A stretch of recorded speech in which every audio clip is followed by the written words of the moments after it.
Sir, you're charged with especially aggravated kidnapping. You're also charged with aggravated assault, and you're charged with theft of a firearm worth less than $2,500. You're talking about stuff that is not We will bring the jury. Hello and welcome to the Court of Public Opinion. I am the Recovery Addict, and boy do I have a case for you today. Why is the dog chewing on this guy? I think they have got the wrong guy there. They got the wrong guy, and the dog was biting him. He roughing him up quite a bit. There's a lawsuit. 9 out of 10 judges prefer watching the Recovery Addict live stream in their courtroom. The fireworks are not done. Now we're getting commentary on the case. Dati mihi Anglican police service Latino. Is that correct? I didn't ask you to interrupt me. Literally not true. Oh, for crumb's sake.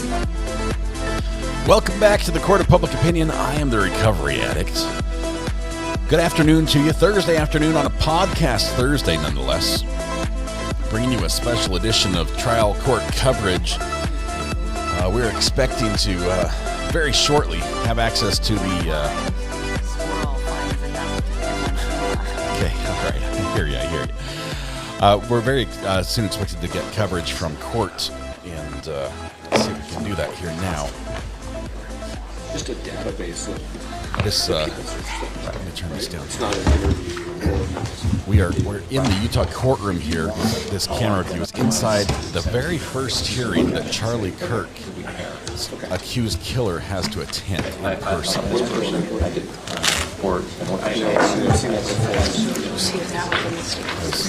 See him right there. It's a little noisy. Everything's getting settled. We're sort of rushed. This hearing is actually about the media. Just a database. The media, not nearly as much about the case and about the defendant, but about the trial, the proceedings, and whether or not media exposure would cause it to be unfair. Is this live? Yes, it is.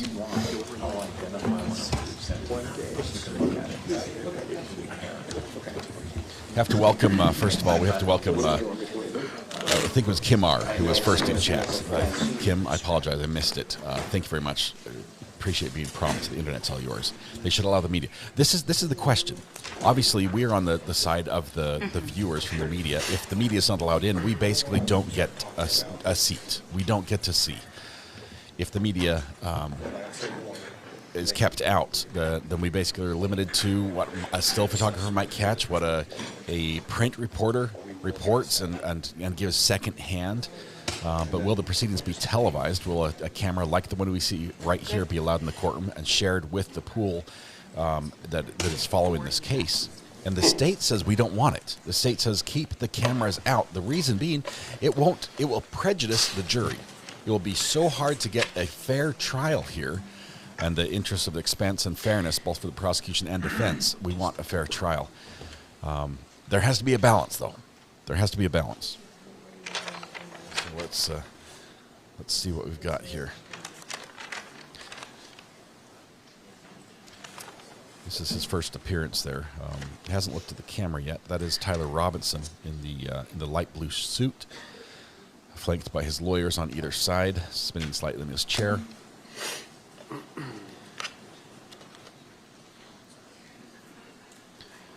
This court is in Provo, Utah. Provo is in Utah County of Utah, the state. Yes, we have a county named after the state, and this court is the court that has jurisdiction over the UVU campus area. So this is the local court that would handle state cases that occurred in Utah County. Seems little smiles, nods.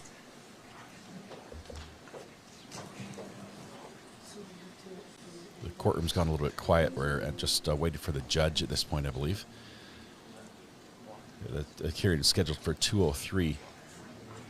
Don't expect Mr. Robinson to make any comments directly at all in this. His lawyers will do any speaking if something from his side needs to be said, but we do expect the state to pontificate on their argument against allowing live media coverage of this. So this could be the first and last hearing where we get to see Tyler Robinson in court. It is a new judge. Are we I did ask that everyone who was following this, let's keep the politics out of this. There's plenty of places to talk politics. We're here for the legal ramifications, specifically the media access to court. That's something I have a huge interest in. And I think you, by extension, should as well. That is what we're here for. There will be a day when his court case and the events or the evidence associated with it will be debated hotly, probably on this channel and others. But today we're going to watch mostly just the arguments that the attorneys make and the rationale that the judge presents, if he is, in fact, making a decision from the bench, which would be great. I'd love to see that. Too many judges say they'll take it under advisement, and sometime in the next 30 to 60 days, you'll hear from me. Yeah. Sure. I'm rooting for chaos. I'm fine with chaos. I just want the cameras there to capture it so we can follow. Attorneys, move the microphone out of the way. I missed the comment there. It apparently was funny.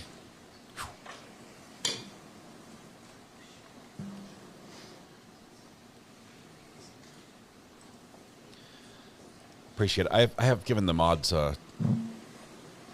quite a bit of leeway. They put up with a lot, and this is a difficult case to follow. We recognize that. We recognize there's strong feelings on both sides. But I ask that those feelings be shared elsewhere instead of here, because the mods will just. I've asked you to time you out for a day, so you've got a 24-hour timeout if you can't follow the rule. All rise. If it's worth it to you to say one thing and get timed out for a day, that'll happen. We're not here to speculate. Here's the judge. Please be seated. Judge Graff. Court is now in session. He uses the gavel. He is new. The gavel gets old after a while. Counsel, if you could enter your appearances, please. Your Honor, Christopher Ballard, Ryan McBride, Chad Grunander, and Lauren Hunt on behalf of the state. Good All afternoon. rise. Good afternoon, Your Honor. Kathy Nestor, excuse me, Richard Novak, Stacy Visser on behalf of Mr. Robinson. Why are we having a Good loop? afternoon. Good afternoon, Your Honor. Jeff Please be Hunt seated. and David Ryman appearing on behalf of the media interveners that are identified in our motion papers. Court is now in session. Michael Judd. We're going to go here to this If one. you could enter your appearances, please. Your Honor, Christopher Ballard, Ryan McBride, Chad Grunander, and Lauren Hunt on behalf of the state. Good afternoon. Good afternoon, Your Honor. Kathy Nestor, excuse me, Richard Novak, Stacy Visser on behalf of Mr. Robinson. Good afternoon. Good afternoon, Your Honor. Jeff Hunt and David Ryman appearing on behalf of the media interveners that are identified in our motion papers. Okay, these are Good afternoon. the legal. Michael Judd, Your Honor. Parsons, Bailey, and representatives. Latimer on behalf of another set of media interveners also identified in the briefs. Good afternoon. And I recognize Mr. Robinson in the courtroom as well. Good afternoon. And for the benefit of the record, calling case 251-403-576, State of Utah versus Tyler James Robinson. Counsel, as we're moving forward today, I want to give an overview of what we anticipate doing. And it comes down, we're addressing three issues. The first is the October 14th, 2025 audio recording of the closed hearing and the October 24th, 2025 transcript of that hearing. The second is the state's motion to amend or clarify the publicity order, commonly known or referred to as the gag order. And finally, the motion for limited intervention to close, seal, or reclassify, and which has been filed by the media organizations and by counsel who are present today. Or protected. The first part is we'll begin by addressing the October 14th audio recording and the October 24th transcript. This portion of the hearing will be closed so that I may hear from the parties regarding which portions of the recording, the record should remain sealed. All members of the public and the press will be excused, and the hearing will not be broadcast. This is because I need to hear what should or should not be sealed or protected, and it would not benefit to have everyone listen to what should be sealed. And so after I've heard argument, We will invite all parties, or the public and the media, to come back in, and the hearing will resume transmission. We will then take up the motion for limited intervention, followed by the state's motion to amend or clarify the publicity order. These portions, the last two portions, will be open to the public and to the press. After hearing argument on all three matters, I will take a brief recess and then return to issue my ruling today. We will then stand in recess. Okay. So at this point, we'll go ahead and excuse the public. And we gone. Your Honor, we have one request with respect. With respect to that, what is that? Yes, counsel. Thank you. Richard Novak for Mr. Robinson. Mr. Robinson has some immediate family members who are present, his father, his mother, and his brother, and we would ask the court to permit them to remain in the courtroom during the closed portion of the hearing. To the state. Sorry, they're public. My only concern with that, Your Honor, is that we're going to be talking about court security measures. And I don't know that we'll have to go into a lot of detail about that, but I do have concerns about discussed in public. All right. Mr. Novak, do you have authority that supports allowing them to remain in a closed hearing? No, I think it's subject to the court's discretion to decide who is and is not an appropriate member of the public. I think they have a unique relationship with Mr. Robinson, and they would certainly abide by any orders the court makes concerning disclosure of what is discussed in closed session. But obviously, it's up to the court. I could see victims' families, but I'm going to rule defendants' that they will be excluded as well. It is just given the nature and the sensitivity of it, I believe it is appropriate to treat all parties in the public equally, though I do recognize their relationship with Mr. Robinson. Thank you for your request. All right, we will go into the closed session. Thank you. Okay. So as they go into closed session, it does not mean we're done for the day. Let me recap just a little bit what the judge just said. We are, and I'm watching like all the feeds. I have everything going right now. We have the case just barely got called. The judge gave out the list of what's going to happen. He went down the agenda for the day and said, first of all, we're kicking you all out. We're kicking you out because we have to talk about what is going to be sealed. There are motions about releasing stuff that's already happened, and I can't rule on those without saying if there is something that has to be sealed, to say what is it. Okay, we'll seal that part and release the rest. So this is not a bad sign. This is not an indicator that things are going poorly for the media yet. We do have two media bodies that are represented by legal representation in the court. They have an interest in the court, right? They're not named in the court. They're not with the defendant or the state, but they have an interest that they're presenting, and they'll be arguing possibly different angles of why they want access or what kind of access they want. So we're going to get that. But first we get to sit here and time out for a little bit while the judge handles the security measures that are going to be happening in court as far as the media is concerned. And if there's, we've seen this before, buffer zones around the courthouse for security reasons, or to make sure that the jurors who are eventually going to be picked for this trial when it comes to that point, if we get that far, will be able to enter and exit the courtroom safely, that they'll be able to be kept away from people who would try to influence them in some way in their decision and their process of reaching justice. So we get to wait for an undetermined amount of time. I'm guessing it would probably be in the half hour to 1 hour range. I don't think you can talk about court security and all the things that need to be redacted and fight it back and forth unless there's agreement from both sides in less time than that. But just so you know, it is noon right now in Utah, so it's midday. They just finished their lunch. I'm thinking if they started right now, they're just finishing lunch, and probably had an early lunch, and we will wait and see when they come back, and we'll jump to it live when that happens. All right. All right. Greeners is being good. Greeners is being good. He's been great. I appreciate it. Where else have we seen media being access being a problem?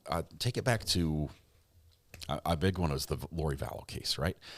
Lori Vallow, particularly in Idaho, which is just north of Utah, so there's probably similar influences felt across the border there. In that trial, the cameraman, I think who was working for Court TV at the time, did a very, we call him out, but it's happened in lots of different courts, did an extreme close zoom. So we were seeing like poor level detail on Lori Vallow. And the judge looked at that, was shown that footage, and was ruled that that was, in fact, invasion of her privacy. That was too close. That was too much. I mean, you could see every tear welling up in the eye and every blink and every eyelash out of place. He says there's got to be some reason. You can't just be like right up in their face like that, especially because, you are talking to your attorneys and things like that. And there was a knee-jerk reaction, and he kicked the cameras out of the courtroom for the most part. And since then, in Idaho, there were follow-up cases. I'm thinking of Brian Koberger specifically, where the judge also took a very restrictive stance, where two judges took restrictive stance as to the media in the courtroom and said, okay, I realize you've got an interest. There's this public interest, and courts are open by default, but there has to be some control, and I'm going to exercise that control. I will give you a Zoom feed. I will set up the cameras. I will make sure it doesn't get zoomed in too close, and I will tell you when it can be on and when it can be off. And we've seen courts run that way. It's not my preferred way to watch court because obviously courts are more interested in getting the words right than they are getting the pictures right. Okay, the transcript is what stands on the record, not necessarily the video of who said what or the look that person's shot to the other person during the break. We like the looks. We like to see what happens, and we like to see the reactions. We like to see the emotions on a lot of people. But the court is more for the transcript, and so they're big on audio and not so big on video. I think there's a safe area in the middle where the public can come in through media, get the representation that they need, get the transparency and visibility into courts that we need to make sure we can, as a public, feel good that justice is happening. That when someone enters the court system, is accused with something, that the process that we follow is correct. We want it all, says LB from Tennessee. I realize there's a balance, right? There's a balance. For instance, I don't want to hear what's said between a defendant and their lawyers. That is protected. That should not be shown. Sometimes cameras catch that, and it shouldn't. When that happens, I try to cut that out as much as I can, even though others might show it and it might slip under the radar. Delphi closed to the media. Yes, and look at that one. If you look at the Delphi case,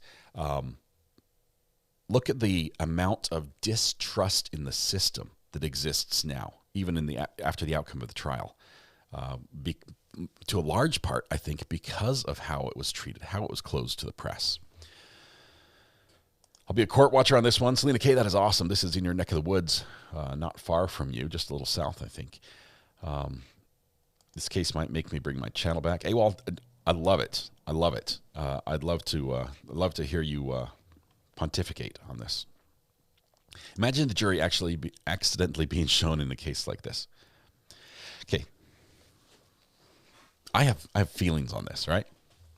The idea that a jury is secret and no one shall ever know who they are is a tradition that has been passed down from generation to generations of judges, is not recognized nationwide.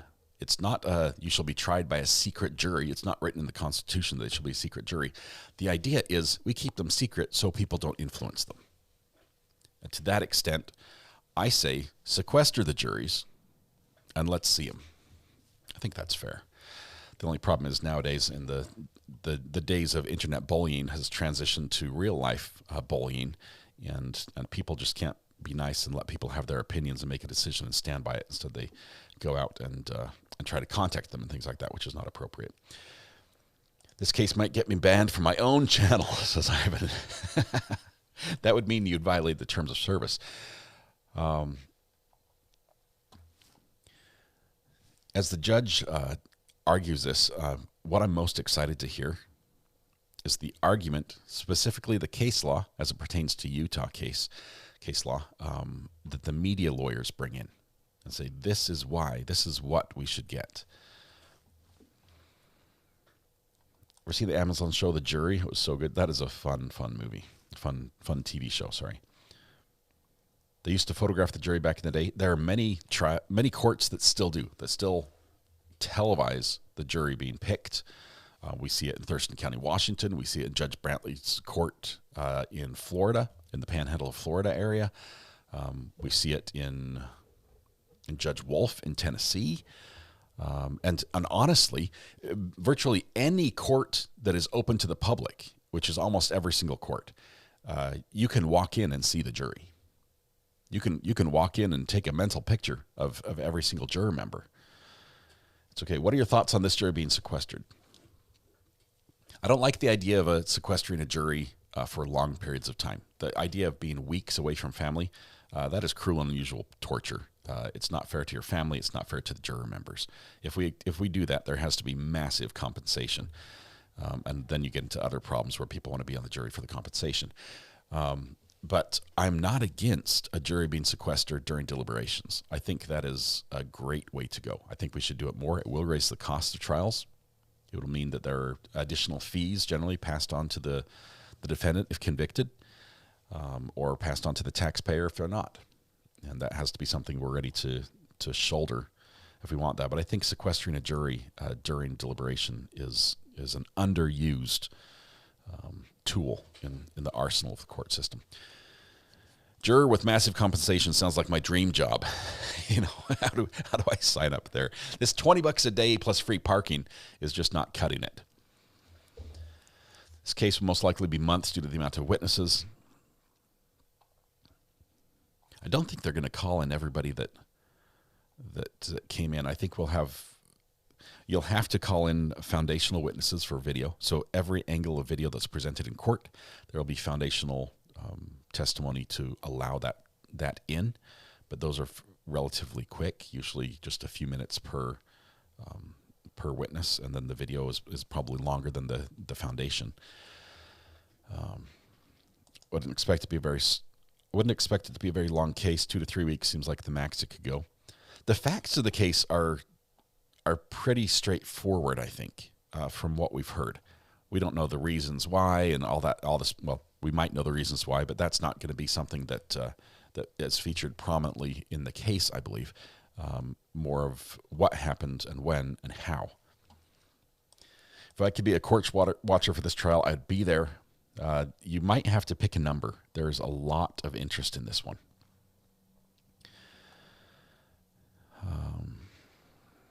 Let's see. I have room service this week, a grounded teenager. He's working off some naughty points. Do you think they would use the podcast interviews for this case? If the podcast interviews happened before, I haven't heard the podcast interviews. If they happened before this occurred, it could go in. I don't think you're going to get a lot from the victim as far as anything that way. But if the defendant, and I'm not sure who did the podcast, if the defendant appeared on a podcast and shared feelings or ideas that could have been, in hindsight, seen as a precursor to this, that might come in. I don't know if those exist or not. I'm just, spitballing there. It was after the interviews are for Shaw Ryan, friends of the victim.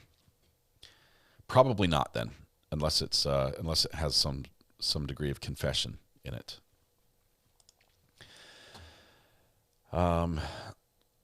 There is tons out there. Lots of people have talked about it, but I don't know what would be admissible. Remember, anything outside of court is generally considered hearsay. It has to meet one of the exceptions to be allowed in as evidence in trial. All speculation. The speculation should be kept out.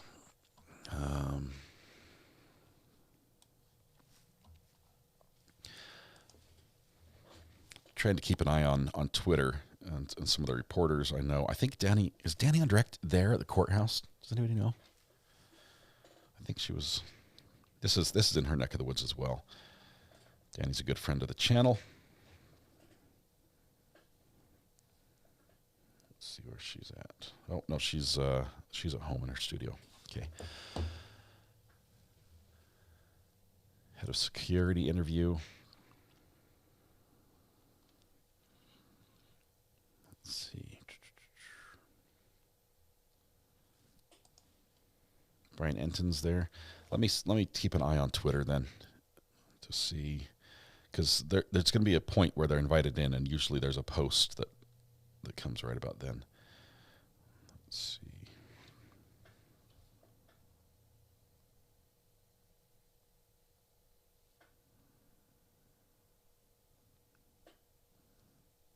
Danny's showing off her baby. Sorry, I just took a peek at her channel. She's got her baby on screen. It's worth a look. So everybody, Brian Enton says everyone's out in the hallway, including his mom, who was crying when she wasn't allowed to stay in with her son. Reading more from Brian Enton this morning, about 12 minutes ago. Brian Enton, by the way, is at Brian Enton on Twitter. He's a senior national correspondent for News Nation and an avid court watcher. He says, first impression seeing Tyler Robinson, he is a small guy, skinny. He seems very attentive and was listening as the different lawyers spoke. So that's nothing news, but nothing new to us. But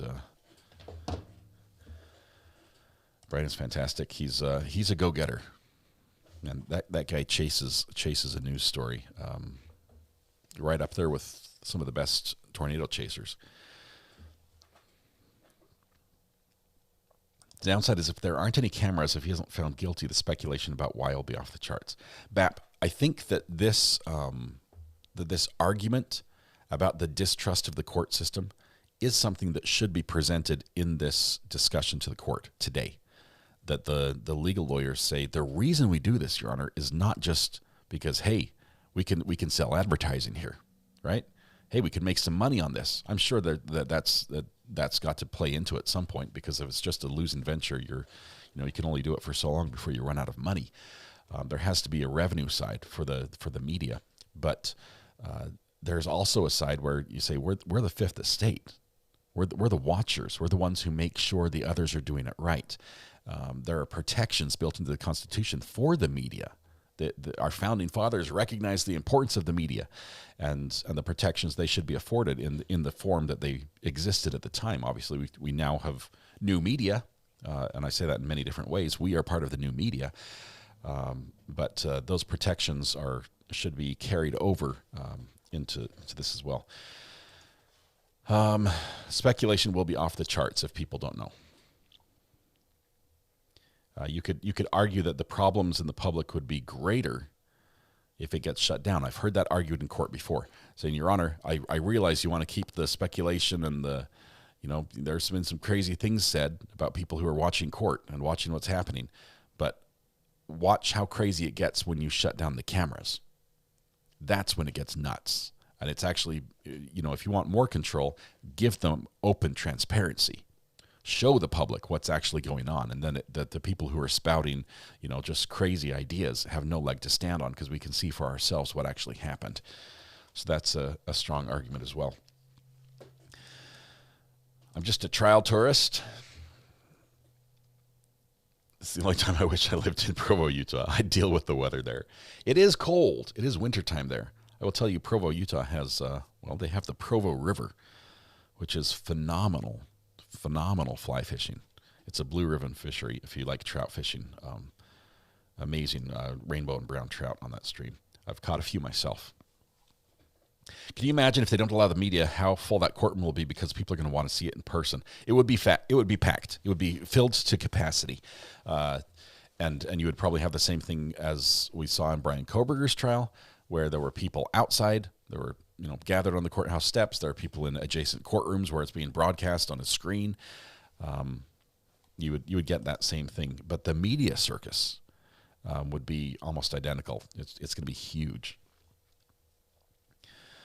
I'd love to be trout fishing today. There's never a bad day to go trout fishing, unless it's like frozen over. And I mean, you can still ice fish for trout, but it's not the same as fly fishing. Ladybug's mom, thanks for gifting a membership. Thanks for your generosity. We are just waiting for court to come back and allow us back in. We're hoping they will here soon. I can go for a pan-fried rubber trout over a campfire. It doesn't get much better than that, Mikey. freshly caught rainbow trout cooked in a mess kit over a campfire, a little bit of butter that you packed up in your backpack and it melted all over your hiking boots or whatever. Yeah, and a little bit of lemon pepper. Perfect. I saw where the clerk in the Murdaugh case pled guilty. Yes, Becky from court. I'm just glad it's not as widely accepted to treat this guy like royalty like they've done with Luigi. That Salty Spoon, that surprised me. And I realize that's the political side of it as well. There's a political aspect to some of these crimes because Luigi, to my understanding, committed this crime to make a political statement, to make a statement about the way things were in the world, and to basically as a form of protest. I don't believe that anyone's rights should be taken away as a form of you're protesting, right? So you shouldn't kill someone to show that, well, I'm protesting this, so I'm going to kill you. That's wrong, in my opinion. It's never right there. But I was surprised at the amount of people who said, yeah, I'm Team Luigi on this one. Because of how egregious the behavior of the health insurance companies had been, for instance. That did surprise me a little bit. All right. Is Walsh done for the day? Valerie, yes. Brian Walsh trial is done for the day. The state rested yesterday. Defense rested this morning. The defense had no witnesses. Brian chose not to testify in his own defense, and we are going to have closing arguments starting tomorrow morning, 45 minutes to each side. Regular start time, 9 o'clock. We'll be there when that happens. Media coverage is modern-day pillory. Don't do, insert offense here, or this will be you next. Yes.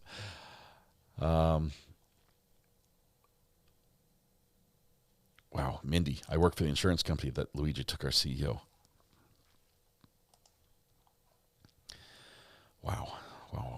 Yeah, it's I'm not a supporter of Luigi, of his actions. I believe if he felt that the insurance company was doing something terrible and wrong and, oppressing people and violating their contracts or something, that there are plenty of routes you could have or should have taken. But I don't believe taking someone's life is one of them. All right.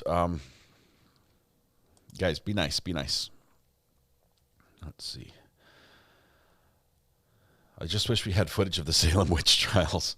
Okay, so that we were still figuring out as a country back then how to do the whole court system. I wouldn't hold that up as this is our role model for finding justice. I'd put that right up there with Monty Python. She's a witch, burn her. Yeah, which sort of pokes fun at that. She turned me into a newt. I got better. Let's see. Having served on the jury where we were harassed by people, I'm all for better rules. And my case wasn't even media related. Friends and family of the accused protested and hurled insults at us. Internet jury. This is where I think that we as a society have crossed a line, and I'm afraid the internet took us there, honestly. The ease with which we can attack someone online, all from the comfort of hiding behind our keyboard, it's too much. It's too much. We do things online for the most part that we would never do in person if we met the person and went out to lunch with them and or worked with them and got to know them a little bit and then found out that we had this disagreement. We would never treat them if we knew the person first. We'd never treat them the way we do online. And people have taken that to the next level and carried that in and start doing it in person. I think it started online and transitioned to real life, and I think it should stop. I don't like this tendency of talking about Luigi as if he's presumed guilty from the jump when he has not confessed or admitted anything. He has not been given due process. It's hard for us to give him the presumption of innocence when when there's video of the crime, right? When it happens on camera. It's, I guess you could still say that wasn't him. They got the wrong guy, allegedly. But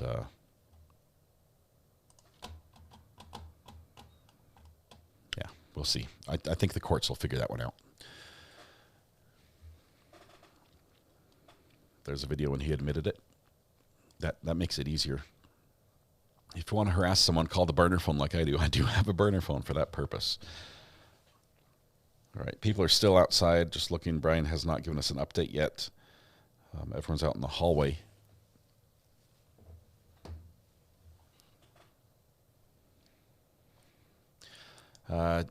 Tackham says, I really feel sad for Tyler's mother. A mom and son's relationship is just something super special. I would be absolutely devastated if my son did something alleged like this. My heart breaks.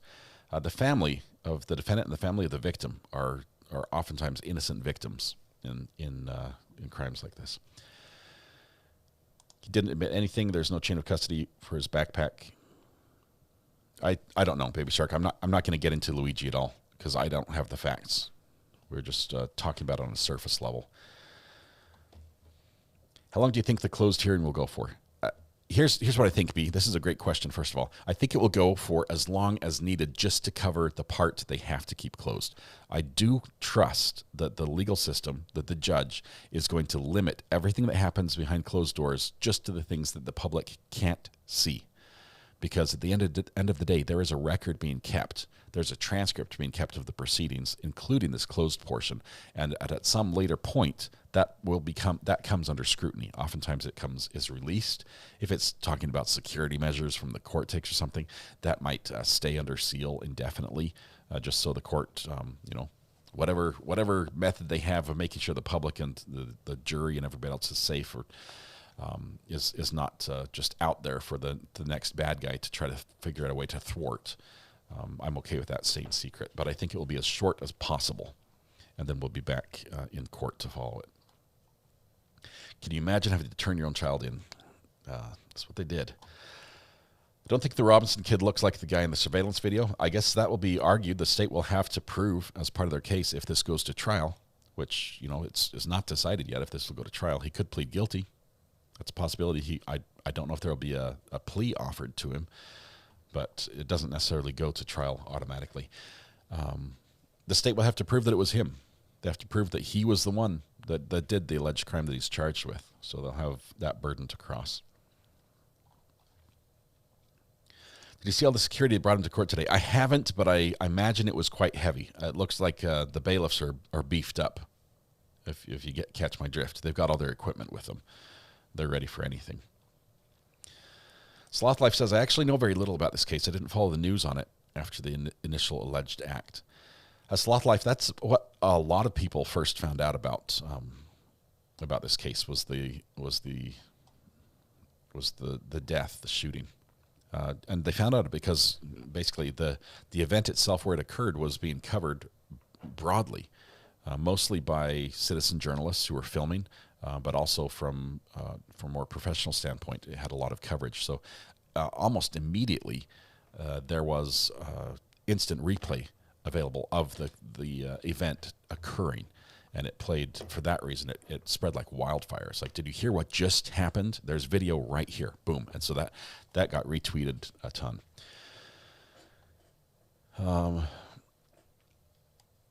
We do have some information about the case. They do release some of it. I have heard that there's DNA and fingerprints that were found in the area. We'll see if that comes out in court, if we get that far. How's court security going to handle any spectators kicking as there isn't there quite a real risk? Spectators kicking? What do you mean by that, B? Great question. But I'm not sure. They'll handle it. Basically, we saw with the Karen Reed trial, the court had a buffer zone. They said, okay, you guys have to stand back, which basically gives us a demilitarized zone to stop the shouting and stuff. Let's see.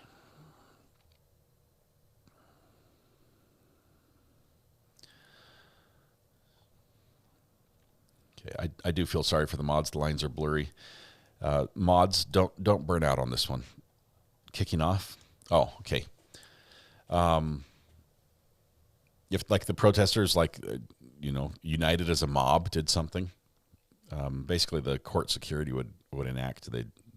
Most of the courtrooms have lockdown procedures that they can follow, and you might have a couple people in a room, but once the door's shut and those magnets engage, nobody else is coming in.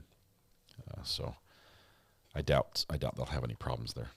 Just remember, the mods are timing people out basically for the whole day if you say something that's out of line. So just let's be respectful. Rebecca, you are an OG. Did I miss you this morning on your anniversary message? 35 months. I'm sorry. I think we put you on the screen, but you put it up while we were listening to court, so I couldn't interrupt. SWAT is in the courtroom as well. They do have substantial security in place. Let's see. I don't think I've ever chatted and deleted my own chats as much as I'm doing now. Hey, well, you've got to get your show back up. You need to speak out, but you need to do it on your channel. Open your podcast. Let's episode 1. The backspace button is put in overtime. When in doubt, delete it out, right? Better not say anything and be safe for the Walsh closing. Stacy, that's a great idea. We are, for those that just joined us recently, we're in a holding pattern. The first hearing where Tyler Robinson has been in person in court. So the first hearing has begun, and the judge basically welcomed everyone, identified everybody, and then said, public and media out. We have this little part at the beginning that we have to go over and determine what parts are supposed to be sealed. And it has to do with court security. It might have to do with some of the methods that they use. And once that's determined, if either they seal everything or they seal parts of it and release the rest, and that could be transcript form, that could be video form, then we get to go forward. And the meat of the conversation that we're actually here for today is not addressing that other part.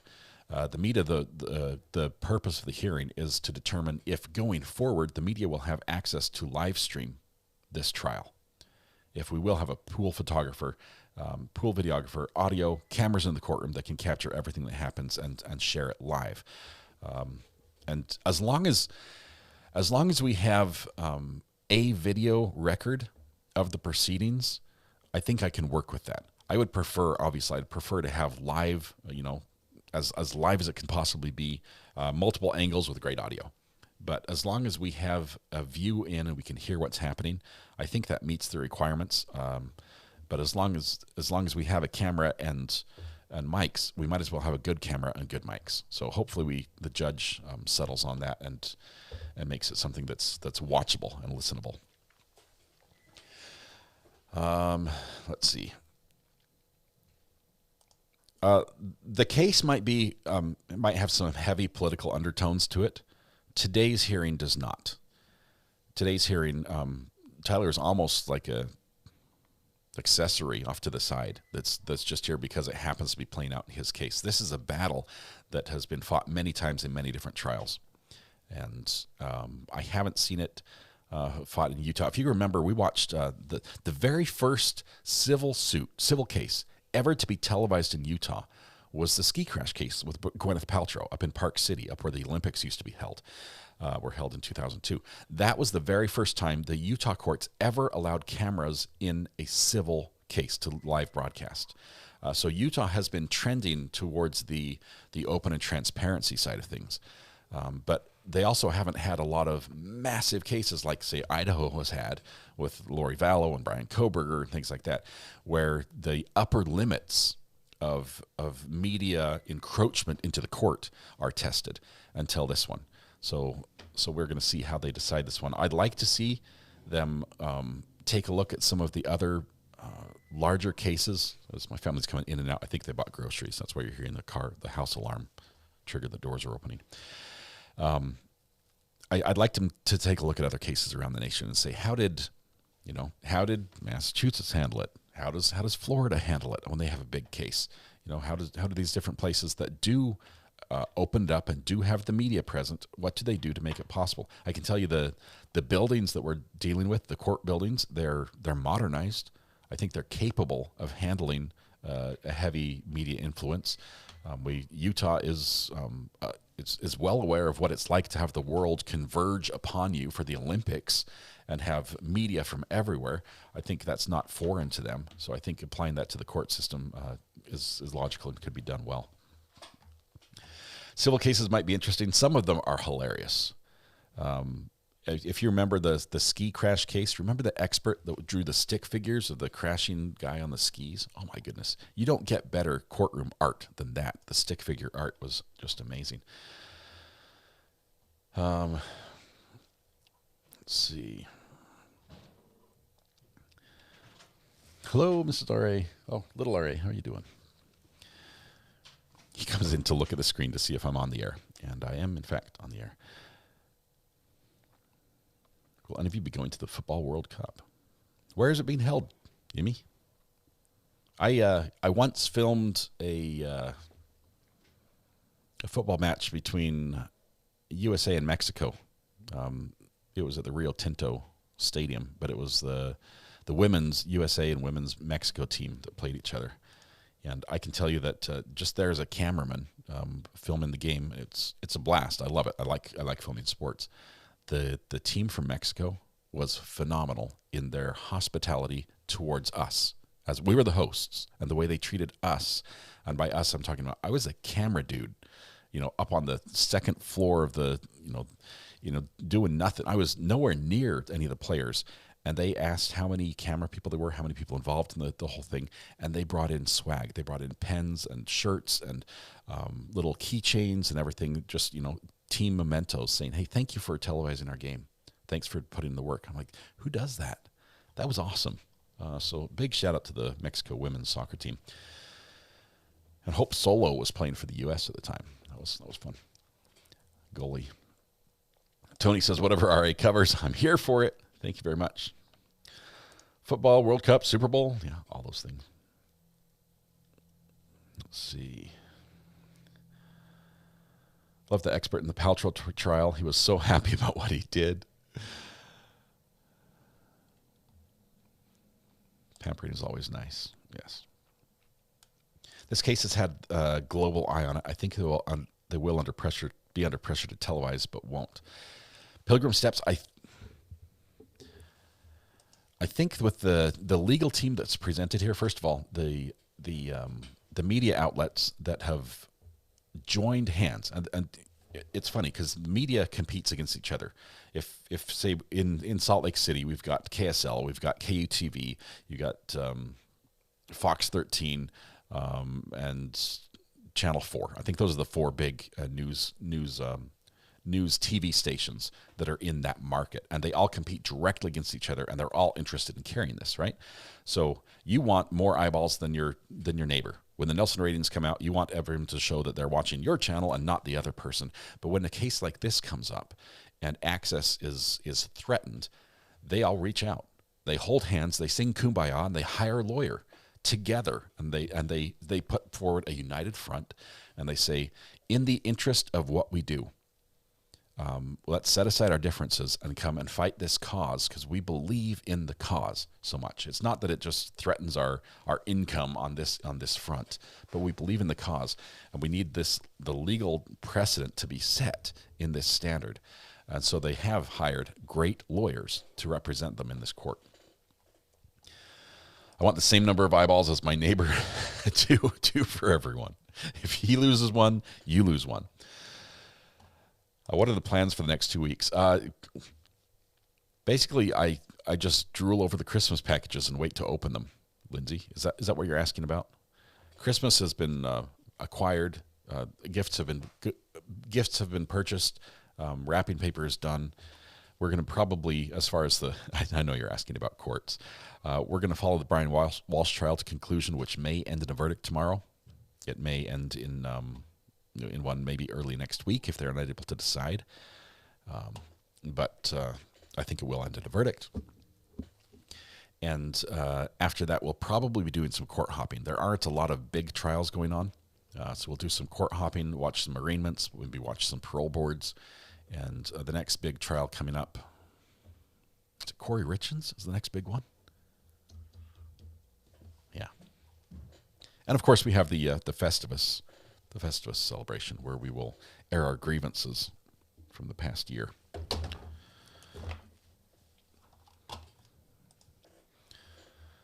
All right, Selena K says, because I can walk again, and you all were there for me when I couldn't. Selena, I am so glad that you can walk again.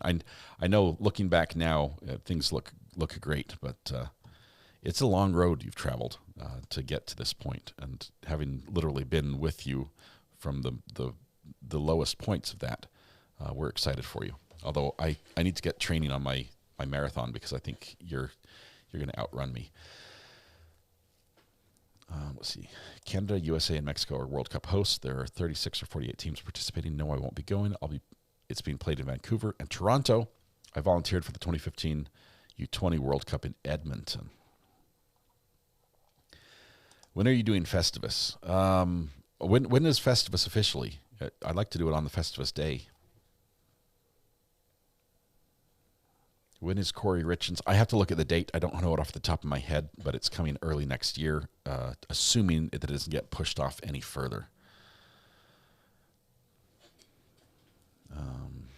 Let's see. When is the Courtney Clenny trial? Blue Stars, you're asking about the OnlyFans trial. I don't know if that one will be televised, because there's so much evidence that is literally adult material from the OnlyFans website that, there's no safe place to look in that courtroom. And, very quickly you can go from having a YouTube channel to not having a YouTube channel at all if you show the wrong thing.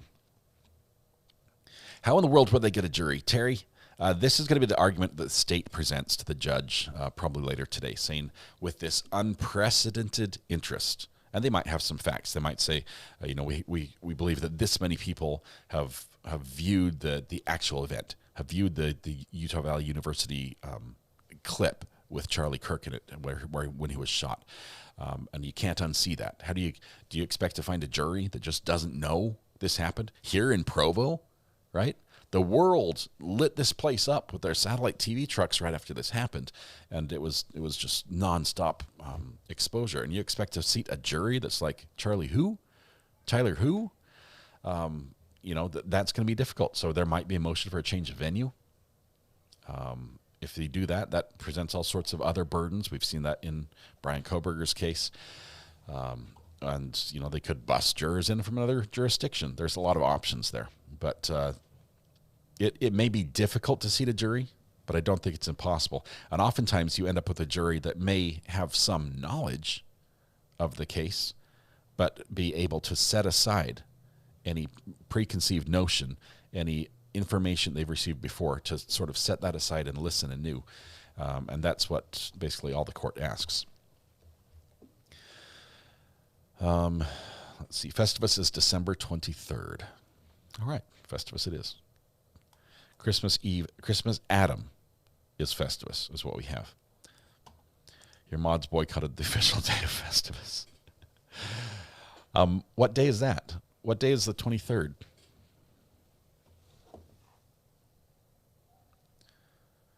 Let's see.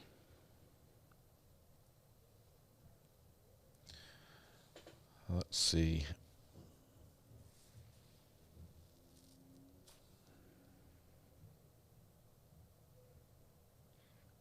They're still in the hallway. Nobody's been let in yet. Just checking in with Brian Enton's updates. We can... It's a Tuesday.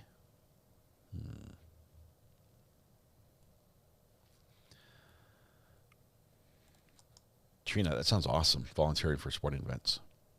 I used to film for NCAA college football and basketball. Let's see, what else did I cover? I think we did a track and field event one time as well.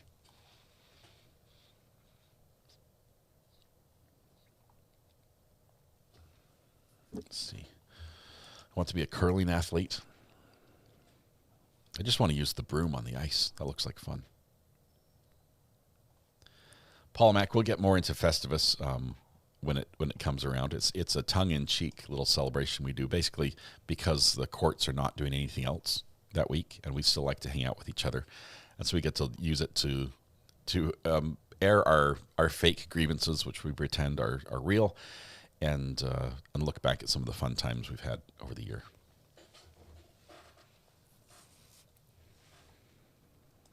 KPE Media Productions. I'm sports. I love it. Do you do with Media Productions? Do do you televise games? I've always wanted to set up and I know some other people have done this, to set up a large scale broadcast of like a t-ball game. You know, some little kid who has no interest in just swinging the bat and looking up at the sky and watching the butterflies, watching them play t-ball would just be on the big screen. That would just be a blast for me. Is it fake grievances? If you have a real grievance, you can bring it. We can mix it in with the other ones.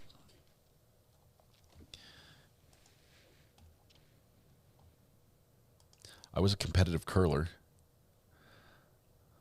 Wow. That's cool. It's impressive. I could probably do the what's it called when you smash the one rock into all the other rocks and just send them flying. That would be my move. That would be like my signature move, because the finesse, I have none of that. It's like I can get it there, but when it gets there, it's going to keep going.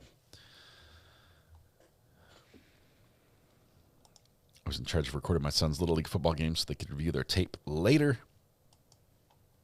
I was filming I think it was a high school football game, and the family of one of the players came up to me and said, basically, can we hire you to just film our player?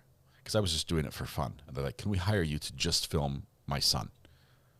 Because we want to use it for recruiting, for videos to send to talent scouts or something. I'm like, no, I can't see your son's number. So I'm at the wrong angle. And I don't know sports well enough to know what position he was playing. We've now been in the dark for about 45 minutes in this trial.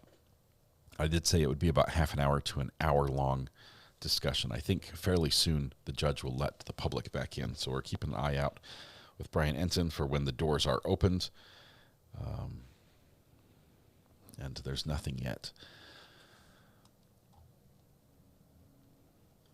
I remember telling my outfielder T-ball son to stand up and stop picking the dandelions.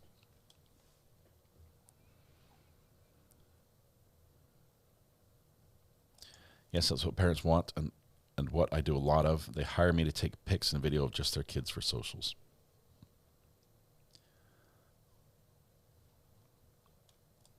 Yeah, I'm better at cornhole than I am at curling. I think both should be in the Olympics. Is cornhole in the Olympics yet? It should be if it's not.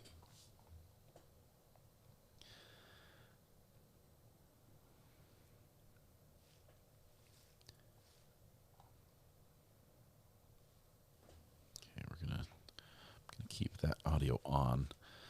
Basically, the audio from court is gonna blare in as soon as something happens. Why is this picture so dark?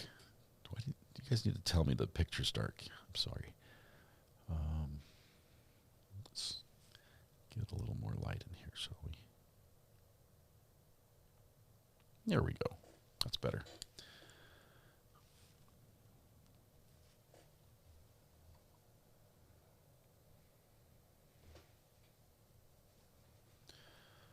All right. I've placed my grievance. What's the cookie of the day? No cookies today, but I will. I'm not sure if this is going to be mentioned on the podcast. I believe tomorrow is National Donut Day here in the U.S. Donuts being the breakfast of choice for most Americans. National Donut Day. I think Krispy Kreme's has a deal on where you can get a dozen donuts for $1, but you have to buy the first dozen at full price. So, take that for what it's worth.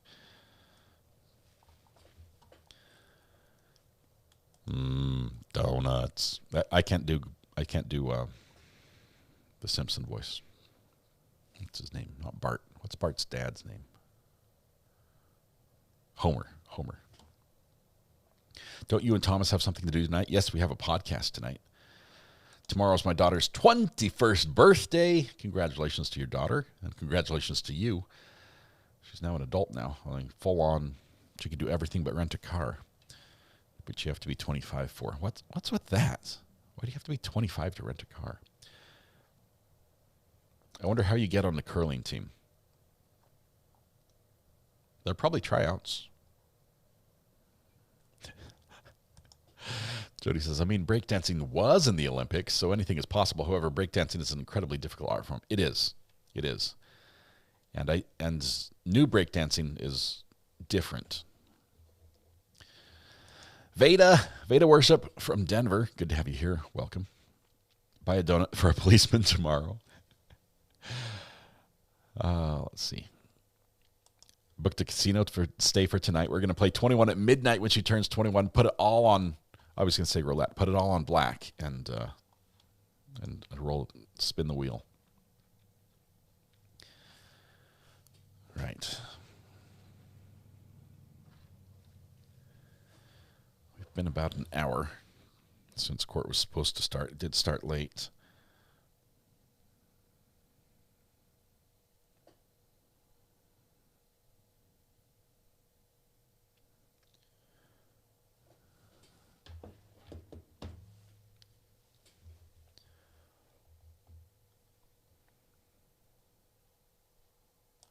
Tell you, I like the donut holes. Growing up, we had a grocery store that made, I guess you call them like yeast donuts. Like they're just the sugar-covered glazed donuts, but it's a very airy sort of dough. It's not a heavy dough like a cake donut. And they would sell both the donuts and the donut holes. You could buy just bags of donut holes. So you're eating just as much donut material as if you bought the regular donuts, but it's guilt-free because the whole thing just fits in your mouth in one little pop. And so you buy like 2 dozen of those for a good lunch. 25 for car rental, same for insurance drop. It's when the brain's fully formed we make better decisions.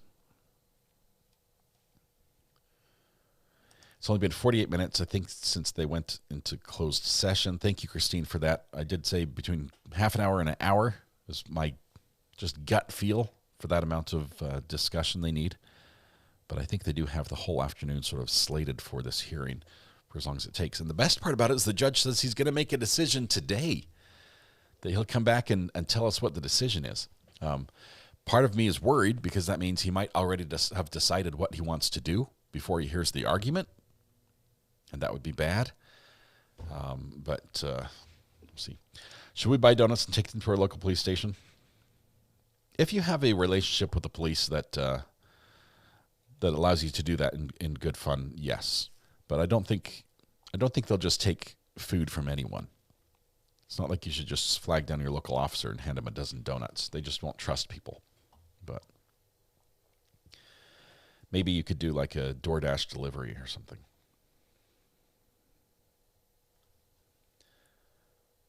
Tomorrow should be a donut emoji day. Firemen like donuts too.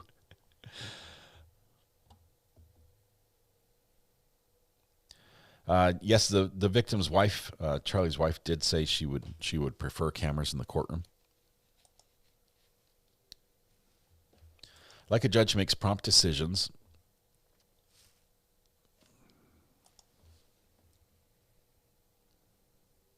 As do I. Okay. I would call them first. Here's what I do. If you, and I'm all for this. I love supporting first responders. Call them first and say, hey, it's National Donut Day. I know it's a joke, but would you guys? I'd love to bring you guys donuts. Just bring a couple dozen donuts for you. Call them, and they'll be like, sure, or they'll be like, no, we don't do that. Actually, we're rather fit. That way, there's not a problem. Oh my goodness, Salty Spoon. Update on the bomb shooting threat at my former daycare. All children have been safely escorted out and reunited with families. Bomb squad is on the way from Asheville. Rumors of a person in custody. I'm hoping it's not just like a stinky diaper bag that was,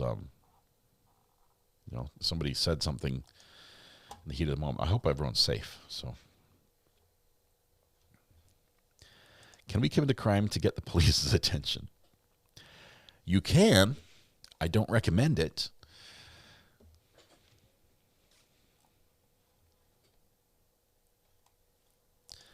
We used to get biscuits in the vacuum tubes, cut out the hole with a salt shaker top, fry in oil, shake in sugar, hot, doughy, and delicious. You're talking about the little pop cans of biscuits?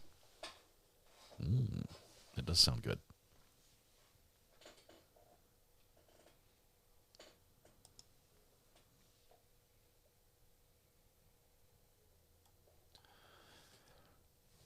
literally like holding my breath, thinking that any second now the judge is going to allow public back in.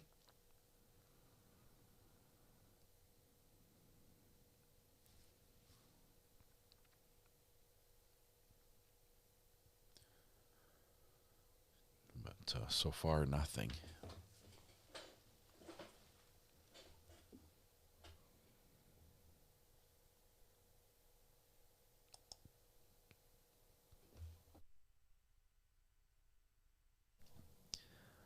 I missed what the garlic was about, Gailey May. I missed the precursor to this.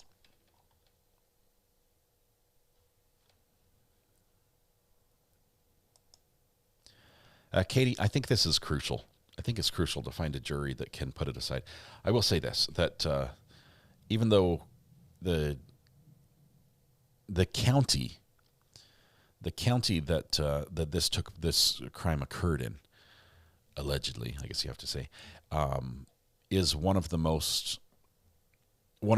least diverse counties in one of the least diverse states. Okay, I don't know how else to say that. When you look at I'm looking at this purely from a political spectrum. I'm not looking at any other factors. It does lean quite heavily one direction on the political spectrum. But I do think it's important that you have a jury that can look at it just for the facts of the crime. Did this occur? Did the state prove the elements of this case? And not that there's a personal vendetta in any of this. Oh, we're supposed to eat garlic tonight for fresh breath. I have to run to the store. That was right. Thank you. Thanks for reminding me. We were going to try that. Mrs. R.A. just went to the store. I'll see if I can send her again. Thanks for the reminder. I'm afraid that I'm going to be the only one that remembers.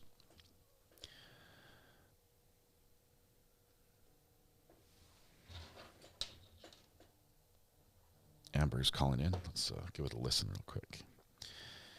Hello, Amber. How are you doing? I'm good. How are you? Fabulous. I'm on a break, so I figured I'd call while we're still on, court watch.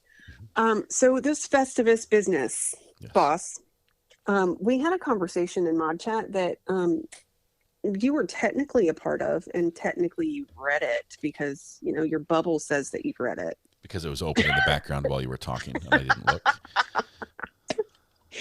That's a technicality, and you can't prove otherwise. So remember I had said, Festivus is technically 12/23, but I technically don't have off work until after Christmas. And then Josh chimed in earlier and said that he had too much going on the 23rd too. So your mod boycotted the 23rd. Okay, so and we what about the week later? Monday. We opted for Monday. Monday, like this next Monday? No, the Monday after Christmas, the 29th. 29th. Okay.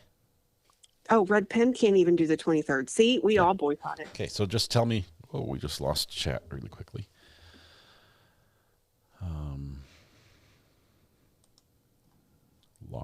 Lost my YouTube entirely. Something went wrong. It crashed. I didn't do it. I'll fix it. Okay, just let me know when. And of course, if we're showing anything, I need to work with you well ahead of time to get video in. I planned on it. Okay. It's all just been a question in chat a little sooner than you and I could get together to discuss. But yes, planning on because we have Festivus and the best and worst of 2025. So right now we're going to do both the same day unless we get a surge of entries for one or both forms. Sounds good. Josh is not going to be available till mid-January, apparently. So. All right. Well. All right. We'll make that a new grievance. Bye, y'all. I'm listening. See you, Amber. Bye. Yes. So it is possible we would see him in those jailhouse. Sorry, that was my phone coming through again after the call.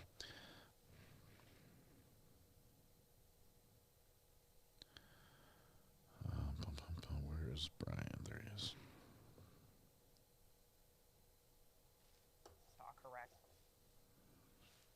All right, now we're ready. Still no video from court. Do we do a highlight reel of the year? Yes, it's the same day. I have a grievance about Festivus not being on Festivus. Add it to the list. So tentatively on 12/29, best of worst of Festivus show. That'll be a lot of fun.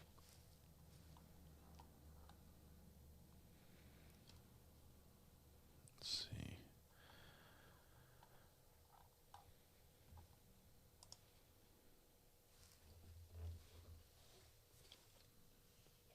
You know what I'd like to see?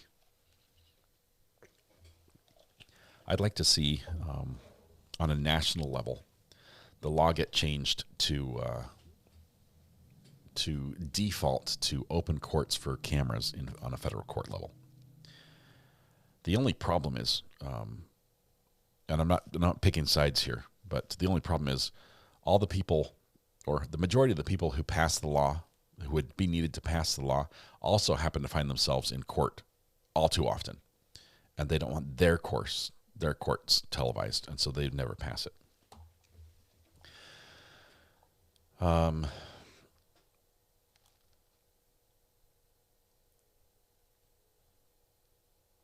Combine the two sounds fun. Are they going to open the session back up? Yes, they are. But it's not because he has zero remorse. They're opening the session up because it's the right thing to do until the judge rules it closed.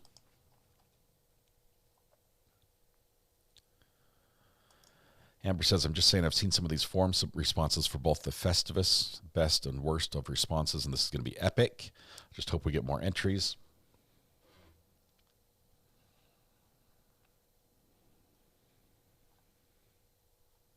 There's the link if you've got a grievance and if you've got a best of, worst of to put up there. If it happened on the channel during this past year, put it on there with as much information as possible so we can find it and share it at the end of the year.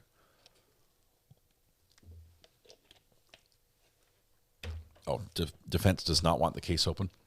This is a problem because both the prosecution and the defense in that case don't want the cameramans there. And there are some states where a lot of weight is put on the defendant's wishes because there's a presumption of innocence. And if the defendant does not want the cameras, then they wouldn't be there. They wouldn't be allowed. But I think in this case, the public interest should be given a ton of weight. I have this pen here, which I was going to use to take notes. It is shaped like, I don't know, I said it's like a 223 round, like a cartridge with. It's a beautiful pen.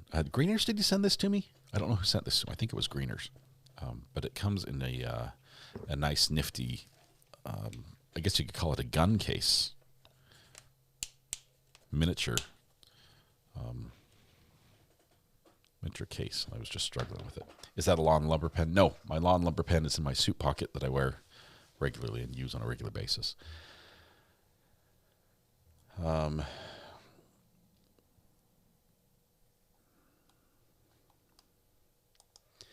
Kathy Mama Bear, good to have you here. Welcome. You're busy on the internet these days. You've got a lot of work. It sucks that there's no camera. Right now, there's just a closed session. And because they're talking about security issues and deciding what if there is parts of a previous hearing that need to be sealed. Otherwise, they would be released when the judge orders the hearing released. So once they're done with that, which we anticipate will be done about now because they've been in there for an hour-ish, then we're going to return to open court. And we'll argue the cameras in the courtroom issue in front of the cameras. You want a lawn lumber pen? I tell you, they are not easy to come by. I treasure mine. I really do, and I know that that people have tried very hard to get one and were unsuccessful. Filed my grievance, but I think it was more of a request. We'll list it as a grievance. If you don't have timestamps to give, then please give as much detail as possible, as I personally have to try to find what isn't timestamped.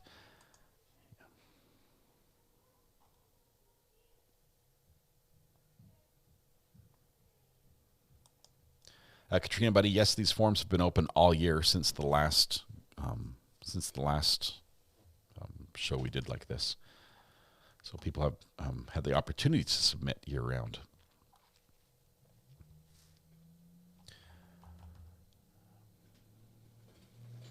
Let's see.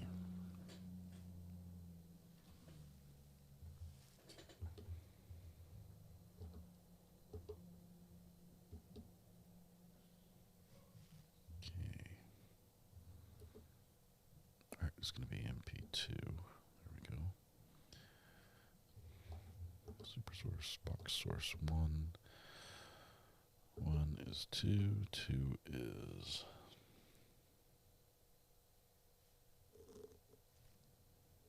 7. 3 is 8. And 4 is 4. There we go. I'm watching a whole bunch of different outlets. Let me just show you what my view looks like briefly, as I've got a bunch of different channels up that I'm watching to see when the court comes back, and we'll know as soon as it happens. Looking forward to reliving the best and the worst hump day yells.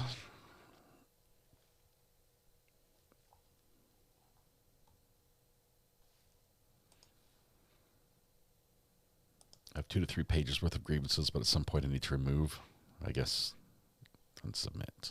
Yeah. Limit it down to the just the best, Josh. No grievances.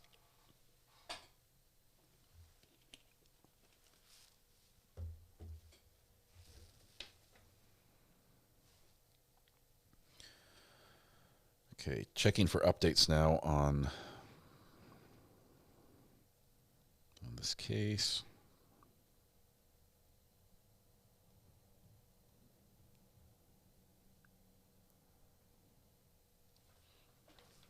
Still no motion.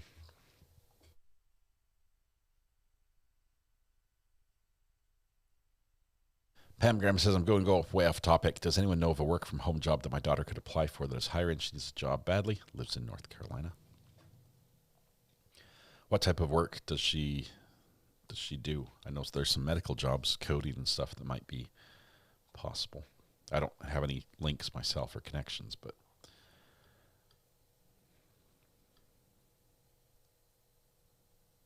most insurance companies are hiring people for remote.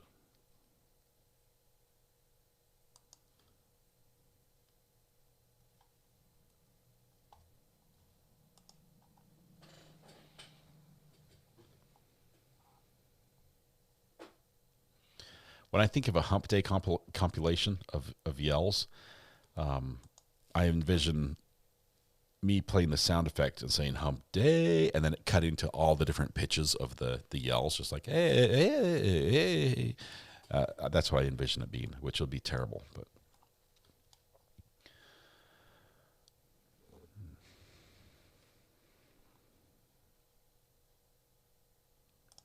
so most companies require on-site. Very few companies will just full-on hire you remote without meeting with you.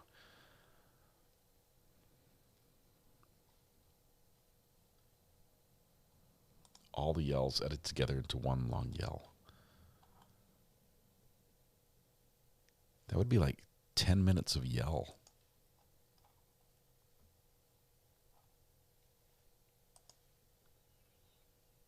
It's bad. Tell you what, we've got a prank call, and I'm taking it. Hello? Hello? Hello? Hi, my name is Jason. How are you doing today? Good. All right. Actually, the reason of my call is that you already have health insurance in marketplace, right? Mm-hmm. Okay. And have you received upgraded subsidies or additional benefits card 2026 in the mail? You received or not yet? I don't think I have. I might have. Okay, so that's why we are calling you. Yeah, so that's why we are calling you, and we are going to provide you all the upgraded subsidies or additional benefits card and welcome package 2026 in the mail, okay? Just wanted to confirm, right now you don't have Medicare, Medicaid, TRICARE, VA, job coverage? No. How old are you? 65. Have a blessed day. Why are you hanging up on me? 65. I'm not 65. I just tell people that because I don't give my real age. How old are you? I'm 23. 23. Do you like your job? Yeah, 23. Sorry? Do you like your job? Yeah. Okay, cool. I'm hiring. I'm looking for people. I'm hiring people myself. I'm looking for somebody to work for me. But if you like your job, it's all right. No. No? You like? I pay well. I'm also looking people for myself, for my cook. Do you like? You have a chicken? Job? And nope. No? Well, I don't think you're going to find anybody. Whew. That escalated quickly. He's 23. He's 23.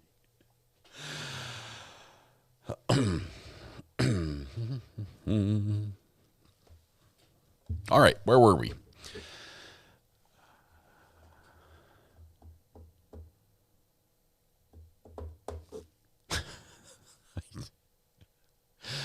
This is how I know it's a scam.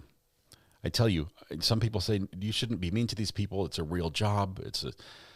There is no company in the world that would let their employees say that to a potential customer. Zero. Zilch. None. But he was quite honest. Apparently he's in desperate need.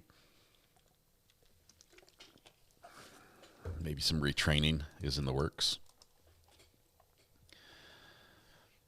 All right, Judge, we're ready for you to come back. We don't need any more calls. We're done with that now. We're done. Okay, just looking at the time frame. It is an hour that we've been out of court, just over an hour since the public and the press got kicked out of court.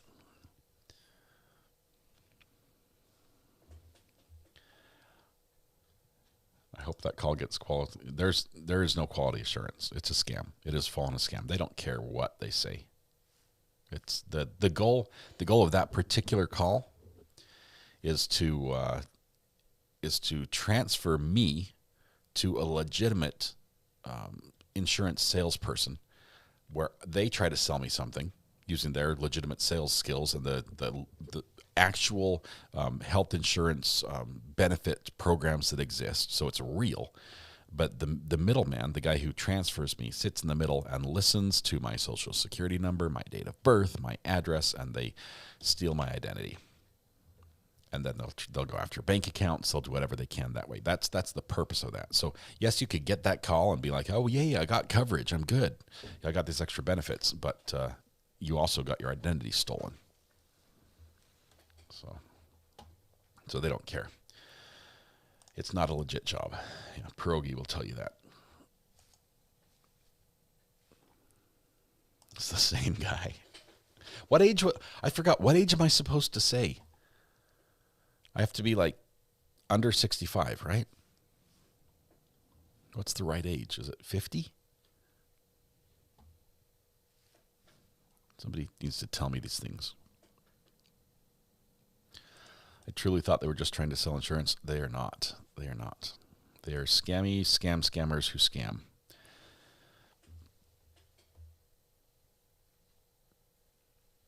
$65 is Medicare. So I say 62.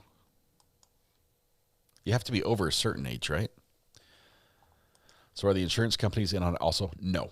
The insurance companies are legitimate. You can call a legitimate, Allstate, whatever insurance company, or I don't know if Allstate sells it, but I'm thinking of car insurance like State Farm and Allstate and Bear River and whatever else. But you can call an insurance company and they can walk you through some of these programs and sign you up for them. that's legitimate. But having somebody else on the phone listening as you give all your personal information and recording it all and then using it to, say, apply for a credit card with their address on it or their scammer's address on it, that's not okay.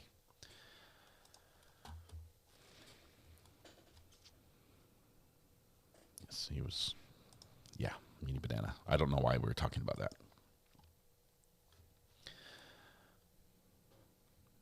How do you tell if it's legit on the phone when they call you? If they call you, it's a scam. If they call you and transfer you, it's a scam. What I would do is, if you are actually in the market for one of these types of services or programs, reach out directly to them, like to a known, vetted source that can help you, because there's no call center from Calcutta, India, that's going to be in the middleman for you signing up for your insurance benefits. It's just not going to happen.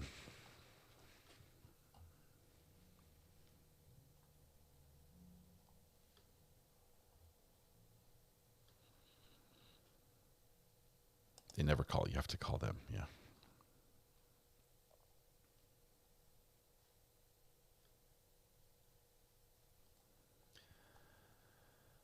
All right. I'd be a court watcher only if I could find somewhere to park my truck in Provo. Unholy Saint. Valley Fair Mall. No, that's not it. No, it's a different one. There's a mall down there. There's plenty of parking. You just have to stay away from the college areas. Stay away from UVU and BYU, and you should get plenty of parking down there.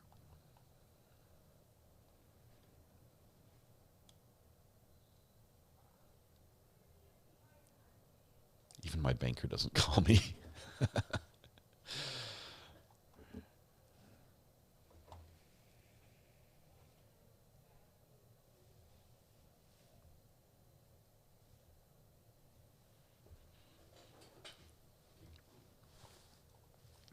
All right, we are still on standby, waiting for the hearing to begin.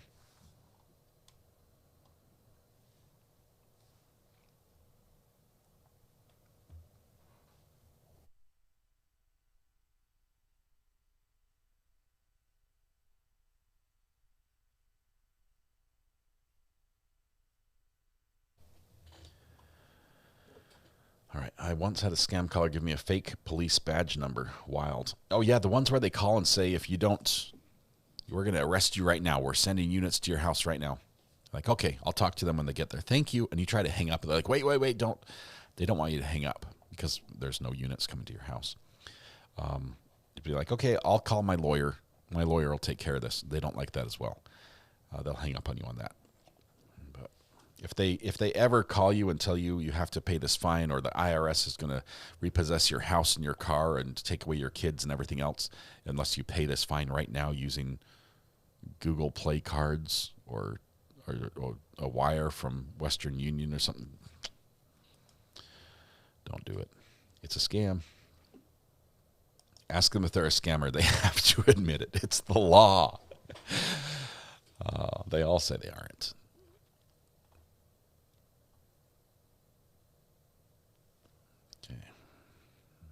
My husband makes a huge show of answering scam calls. My kids love it. As long as you know what you're doing, it's fun. But it's easy to be tricked. And honestly, one thing that I'm worried about is in the new age of people cloning your voice, which they can do. I mean, somebody can clone my voice. So there's enough of me talking on the internet that you can record. You can program that into an AI bot and have it say pretty much anything. Call my family and say, hey, it's me. I'm in trouble. I lost my wallet. I got robbed. I need you to send me some money. Can you wire me some money to this phone number or send it to this Apple phone? This guy's helping me out. They could, and it would sound like me. It would sound like me. It's always good to have a safe word, right?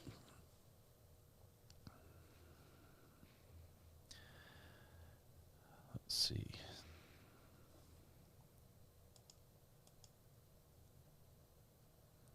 That's why me and my mom have a secret code word. I said if I ever call, you ask for the word. Don't say yes either on the phone. I try not to.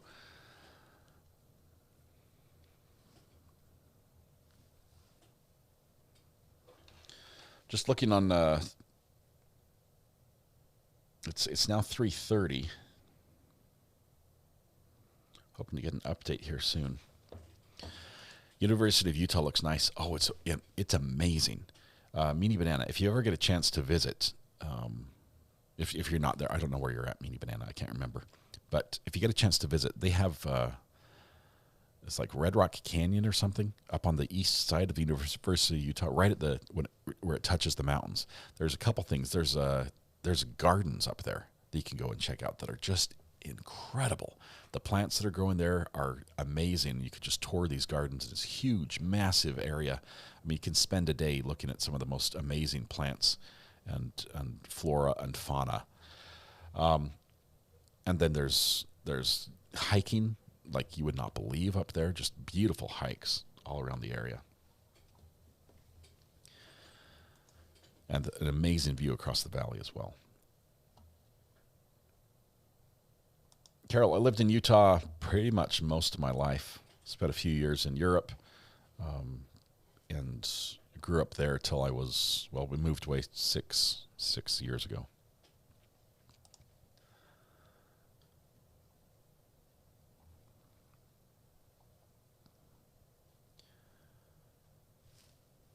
Still waiting for Brian Enton to give us the word that we're headed back into the courtroom. My mom got scammed at age 83. It was terrible.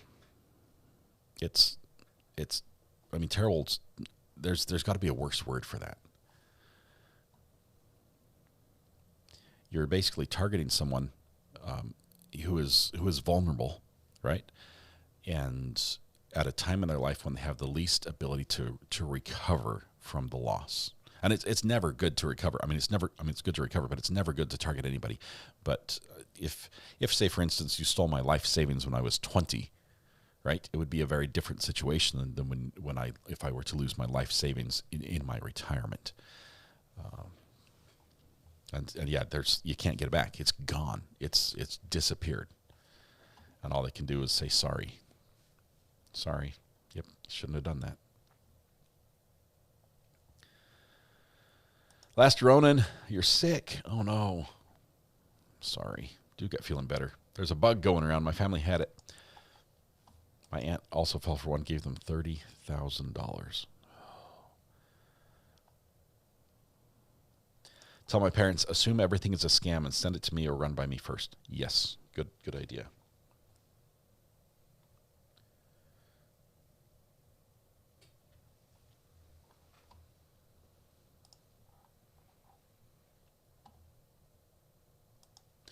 Zion National Park literally changed my life for the better. Such a beautiful experience. Hiking the Narrows. Ooh. Okay. Bree, I can't do the Narrows. My wife's friend, one of her best friends growing up, her husband died on the Narrows in a flash flood. And I can't. What's crazy, if you don't know what the Narrows are, imagine you've heard of the Grand Canyon, right? This massive chasm that cuts through the earth with amazing colors and formations. The Narrows is like a mini version of that, where they are literally so narrow that sometimes you're just squeezing through the rocks. It's just a slit that can be deep in the earth, just a narrow little crevice that's been cut by water erosion over the years. And you can get in, you can rappel down, and then hike down these Narrows through pools of water and things like that. But you can only do it when it's dry, when there's not a storm. And you could get in and be going down on this 2-day run, and somewhere upstream, 20 miles, there's a little rainstorm. And all that water funnels down into it, and suddenly you have 10 feet of roaring water through that Narrows. It's very scary. It's beautiful, but scary. The thing I love about Utah is it basically has everything from high alpine, like above the tree line, rock formations, 10,000 plus foot mountains, and then all the way down into deserts and everything in between, from red rock to granite canyons. And Bryce Canyon is just beautiful. Bryce Canyon in golden hour, which is the last hour before the sun goes down, your eyes will thank you. Just do it. Do it. Your eyes will thank you. I went to Utah for a conference. I was literally speechless, not only from the epic scenery, but also the dryness. Had to buy a vat of lotion and chapstick. Yes, the air is, it is crispy dry. Crispy dry. Any updates on X? I'm not seeing them yet from Brian. It's been 32 minutes since his last post. He said he's out in the hallway. What do you love about Georgia? I am not there.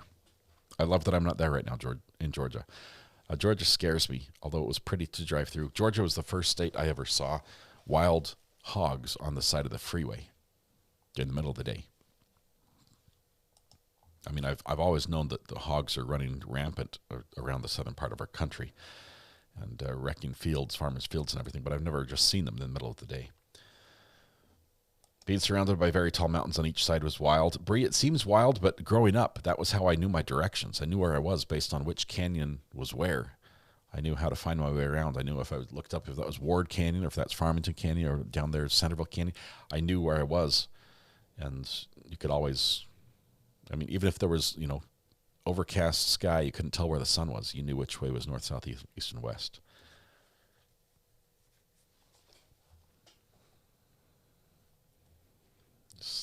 It's a time to hike in Zion and a time when you are risking your life. But it's beautiful. Oh, it's beautiful. Hiking, going checking out the arches and things like that. Arches National Park. I think we got, 5 or 6 national parks in Utah? And they're just amazing.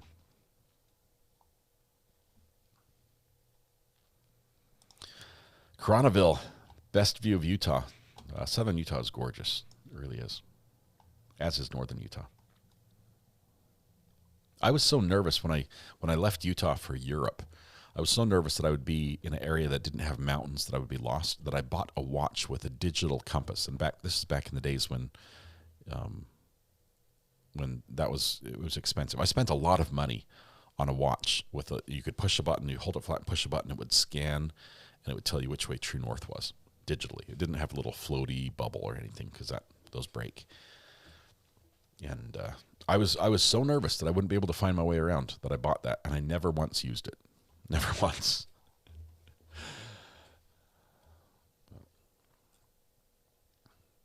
Came out here in the spring, and we'll do a live stream from Ward Canyon Overlook. Oh, Eric, I'm jealous. Here's something first of all, Utah is basically any western states are different from the eastern states in that there is a lot of open land that is accessible to the public. It's not private land, it's federal land or it's state land, and you can just go out and you can ride, you can go out and camp, you can go out and you can hunt, and obviously within the laws, but there's just massive amounts of land that's just open for exploring. You don't get that on the East Coast. And so there are areas you can just go up in the mountains and ride four-wheelers for days. And as much adventure as you want. But Eric, good to see you, my friend. How are you doing? Eric, are you going to go to this court case? This Tyler Robinson? It is gorgeous. Grew up near Cedar City. I've got family down there. That's how it is in Arizona. Pretty much most of the West. Not as much as California. California is heavily populated and developed in a lot of areas, but there are parts of it for sure.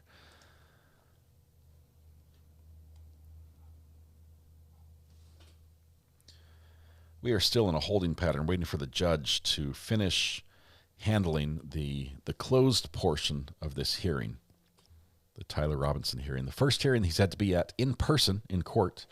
And he looked somewhat jovial, somewhat happy as he showed up with his lawyers. There's obviously no jury to perform for here, but we are far from a criminal trial, should one happen, unless they push for a speedy trial, which I don't think they will in this one. This is the trial is going to be way off in the future. I'd be surprised if it happened next year. This is taking forever. Just means we have a lot of disagreement, which could mean we have some spicy exchanges between the lawyers coming up. If only Utah didn't have scorpions. Utah has scorpions, and I've camped in the desert a ton. The only time I've ever seen a scorpion was when I was hunting for them, literally. at night, black lights rolling over rocks in the desert. That's the only time I've ever seen one. I do shake my boots before I put them on in the morning, and I've never had a scorpion or a snake in them. So, spiders, on the other hand, I've had spiders. Tokerville. Brutal drive to get up there. Need 4-wheel drive. There were a lot of lawyers in this hearing room. I lost count. Yes, there are 2 parties, 2 lawyer organizations representing media in different capacities, different groups of media that have an interest in this case. We're dependent on them to argue for all of us.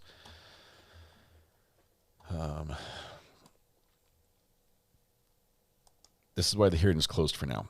I need to hear what should or should not be sealed or protected, and it would not benefit to have everyone listen to what should be sealed. Right, that's exactly what he said. So Utah is the Australia of the U.S. Spiders are smaller here, or there in Utah. But we do have some deadly snakes, just they're not as fast. We've got black widow and brown recluse spiders. Both of those are deadly in Utah. We have a number of snake. I think we might have a coral snake, I think the coral snake's deadly. Gila monsters, coral snakes, couple different species of rattlesnake. Don't think we have any water moccasins. And other than that, we're just got a few predators that might eat you as well. Some wolves have made their way into Utah. There are some bears. Coyotes, I guess they're more opportunistic. You'd have to be hurt and downed for them to do anything, but generally you're safe. HOA does not like my 4-wheeler.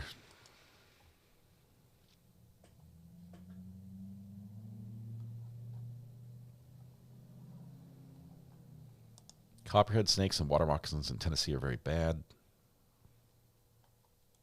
I've run into a couple water moccasins. They scare me because they seem to be aggressive, like they'll defend territory on the water. So you're out there on a canoe paddling down the river, and the snake's like going for you. It's like, hey, movement, get it. So if you're not paying attention, he's going to climb into your boat without you knowing it. It's scary stuff. Mountain lions and bears in Utah. We also have bobcats.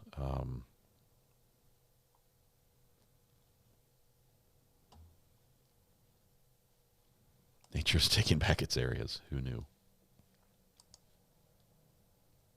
I've spent a lot of time on my own as a child up in the mountains. Well, by child, I'm talking about 7th grade on, right? So I was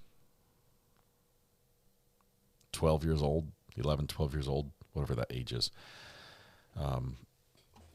Spent a lot of time. Never ran into a bear. There are some wolverines, but they're up in the high country. I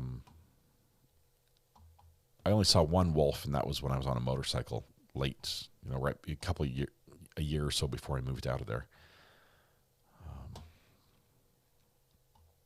I don't live in Utah. I'm in North Carolina, Amy Bell.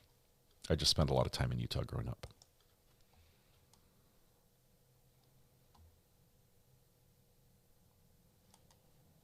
Is the ACLU in on this? I haven't heard if they're part of this or not.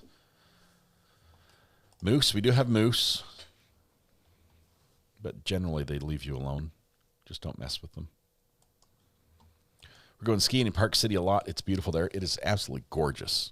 Park City was an old silver mining town when it first started. It was basically a slum. There was nothing good in Park City. It was mining, piles of mining and old, mining towns and things like that. And it then transformed into being, Utah's Vail, Colorado. It's gorgeous up there. Moose or meese? The plural of moose, I think it's moosin. It's oxen, moosin, moosin. I'd rather face a snake than the wild hogs here in Georgia. I agree. Wild hogs scare me to death. They're very aggressive.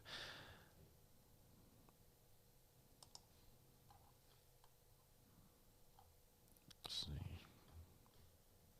Moose plural is just moose.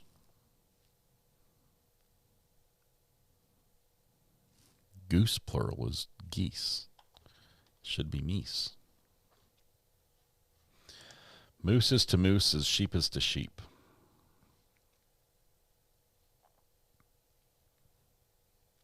Red Pen says, here in Iowa, you're most likely to get unalived by a deer than anything else. They jump out of the ditches right in front of your car. This is scary. This is scary. Last night, I was driving home with three of my kids in the car. We were on 11, which is sort of like the big road that goes north and south through our area of the county. And at the last minute, I saw a deer's head pop up just in peripheral vision, and it's right next to the road. And we're doing 60 miles an hour, which is the speed limit. But yeah, they can jump out ahead of you pretty quick, wreck your car, and do some damage. There isn't a plural of moose. Hyenas are the scarier cousin of coyotes. They're scavengers for the most part, but they're a little scarier.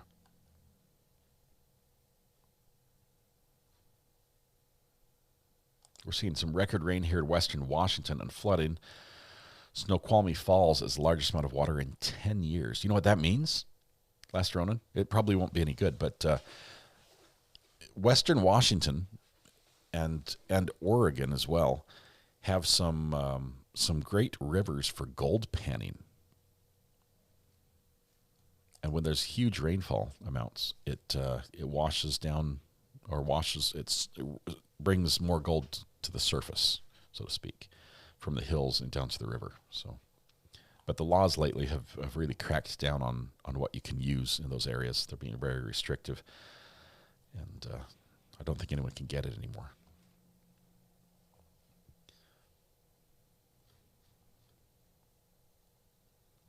Is there a collective noun for moose? All right, so I was way off on my time frame. It's now been well over an hour, about an hour and a half, almost 2 hours. Holy cow. It's been almost 2 hours since the judge kicked us out of court for this closed session.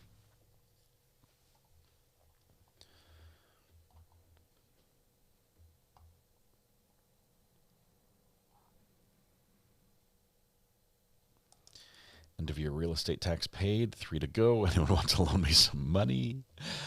Sorry. Taxes are a bear. My daughter has had 3 cars due to deer. She needs to get a deer whistle on them. Have you seen those deer whistles? They're powered by the air of your car moving, so it's not battery powered. But it makes a noise that supposedly alerts the deer and scares them off before they get blinded by your headlights.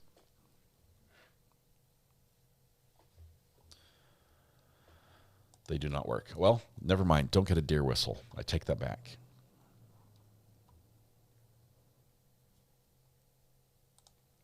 I'm amazed at our ability to entertain ourselves. The hearing is back on. We're waiting for the hearing to come back right now.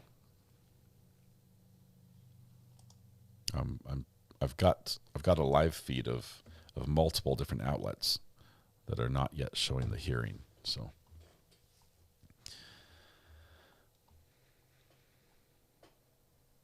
Swerve or not, don't swerve. I'm sorry, that might sound mean. When you're driving on the freeway and you see an animal in the road, you swerving could probably kill the animal and you. You might not be able to save the animal, but...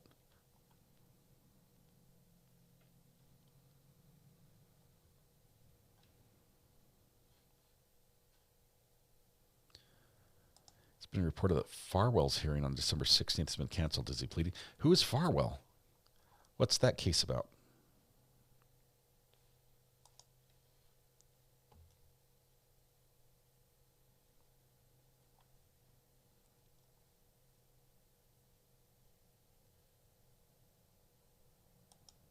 Baby shark. Yeah, I'm sure some people benefit from that advice. Sandra Birchmore. I don't know. I had not heard that.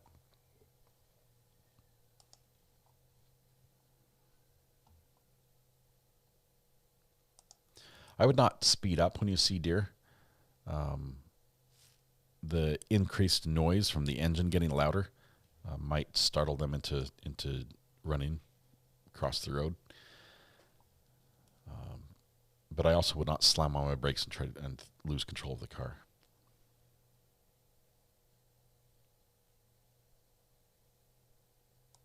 I had a deer jump over my head out on the bike one night. That will test your underwear, for sure. Deer are amazing jumpers. They prance around like that's their method of transportation, but when they need to jump, 10 feet is nothing.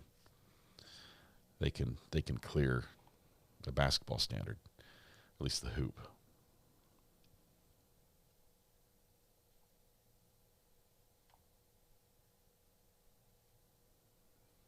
Blow your horn and slow down. Can't give you that advice. I mean, every case is different, but okay, come on, Brian, help us out here.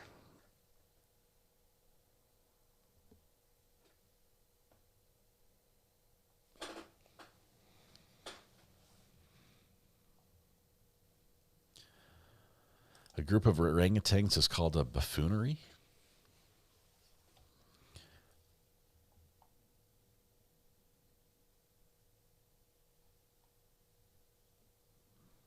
Currently, per the judge's orders, the defendant can be seen and his family cannot be filmed or seen on camera. Autobody Gal gifted a membership. Thank you, Autobody Gal. We're so excited for you on this journey you're on. Thanks for including us on it. You're doing amazing.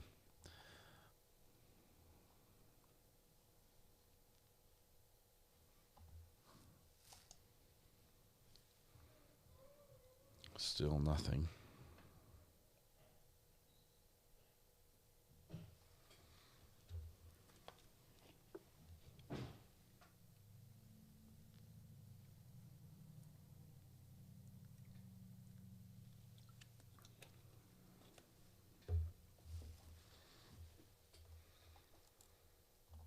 If you see one deer in the ditch, there's always another waiting in the bush. If you miss the first, you may hit the second.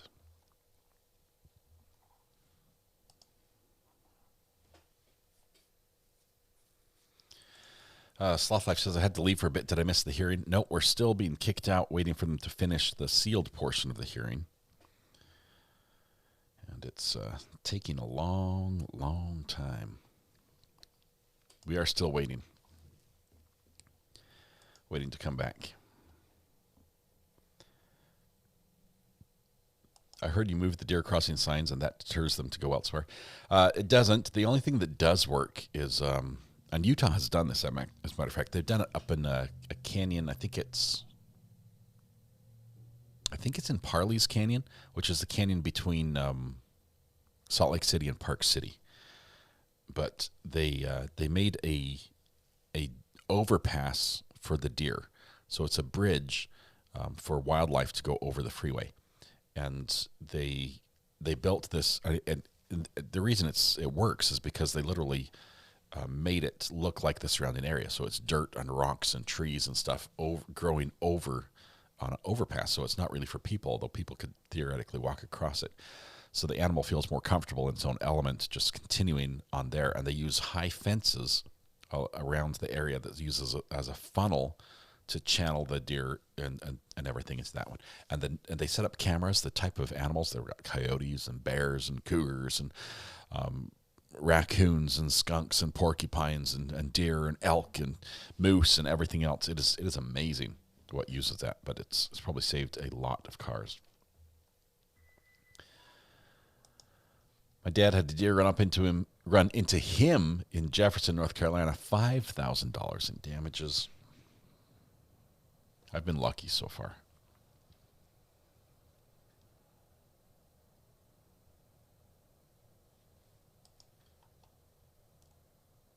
Sheep, deer, and aircraft are their own plural words.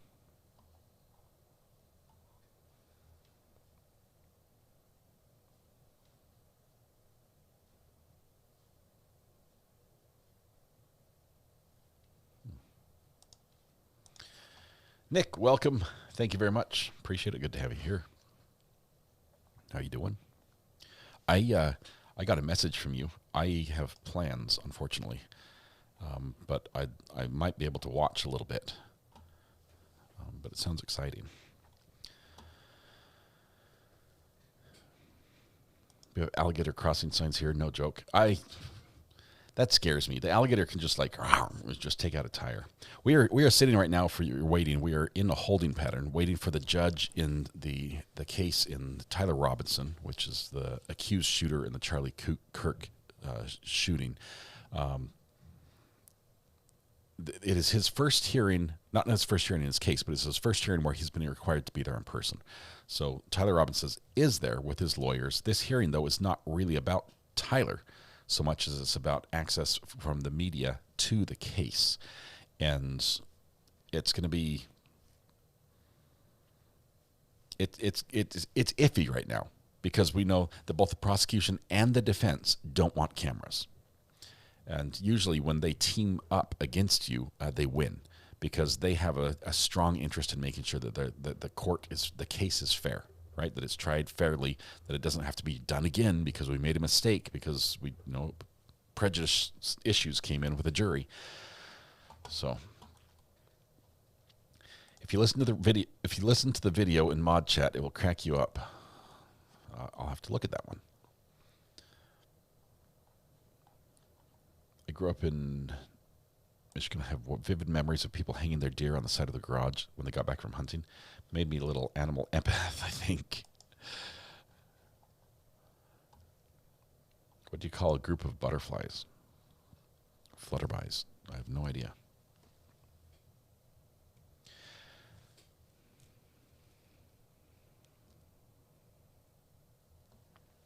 We're now almost 2 hours into this closed session where the judge is supposed to be ruling on what needs to be kept sealed. Everyone's been kicked out of the courtroom except for Tyler, his attorneys, the prosecutors, and potentially the lawyers for the media. It's possible that they are kept out, although they have an interest in this hearing. They might not be allowed to be in there for this portion of the hearing, but I'm just not sure if they're included or not.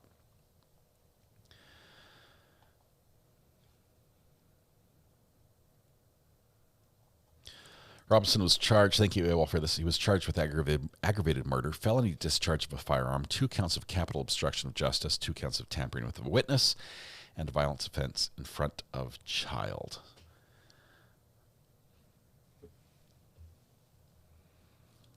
It's a lot of charges. I don't think this is going to come to court next year. It's just not going to happen. A group of cats. I think it's a herd of cats.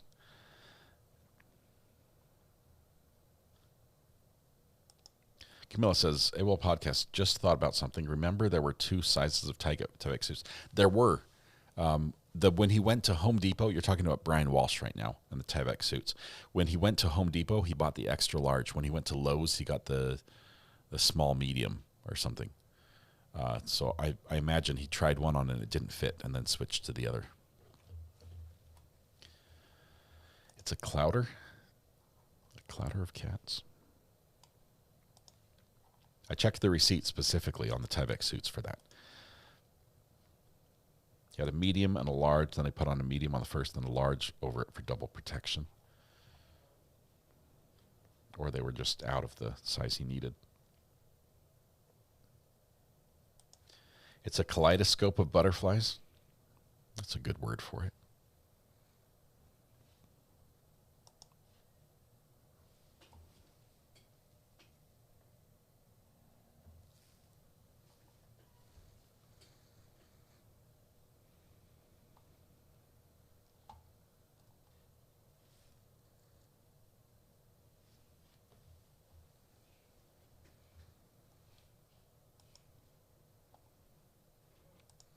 A flamboyance of flamingos. Yeah.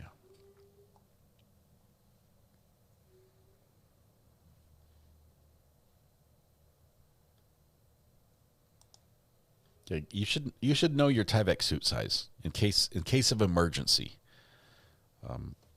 They're cheap enough that you should have one on hand. You just never know.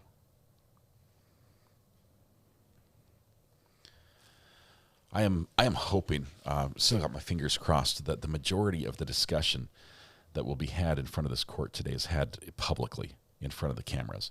I want to hear the lawyers' arguments because I think we collectively should hear their arguments and hear what they're fighting for and why they feel it's important to have transparency. I think you can argue that being transparent reduces the number of threats to the safety of the court system, right? Because as soon as there's suspicion and secret, then you get the weirdos come out, right? The crazies that have just their tinfoil hat on and they've got some vendetta. They have not come back yet. Judge said we would unseal it for this other portion, but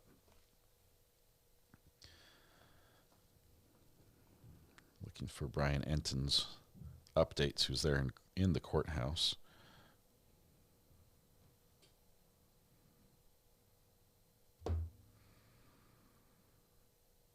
He's not updated in the last hour.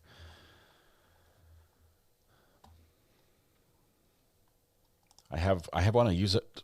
I have no use for it except when I go into the side of my house.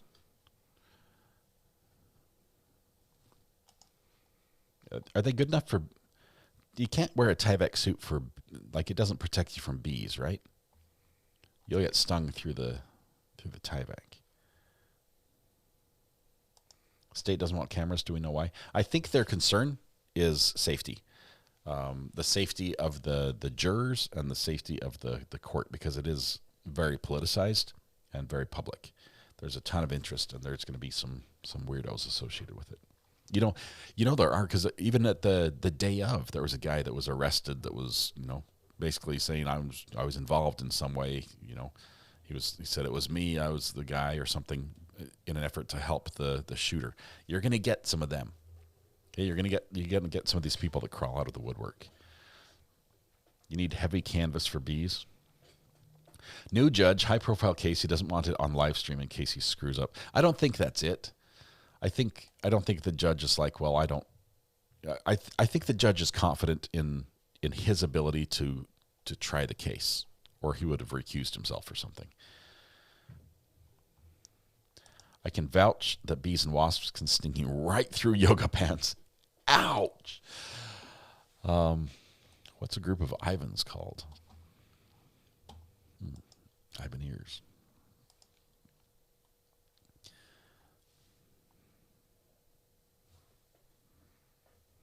Okay. That was a bad day, I can imagine. A group of Ivans is called a block party.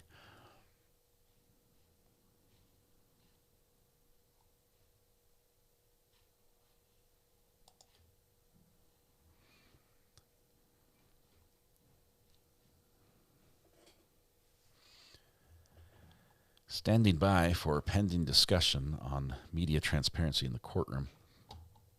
Court transparency in media.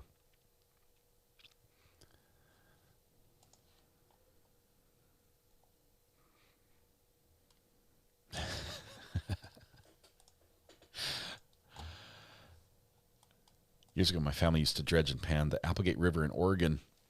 Tell you, back in the day when you could run a dredge, now they've tightened down the laws so much. Most of the rivers that produce good gold, you just can't do that on anymore.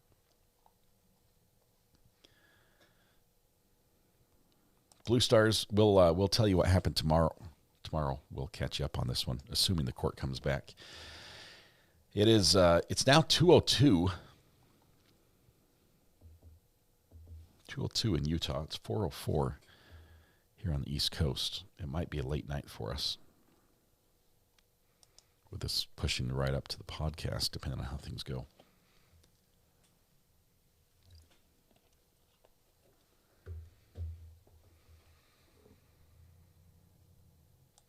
I love my live view. it's a beast. I've got the 4 modems, and then sometimes I'll also use the Wi-Fi with my Starlink. So I'll run a Starlink connection Wi-Fi, and then you can also plug it in. So you can run 6 connections on the Pro at the same time, and that usually is enough to get any signal out. Good. It's spendy. You pay for it. I mean, when you tell people how much you pay in internet costs every month, it's spendy, but they're great.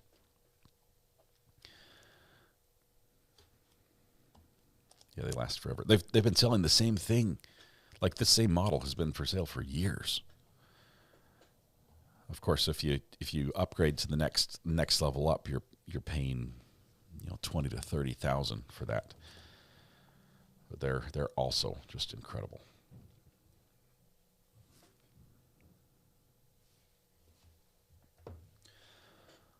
Looking at Brian.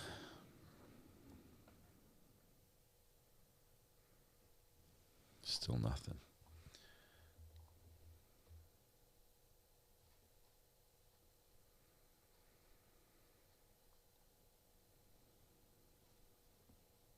Mr. Iowa has Starlink as a backup, as do I. I leave it on my car, which I'm not sure if I should, but I leave it mounted on my car so that typically if I'm away from my house, I'll have Starlink with me at any time. And under the new plan, you can't really turn it off anymore, or else you could lose your deal. So I pay, I think, $5 a month when I'm not using it, and then it's just enough that I could send like text messages. You can't really browse the internet because it would take forever. It's like dial-up speed Starlink, but then you can just switch it to high speed in a moment when you need it. I'm starting to think they forgot about us in court. I don't think they did. You've got family in the hallway. You've got a lot of attorneys in there. I think that's probably the issue. You've got 4 tables of attorneys that all want to be heard. And imagine all of them give their opening statements, and then they all want to respond to the other people's opening statements, and then they all want a final statement. Pretty soon you can spend a day listening to attorneys talk pretty easily in that scenario.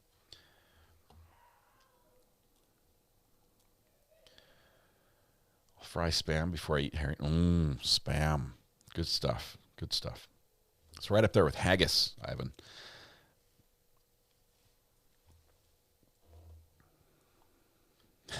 John, I see yours about the AI.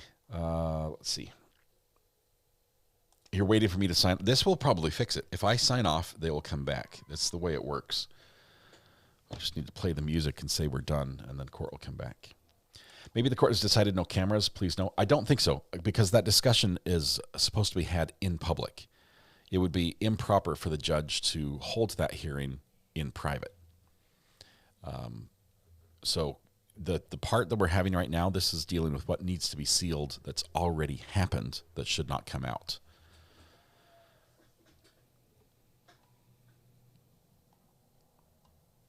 Go fix something to eat. That usually works.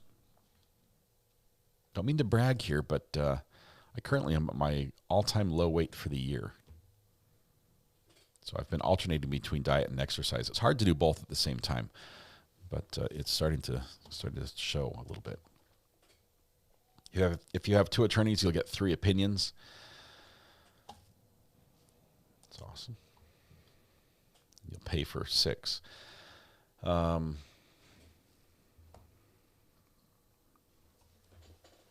to see if anybody else might be giving us some updates in the world of Twitterverse from Provo.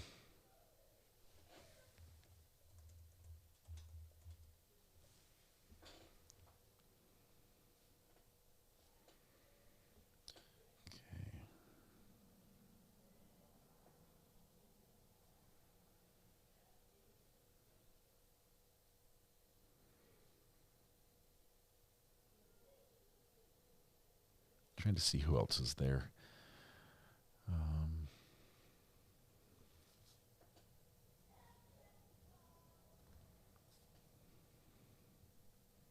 Who's this?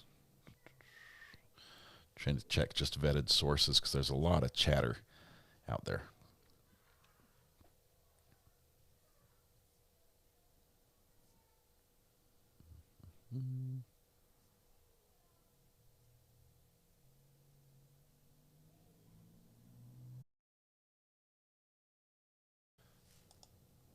talk about internet and it will go down, huh?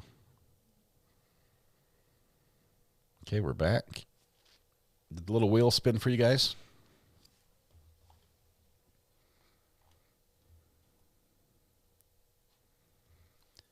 How long have I been quiet? I thought it was just you.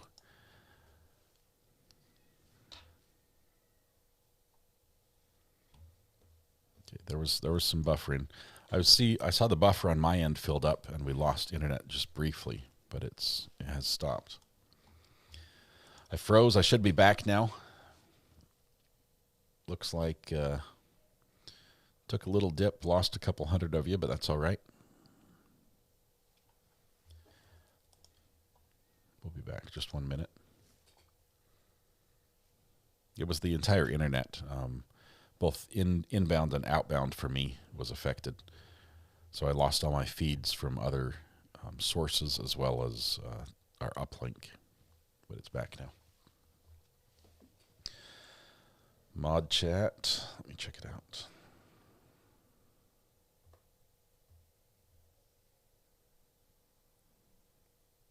I did see that one.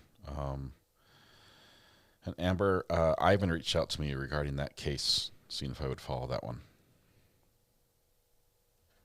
That's a media access issue as well.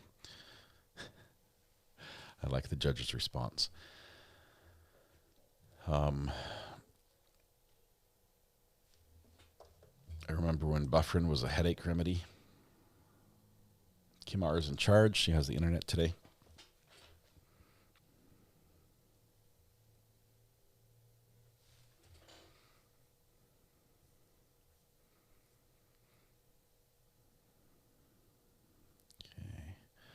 Let me check some of the major news outlets in Utah. I've got some friends that work at pretty much all of these. Let's see.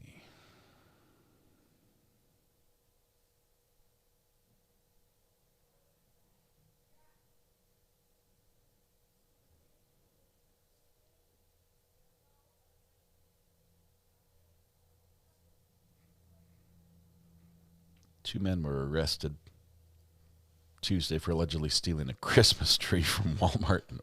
What are they, the Grinch? Let's see.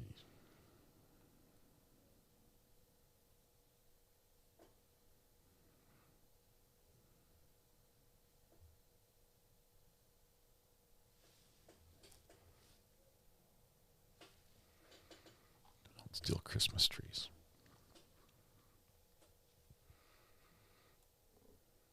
Maybe a solar flare. Brian Enton just posted, still in the hallway, no updates.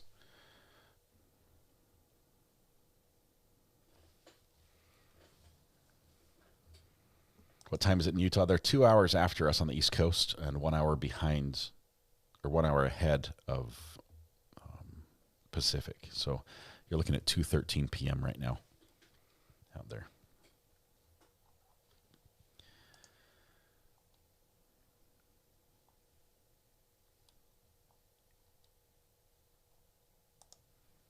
Scott Spivey case in South Carolina.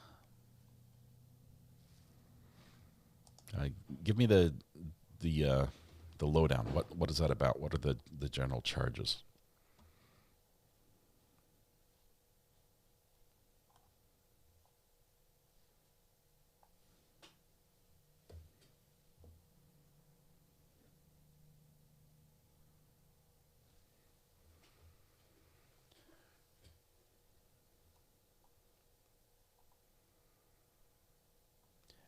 Camilla, I don't plan to cover the sentencing on Dustin Duran. That did happen today. We were busy doing other stuff. So I'm not planning on going back. It's already happened. Dustin Duran, I believe he was I'm trying to remember the charges. He was the one that was served in the military prior and was so surprised. Didn't he take the stand? He was so surprised that people didn't believe him. He was just like shocked at the end of the trial. 45 years. That's a lot.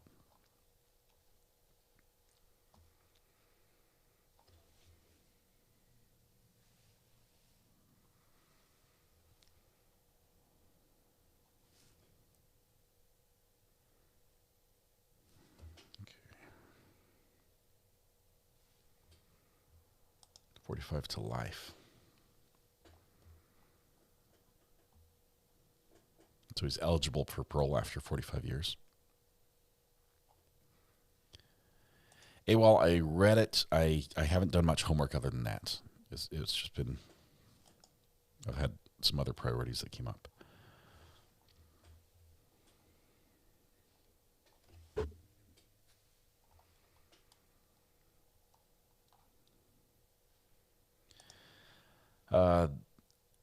Ted Duchess. Is it the Duchess or Ted Duchess? No news yet. The judge kicked us all out so they could go over things that need to be sealed. Because he said it wouldn't make sense to have everybody in here to talk about the things that I'm not going to tell people they shouldn't know about. So we're going over those things now, but it's possible, I don't know, if all the legal teams are in there, if all four parties, and there are four parties for this hearing, two legal teams representing the media outlets or conglomerations of media outlets, and the prosecution and the defense. And then you've also got the judge. So you've got 5 different people who may pontificate on any given issue if all 5 are allowed in. Justin Durham was a long sentence hearing, like 10 impact statements.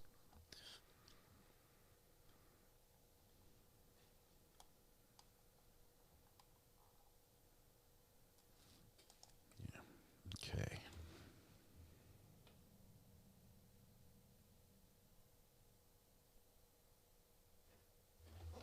Let me see if I can get Brian to respond.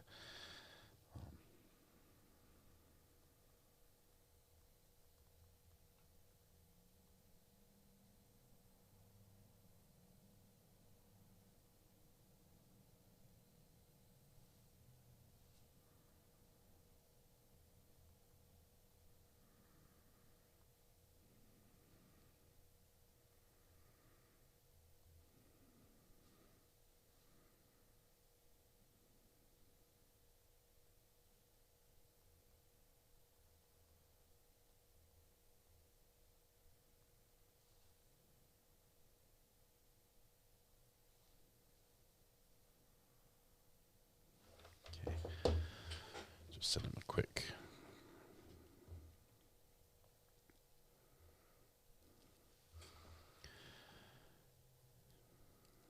He's the one who wrote music to be played at his sentencing? Who was that? Was that the Rose Petal murder or this one, Justin Durham?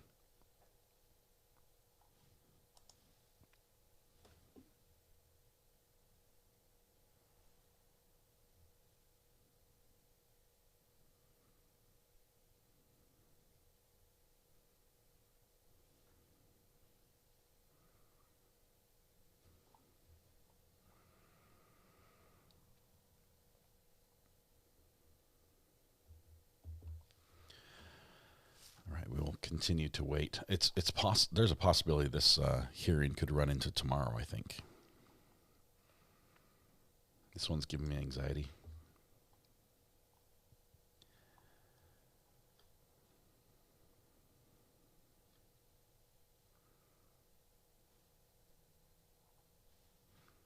Do you remember the Rose Petal?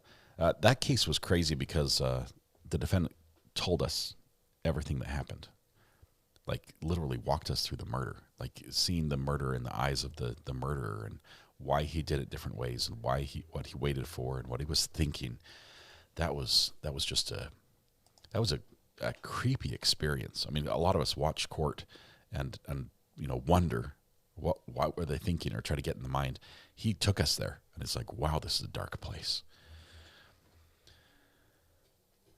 Don't think this will be handled today with a final decision. The judge said he would, but the judge obviously doesn't know how long the arguments are going to take.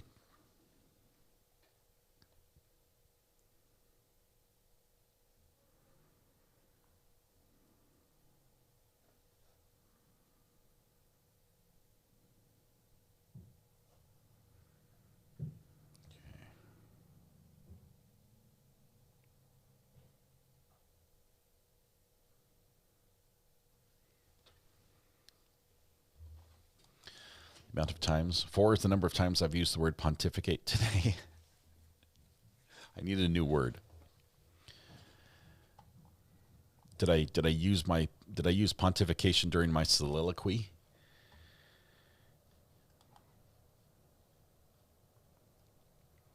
Ali G, get some rest. We will see you tomorrow. Thanks for hanging out with us.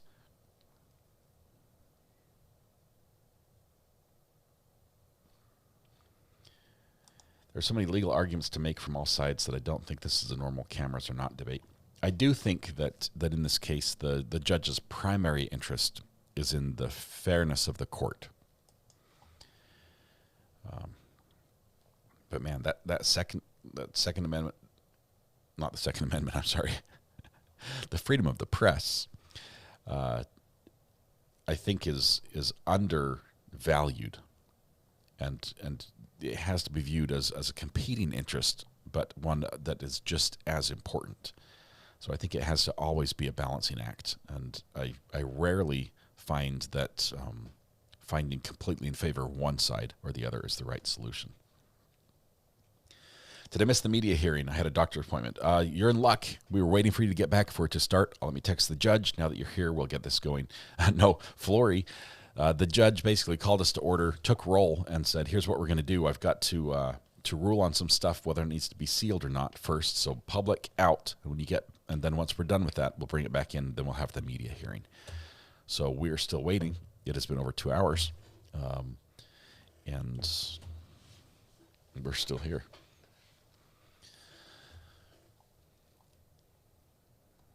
I also believe early on the judge used the word transparency. Nothing is more transparent than having cameras in the courtroom.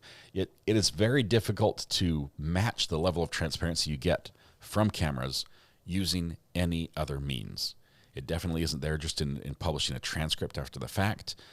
Even audio recordings don't give you the same level of transparency. I do think that a live, either audio or video recording would be preferred, because then you hear the time and the inference and the voice, either audio or audio and video. But I don't like the idea of saying, okay, we're going to let in one court reporter or one reporter or one a group of reporters, and they can take whatever notes they want and they can tell you about it. I don't like that idea. I realize that's how it happened back in the day. I think we're past that.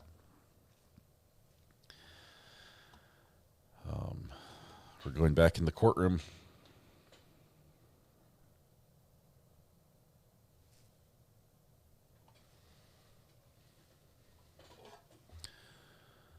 Let's see.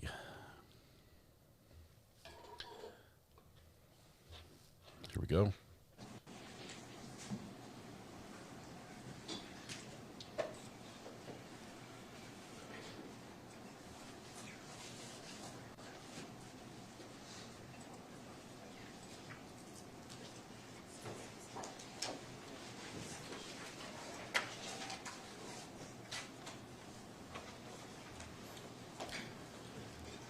Let everybody file back in.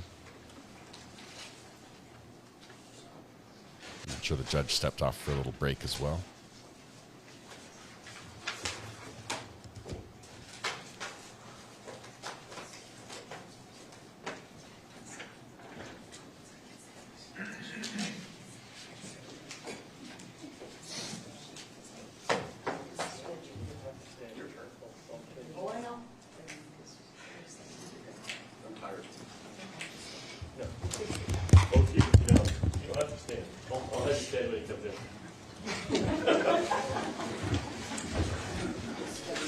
Camera's crooked. Should line up the sides of the camera with the vertical lines in the background.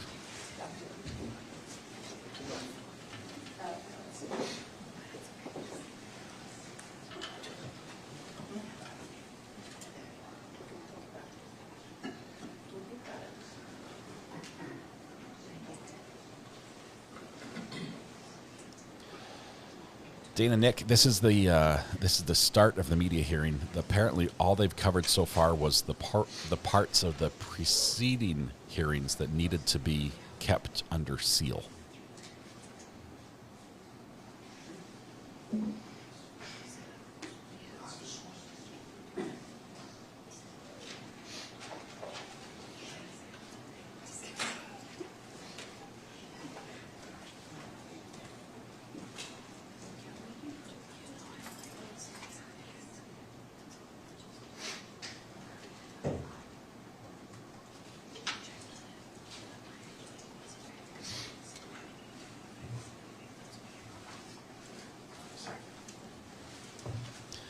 Selena K just gifted 5 memberships. Selena, thank you very much.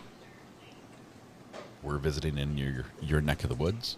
I think you're probably no more than about 20, 25 miles from this this courthouse.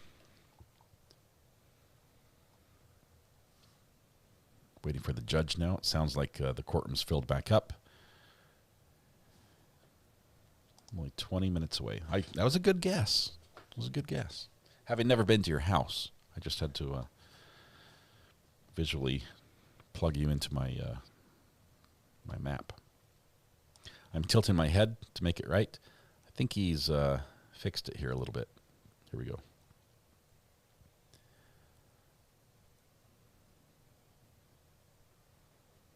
Yeah, he fixed it. That works for me. As long as the tripod's level, because if the tripod's not level, then anytime he pans away, it's going to be leaning again.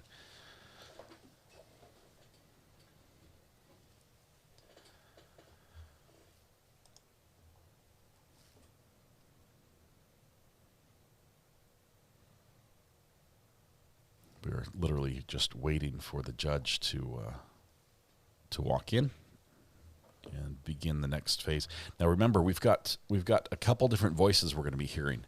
So we have a team of prosecutors who are present. We might hear from any and or all of them. We have a pair of defense attorneys who are present. We might hear from either of them.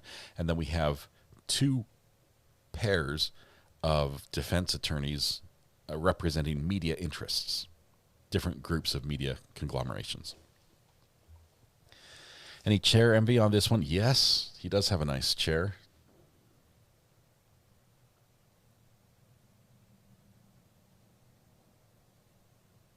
So he was just checking to see if this was in fact Admiralty Court. And there is a fringe, so I think we're good.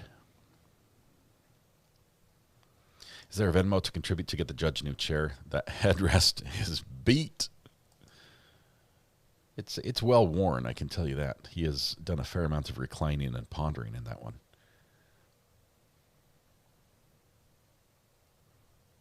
I'm sure the state has it in its budget. I just noticed a pan tilt zoom camera up behind the glass, up there in the back in the top corner above me. Interesting place to place it behind the glass. It's not the best setup, but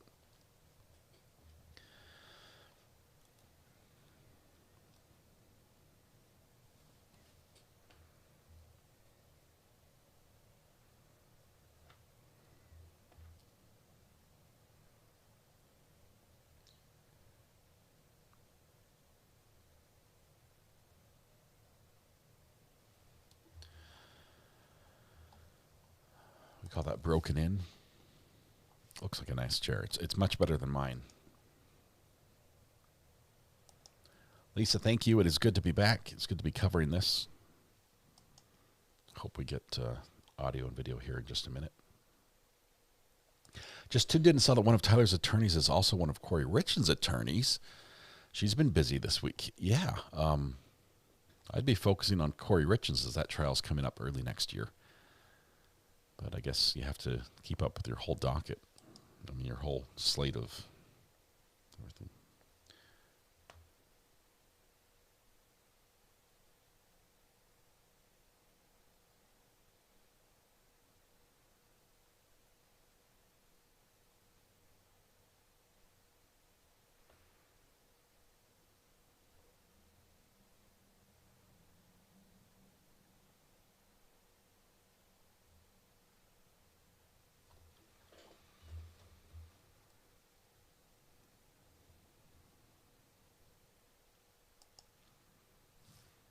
I don't know if the solar flare is still affecting us today. I know yesterday we had some glitches that I would attribute to it, but I don't know if it's still a problem today. I'm sure what happened was the judge finished the portion that needed to be sealed and then either had to take a break. He said, I'll take a break while we let the public back in, or I was going to, maybe he's writing something up, a document, making the changes that they've requested. Here we go. Looking around the court, we are in a new position now.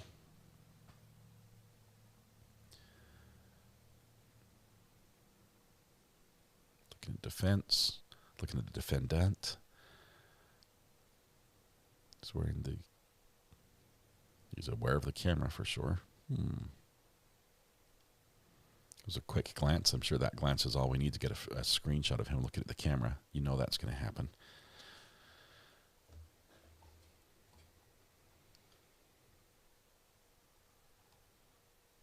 SWAT guys in the courtroom. Those are Utah County sheriffs, I believe. They're in their SWAT gear, their full BDUs. It's a lot of gear. At least they're not carrying like an MP5 or something.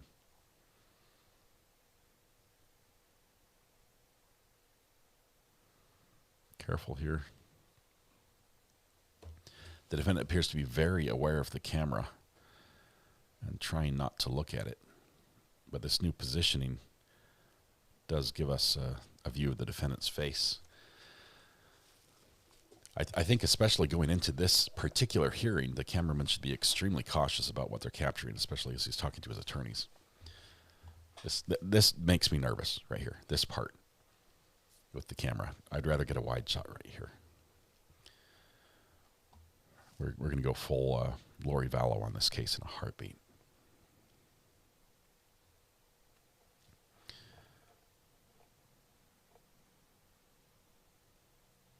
Cameraman is moving. He's picking up the tripod and moving back. So now we're in a different position. He probably was ordered to move back. Now we get more of a side shot. This is also rare. It's usually when a camera is allowed in court, the court will tell you exactly where you can set up your tripod, and that is where you stay. You're not allowed to move unless you're in, say, like Stephanie Boyd's court down in San Antonio, Texas,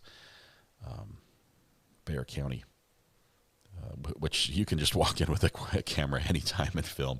They might have 2 or 3 different cameras set up in the back.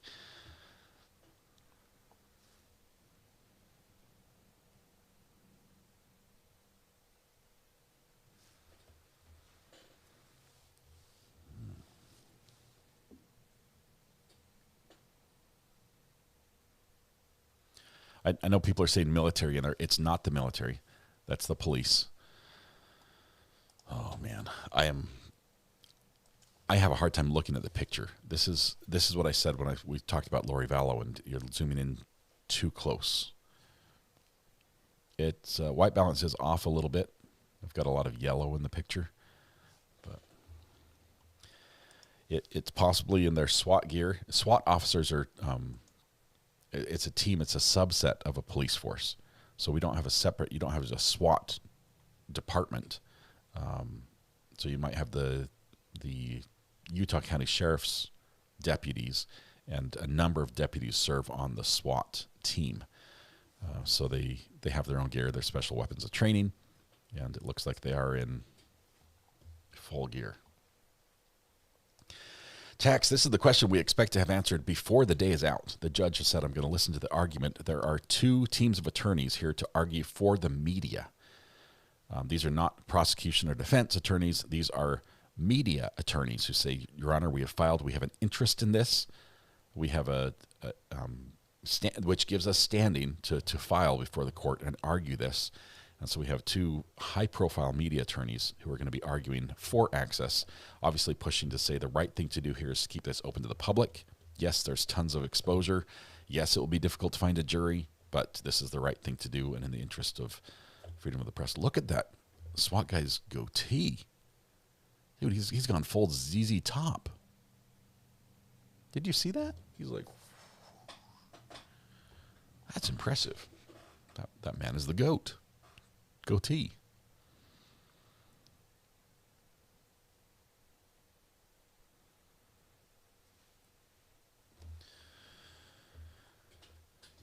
Okay. My uncle was the sheriff in Utah. He was on the SWAT team as well. Isn't that Corey Richards' attorney, the blonde? I believe she is. So, high-profile attorney. This is what? Death penalty case, right? So it's right up there. Wanda, thanks for clicking the subscribe button. You're among friends now. Thank you. There's no dress code in SWAT.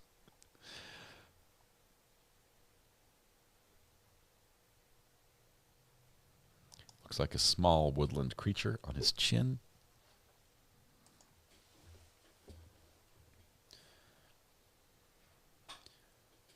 The prosecutors are also high profile.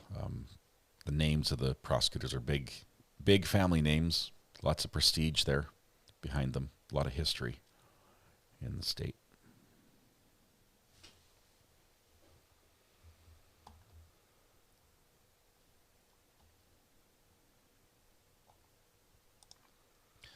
The lawyers do have a good time, and a lot of lawyers can argue and go at each other's throats in the courtroom. But, man, are you kidding me? Seriously? Was this the guy? Was this the guy that was at Lori Vallow? Do you just hate your job that much? Come on, please, please, please.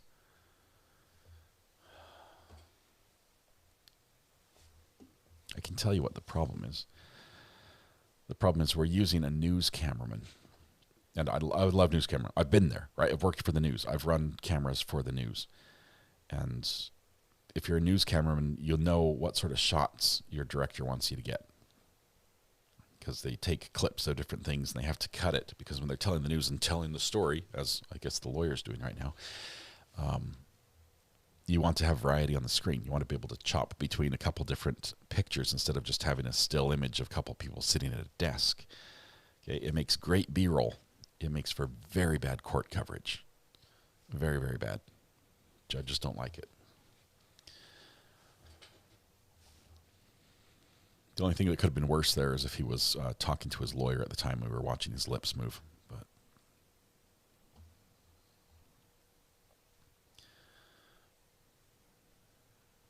I don't know if these are court-appointed or not. If they volunteered themselves, it's amazing. We have heard there's at least a rumor. I haven't confirmed from the courtroom if there's a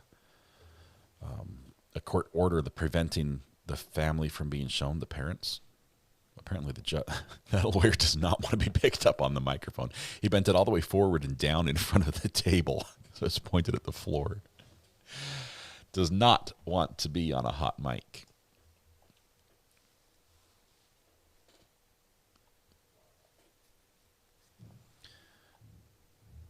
They're court appointed for Corey, so probably for him too, since it's the same one.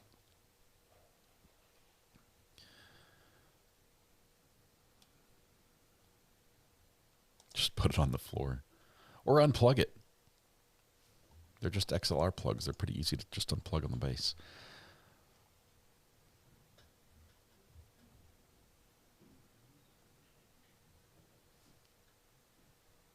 Yeah, all the attorneys have bent their mics completely out of position. Except for the media guys. The media attorneys have their mics in the right position. They know how important it is for good audio in courts. They're on our team, guys. They're on our team. Lawyers are appointed. They need 3 years to get years of experience to reach the death penalty status.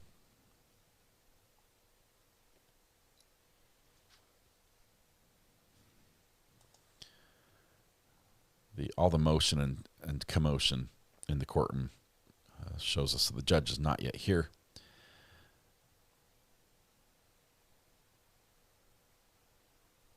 They're talking about the camera right now. Prosecution is talking about the camera to the defense right now. And they're talking about the cameras in the courtroom, the Zoom feed. They're saying we've got one camera here.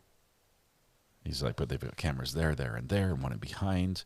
This one looks back. That one over here looks at us. They're hopefully working out a compromise. I tell you, in this particular court, I would take the Brian Koberger setup for access. I'd actually prefer that. Please give us the goatee guy instead. Oh my goodness. Don't.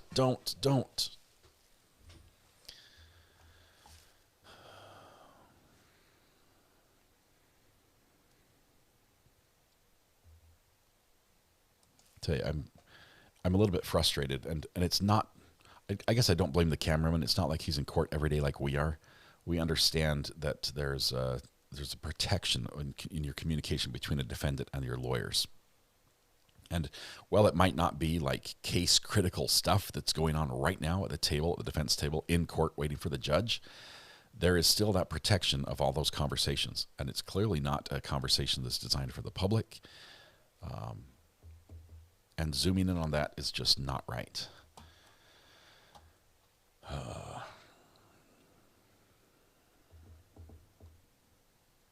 I don't know who Poole is today. I think we have KUTV.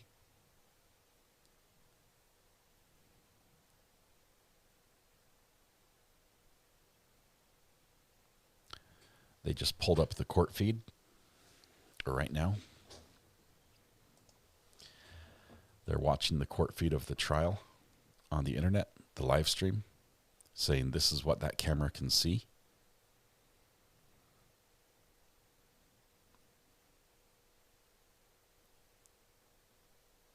Oh, look, and now it's zooming in on us. Yep, look at that. Oh, that's what I don't want. We're losing this battle right this second because of this cameraman. Judge is here. Here we go. We're going to hear about this camera in this court. Waiting for the audio. We're going back on the record in case 251-403-576, State of Utah versus Tyler James Robinson. I note the presence of counsel that previously entered their appearances. We have come out of the closed session and concluded that business. However, the court became aware of an event that happened before.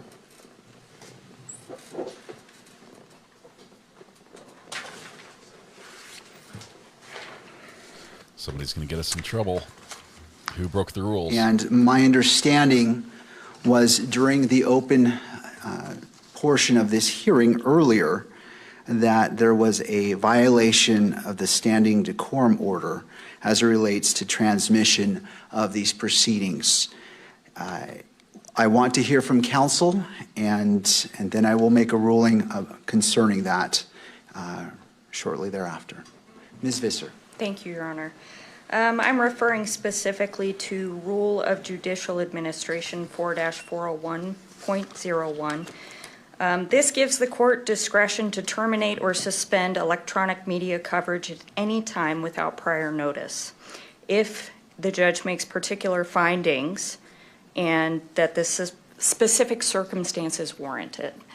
It is our position, the defense position, that there has been a violation of the decorum order. It is our understanding that those live streaming this signed and declared that they would follow the decorum order, and they violated it. So we are requesting a sanction. We believe these court's orders are binding and they need to be respected. We also believe that it threatens my client's right to a fair trial. It's the whole reason we filed a motion in the first place to remove his shackles. It's our understanding that his shackles are visible. It is also our understanding that potentially some audio from counsel table was heard. We are definitely taking more measures on our own to ensure that that does not happen again. But there has also been some filming of computers and materials at counsel's desk. That's entirely inappropriate. And I think everybody in this room will agree that's entirely inappropriate. So we are asking for some remedial measures here. We're asking for it to terminate for today, and we can proceed after that. Thank you, Ms. Visser. To the state. Your Honor, the state, as stated earlier, we believe that the court's order was very clear, and if there has been a violation of that order, then we agree that there needs to be some measure taken. We'll leave it to the court to decide the appropriate response to that violation, but we agree that any violation of the court's order needs to be addressed. Thank you, Mr. Ballard. To the press, attorneys for the press.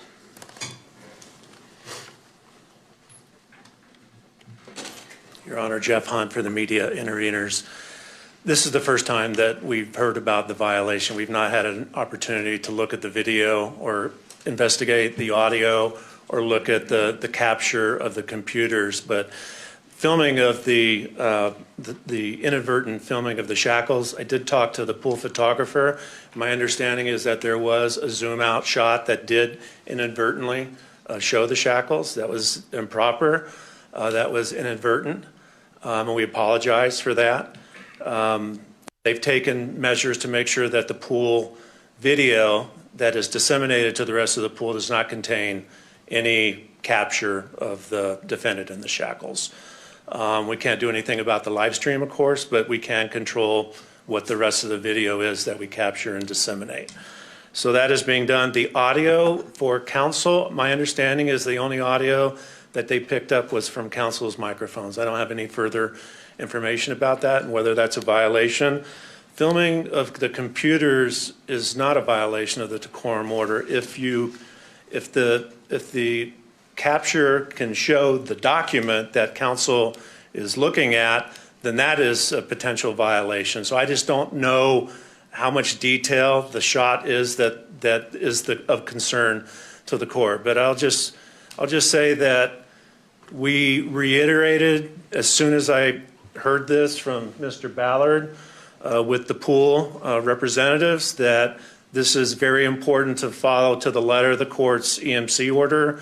They understand their obligations. They take that very seriously. They're not perfect. Mistakes happen.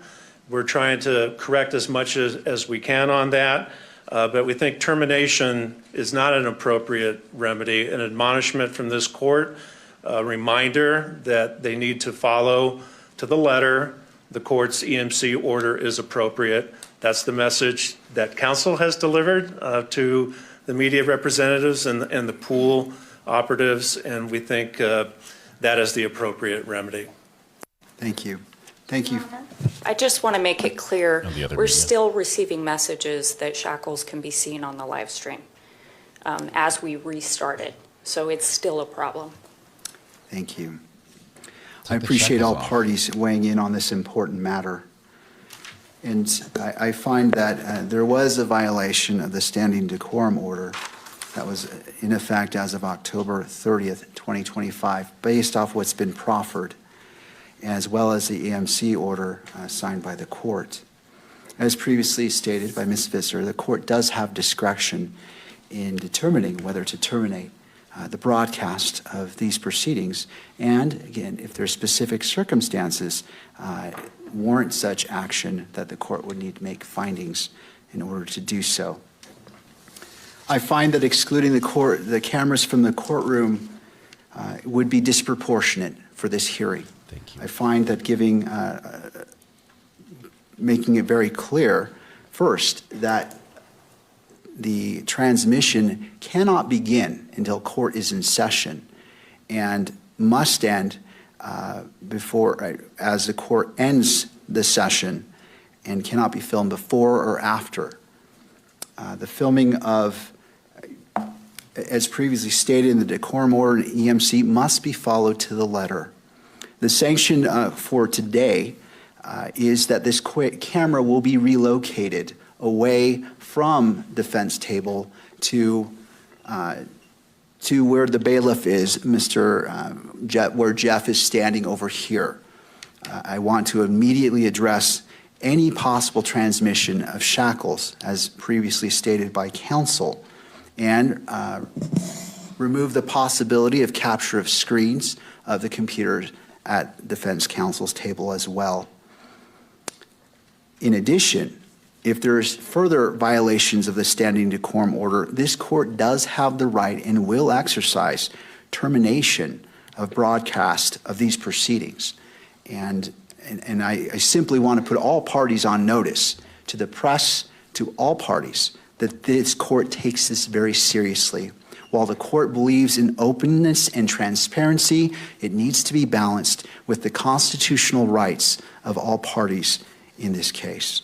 As such, we will take a brief recess to allow the relocation of the camera and to the place indicated by the bailiff, and then we will resume these court proceedings. I am anticipating this take Perhaps 5 minutes? All right, and Probably then we'll less. come back on the record and handle the remaining of this hearing. I appreciate the patience of parties as we move forward. We are trying to do the best we And with that, we're cutting it off and unplugging the stream. We're moving the camera to the other side of the courtroom. This breaks the 180-degree rule, if you know what that is. So it basically is going to be a mental shift because we're going to be watching from the other perspective, the opposing point of view, the opposing team's side of the court. Man, the idea that, I don't know, we could go back and see if the shackles were, I didn't see them. I didn't call them out. It's possible they might have been seen in a wide shot if you knew what to look for. But, yeah. The cameraman, this is something that I feel strongly about. The pool cameraman has to know inside and out the entire EMC. It has to know everything. The judge is restricted and follow it to the letter. Like, if your camera has a red light, it needs to be taped over. You need gaff tape over the red light. Most courts don't allow a little red blinking light. If he says you have to do a slow pan, you do a slow pan.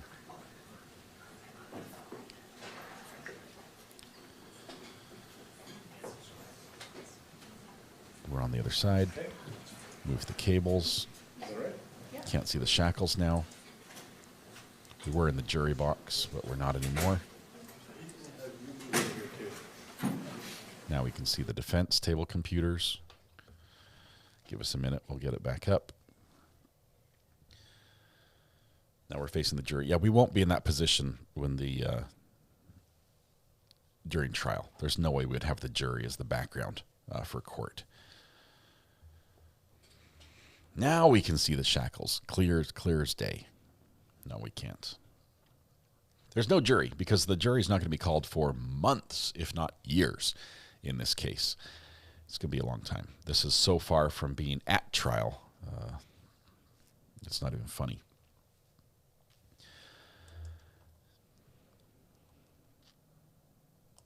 It's his handcuffs. You could see I was looking for them. If he lifts his hands up, we could see them. Actually, I've seen the shackles this time. This is a positioning just for today. Thank you very much. Appreciate that. Are you a Wyoming fan? What's the helmet there? The Buffaloes. I don't know who the Buffalo. I guess it's Buffalo, New York. I don't know. Who was that? So news reporters are not banned from posting news about the shackles, but the camera is prohibited from showing them. Yes, and the still image photographer as well would also not be allowed to photograph them. The same rules apply for the still photographer. So just because you have a still camera doesn't mean you can take pictures of the jury or anything the judge says not to. I don't understand. Anyone watching knows he's in custody. Dana, the thing here is they don't want jurors who might be exposed to this because that's a possibility, right? The odds that we get a full juror pool of people who don't know who Charlie Kirk or Tyler Robinson is it's slim. We're in Utah County, in Utah, where Charlie Kirk was shot. Everyone heard about it. So the odds of getting a juror member who hasn't seen some news coverage on this is very slim. And by what the judge is doing here is limiting that coverage to say, if you do happen to see it, it's not him walking in his shackles, okay, like a guilty person, because that might mentally make an image in your head that says, yep, he's guilty.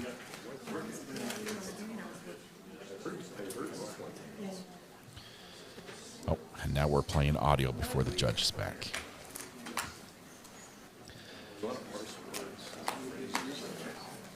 Court's hard, guys. Court's hard. It's difficult.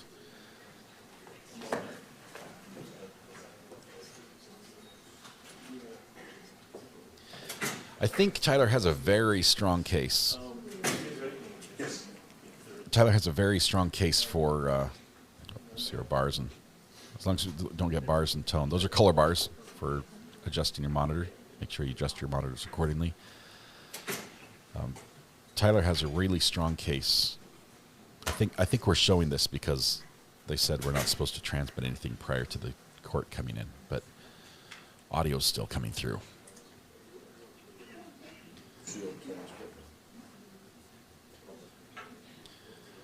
He has a strong case for moving the venue, change of venue.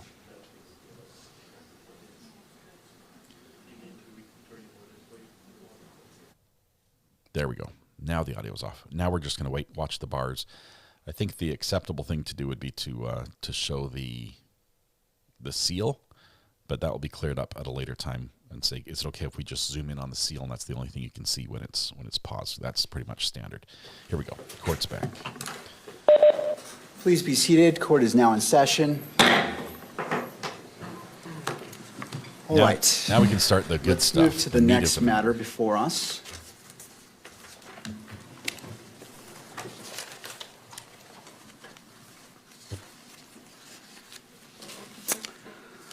And of course, I'm looking for my notes, and they've disappeared, but that's okay. Maybe the cameraman got a shot of the judge. You can use that.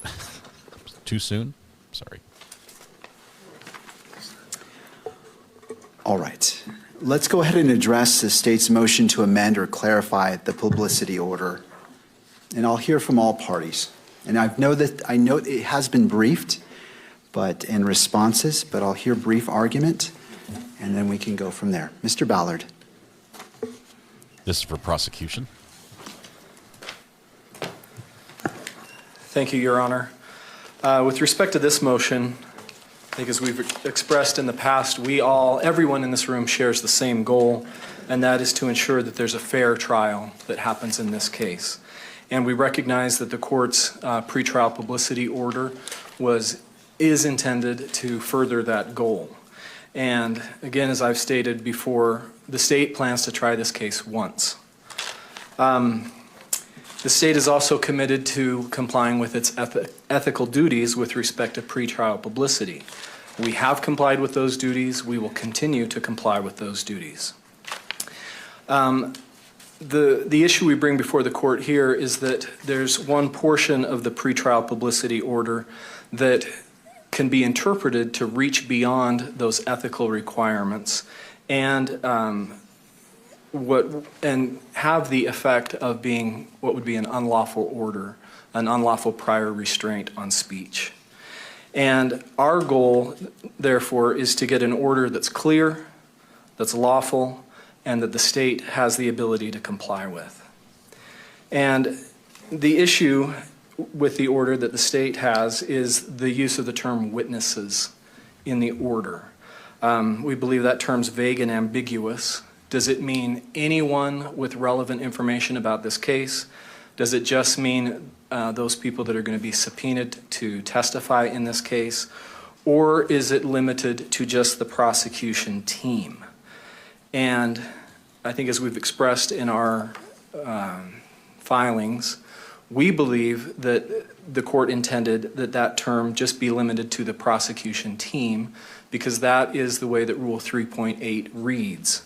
Rule 3.8 of the Rules of Professional Conduct that deals specifically with requirements for prosecutors talks about investigators, law enforcement personnel, employees, or other persons assisting or associated with the prosecutor. So in other words, the prosecution team.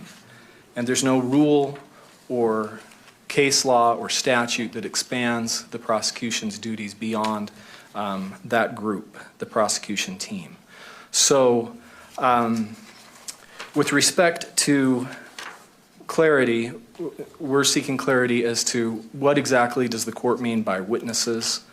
And we think the court just means the prosecution team because if that term stretches beyond just the prosecution team, then the order as written, we don't believe is a valid and lawful order because it would result in a prior restraint on certain speech and at the very least would have a chilling effect on that speech. If the prosecution agrees that we have an ethical duty to take reasonable measures to make sure that those who are identified with the prosecution team are alerted to the requirements of the court's order and to make sure that they do not make a statement that the prosecutors themselves would not be able to make, a public statement. But if the order extends beyond that, then we have concerns because a prior restraint is an order that forbids certain communications in advance of the time that they are to occur. And as the Court of Appeals has recognized, the Utah Court of Appeals has recognized in State versus LM. And widespread publicity in a case does not itself justify a prior restraint. Can I get an amen? The United States Supreme Court has recognized in Nebraska Press Association, there's no justification for a prior restraint unless it's clear that the further publicity, unchecked, would so distort the views of potential jurors that you couldn't find 12 jurors who could be fair and impartial. That's the high standard that applies in this case. And so in order to apply a prior restraint to persons beyond the prosecution team, the court would need to engage in a very detailed and demanding analysis. The court would have to make a factual finding of necessity, that the speech that would be restrained poses a risk of material prejudice to the ongoing judicial proceedings. The court would need to make findings that there are no less restrictive measures and that the prohibitions are likely to prevent the potential prejudice, and that whatever prohibitions this court decides on are very narrowly tailored. And as the state has explained, the Spencer versus State case from the Arkansas Supreme Court that just issued earlier this year is very helpful, I think, on this issue in explaining the analysis that applies to various different people that might be associated with a criminal case. You have attorneys, that category of trial participants, certainly the court has the highest degree of ability to be able to restrain the speech of attorneys, and in fact, as I've expressed, the ethical rules require that. But when it comes to trial participants, like witnesses, the standards are more demanding as far as restricting the speech of trial participants. And as the Spencer case pointed out, non-attorney trial participants, the court can impose a restraint on their speech only to the extent that the court first finds that any speech by those non-attorney trial participants poses a serious and imminent threat of material prejudice to the ongoing proceeding.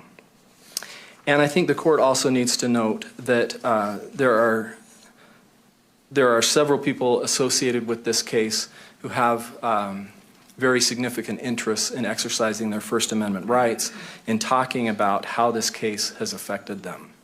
And of course, can't say that one person's First Amendment right is more important than another person's, but there are certainly some people here who have a larger, some people involved who have a larger or a greater interest in speaking than others. And so I think the court needs to take that into consideration if this order is meant to apply beyond just the prosecution team.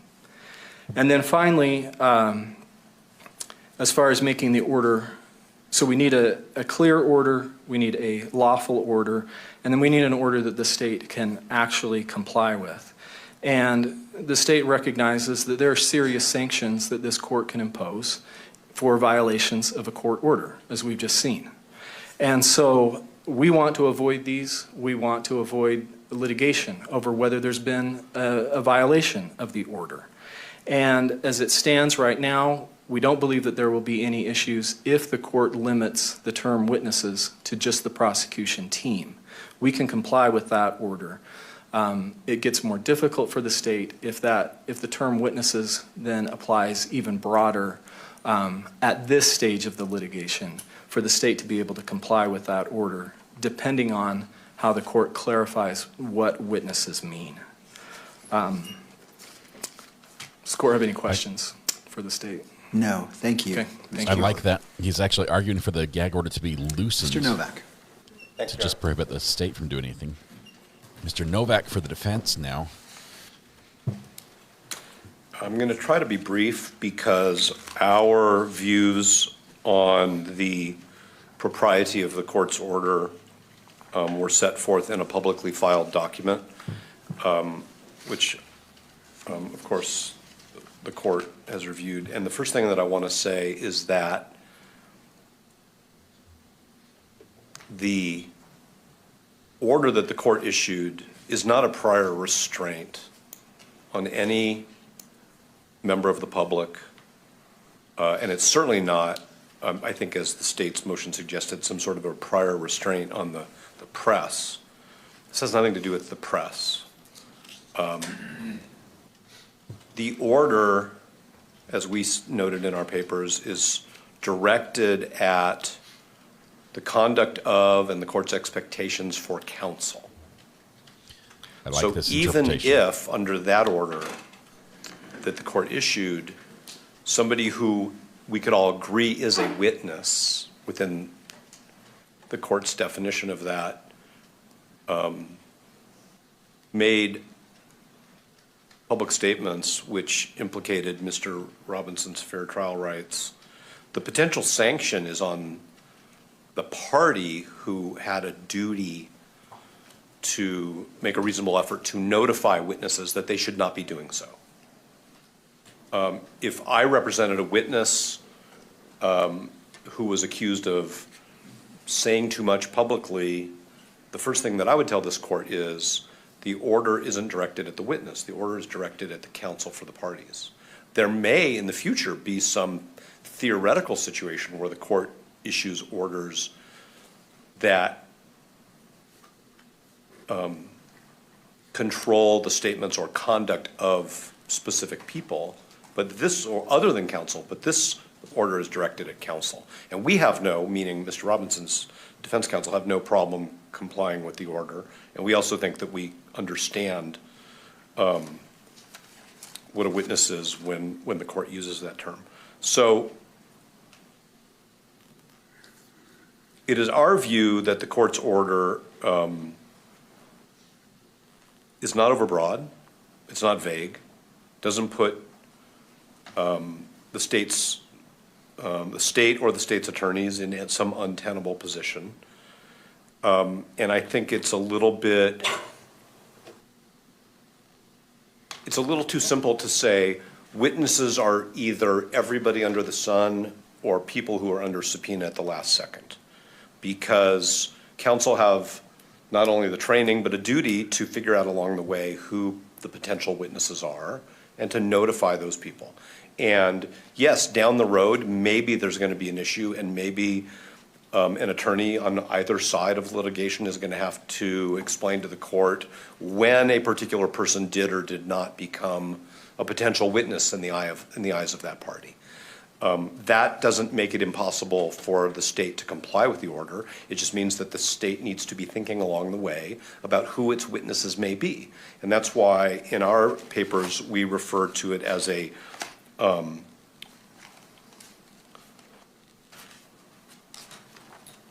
potential lay witness, because we believe that the court intended it to go beyond members of the prosecution team, which are law enforcement officers, retained experts, retained consultants, and we don't believe that that creates an enforcement problem. We don't think it creates a compliance problem. We noted in our papers, and I'll emphasize here again, that the court's order actually places responsibilities on defense counsel that the rules don't. The rules have special guidelines for the prosecution, and the court has expanded that to include the defense, and we don't have a problem with that. I also think that the standard that the state is suggesting for when a potential lay witness, as we've defined that in our papers, may make public statements that violate the court's order The best standard is actually the one that we believe the court should look to, which is the standard set by the 10th Circuit, because as the state points out, it may be that there isn't any Utah law on this issue. So it seems to me that the closest source of authority on this constitutional question is going to be the 10th Circuit, and that's the case United States versus Tijerina, and I'll spell it. It's Tijerina, 412 Fed Second 661, 10th Circuit 1969, where the court says that the constitutional balance between the First Amendment rights of a non-attorney participant and the defendant's right to a fair trial are properly balanced where extrajudicial statements present a reasonable likelihood of prejudicing a fair trial. That is a more protective standard than that which appears in Rule 3.6, and we think it's the appropriate standard which should be applied here.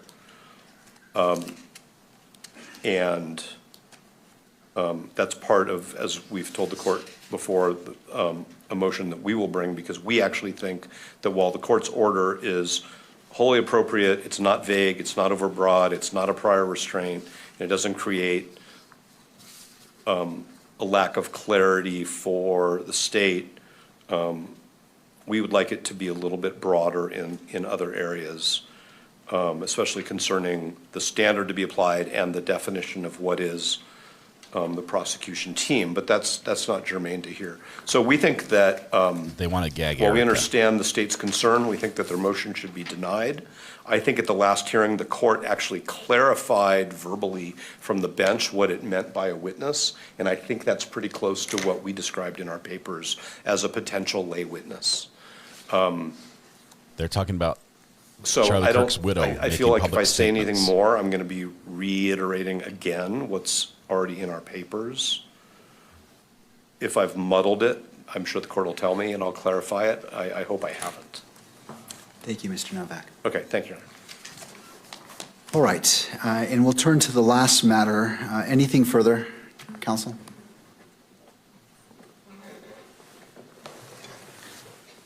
No, yes, thank you, Your Honor. I do want to point out that the court's order as it's written does impose limitations on speech. And the issue here is whose speech? Is it just the prosecution team members, or does it extend beyond that?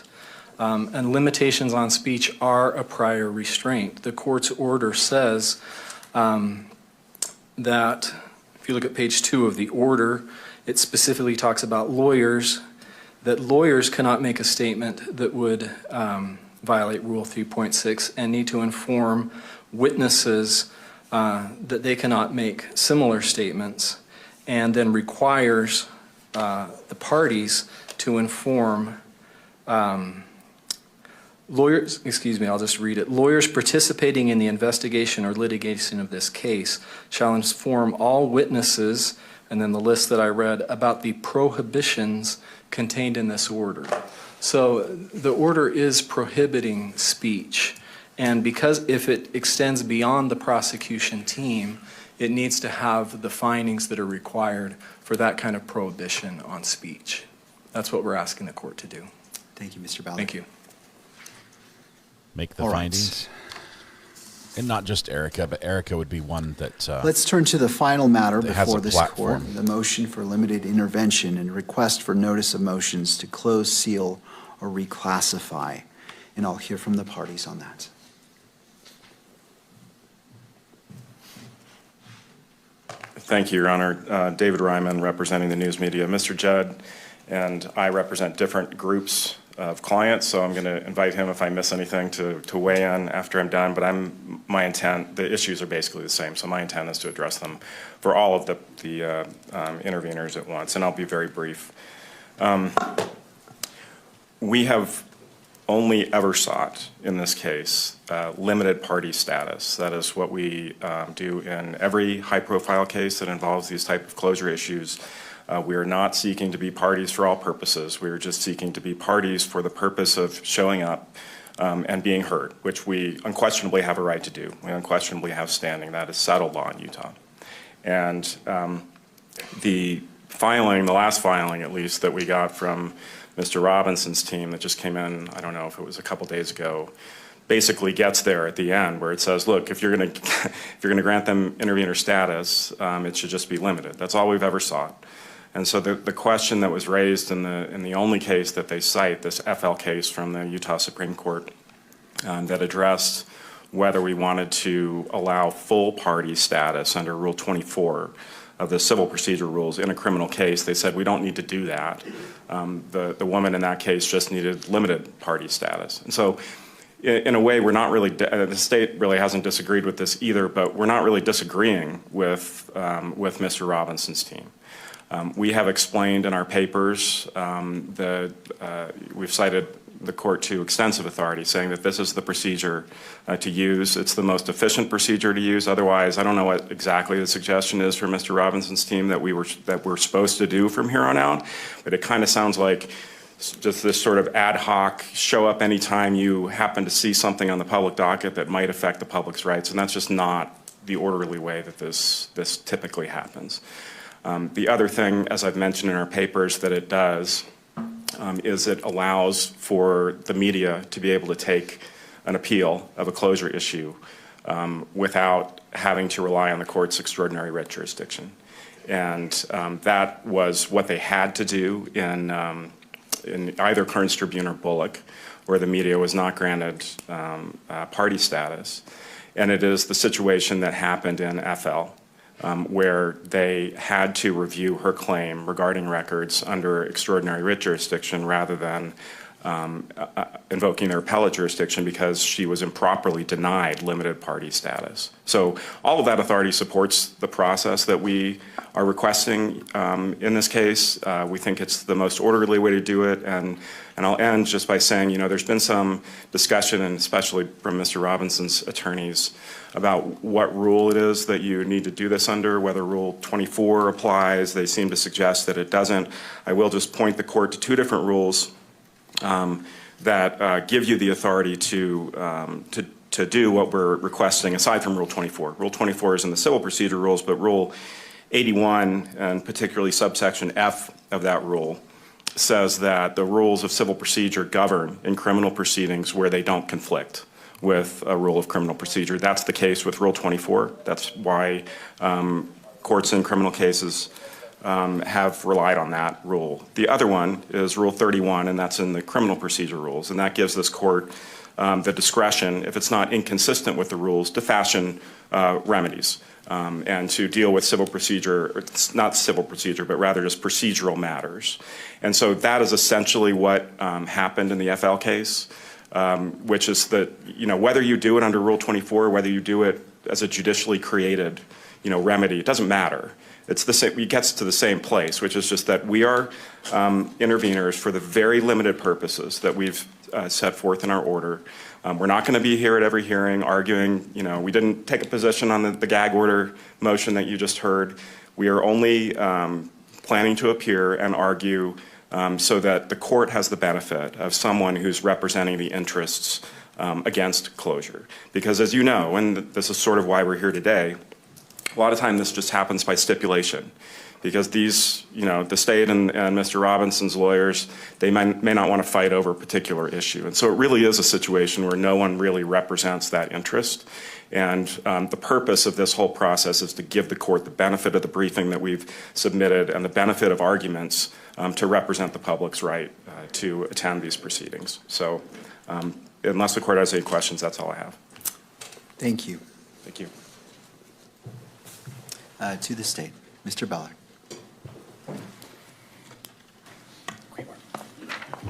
Your Honor, as the state briefed in briefing on a prior motion, I think it's clear that parties have the, or excuse me, outside entities have the ability to intervene in a case as a limited purpose party when there's a statute, a rule, or case law that authorizes them to take specific action in a proceeding.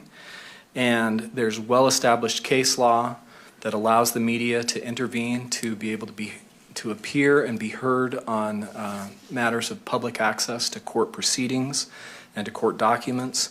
And Rule 4-202.04 of the Rules of Judicial Administration also make it clear that the media can appear and do just exactly what they've done in the closed session that we held earlier. So it doesn't make them a capital P party to the case. It makes them a limited purpose party, and they certainly have the right to be able to do that. Thank you. Thank you, Mr. Mallett. Okay, I'm liking what I hear so far. I can boil it down for you. Being a limited party gives the news media a chance to appeal or object to a closure. So I just want to clarify, the issue really, if we boil it down, is if these 23 media entities have met their burden to be a limited purpose party in this case. And I think another part of that is what that means. And really that is what we are primarily concerned with. What does that mean? What does that enable them to do? What jurisdiction is this court exercising over them as a result of them being a limited purpose party? Because I do believe that is another aspect of asking to intervene in a case. I do think that Rule 24 does not apply here. I think that's what we learned from the Supreme Court. They don't want individuals using Rule 24 of the Rules of Civil Procedure because it's too expansive. It's about broad entry into a case for many purposes. In the instances where our courts have allowed intervention into civil cases, and I want to be very clear here, the case law is in the civil arena. There are very few instances where we're dealing with this in a criminal case on appeal. So we're a little bit in the dark, and we're asking this court to kind of wade through and make a decision that potentially hasn't been made before. But I would ask the court to be very clear, no matter what it does, on what the media can and can't do in this case. And it sounds to me like the media has somewhat conceded that their role in this case is under Rule 4-202.04, and their role is to have a voice regarding closure, which has already happened today and will surely happen again. We have no objection to that. And to be clear, we're not objecting to the court's order about notice. We will provide notice. We will follow the court's order. We have no problem with it. But we do want this court to make the procedure very crystal clear. We want time frames. We want orders saying this is when you need to respond so that we don't end up with filings like we did this week, very shortly before the hearing, that we have to rush to respond to. We're all attorneys. We all know that these things happen from time to time, and we're not unreasonable folks. If they reach out to us, we will grant reasonable requests for extension, just so everyone is aware. But there was no communication. So I want it very, very clear what they can and can't do. It's less about semantics. This isn't about semantics. It's about substance. What are they allowed to do? If this court wants to call them a limited purpose party, that has to be, well, it's so you can exercise your rights under 4-202.04. And in doing so, this is what you need to do. That's what we're asking the court to do.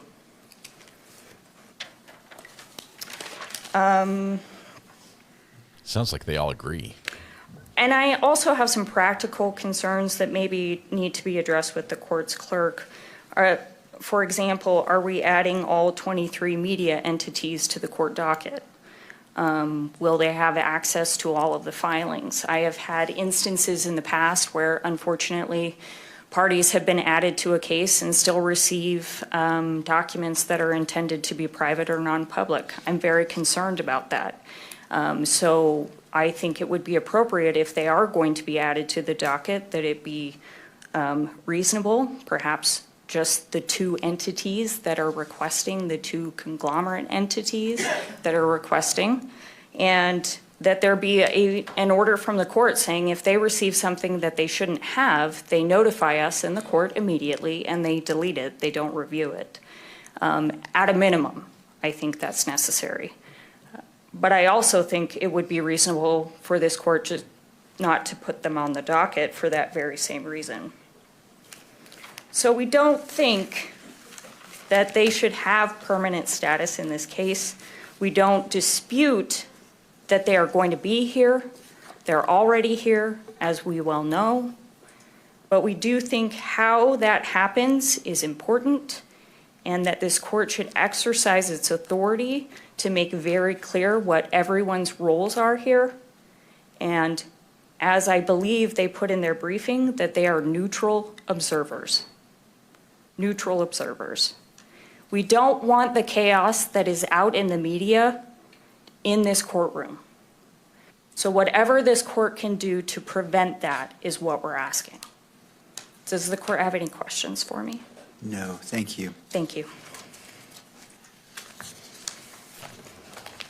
Sounds like everyone's okay with the media being a limited Your Honor, party. just very briefly, I'm not sure what neutral observer is supposed to mean. We have interests in the case. We are here to advocate for openness and against closure. And so I don't think that's what counsel meant to imply, but that's the whole reason we're here, is that no one else represents our interests. That is straight down the middle of what the intervention rule requires.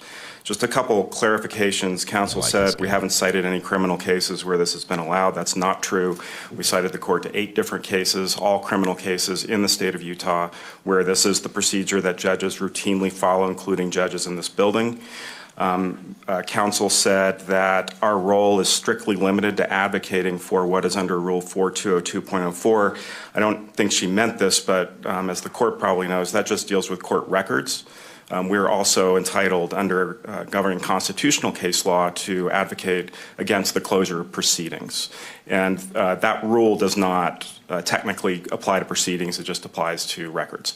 So just to be clear, but I think we have been clear, and this is all, I mean, there wasn't a whole lot of daylight between what counsel was just suggesting our role should be and what we've asked for, you know, which is just if they file a motion that seeks to prevent, that wants to classify something as non-public, like they did last night with the motion to disqualify. They were able to at least provide that to us. It's not very hard to send an email. That's all that we've asked for in terms of the notice. And then we have the right to be heard on those issues. And so I didn't really hear from counsel any reason why we should not be granted limited party status in this case, other than just some sort of, you know, confusion on their part as to what that would actually look like. I don't know how the clerk deals with parties on the docket. I assume you guys can sort that out. Typically, when we intervene on behalf of the news media in cases, they are listed because they are limited purpose parties. But the court can, you know, if it doesn't want to hear from us on a particular issue, it can certainly say that. I mean, we don't have any interest in weighing in on aspects of the case that don't have anything to do with the public's right to know. And so I didn't really hear an argument against what it is that we are asking to do. Penny. Just one last point on, well, 2 things. One is that counsel's chastising us for filing something late. I mean, this was a stipulated motion that got us here today. We weren't asked to weigh in on it. It was submitted to Your Honor with an order, you know, which they just assumed you would sign because it was stipulated. It was only because this court said, no, I'm not going to do that. I want to actually hear from the parties that we weighed in. So this was not your typical, like, deadline where we were invited to weigh in and just didn't. Last thing is, in terms of docket access, you know, Mr. Hunt and Mr. Judd and I are all officers of the court. If the court says you can have access to things that are the parties are seeking to classify as non-public, but you can't share them with your clients until further notice from the court, that's fine. Some judges do handle it that way. Sometimes we just, you know, if they don't concern closure, sometimes we don't weigh in at all. But, you know, when they file things that they say we need to file this under seal and we're not allowed to see it, then the briefing for you is not super helpful, you know.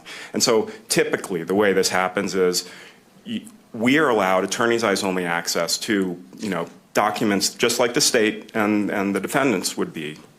their counsel can see things that are non-public, and we don't share them with our clients unless the court orders otherwise.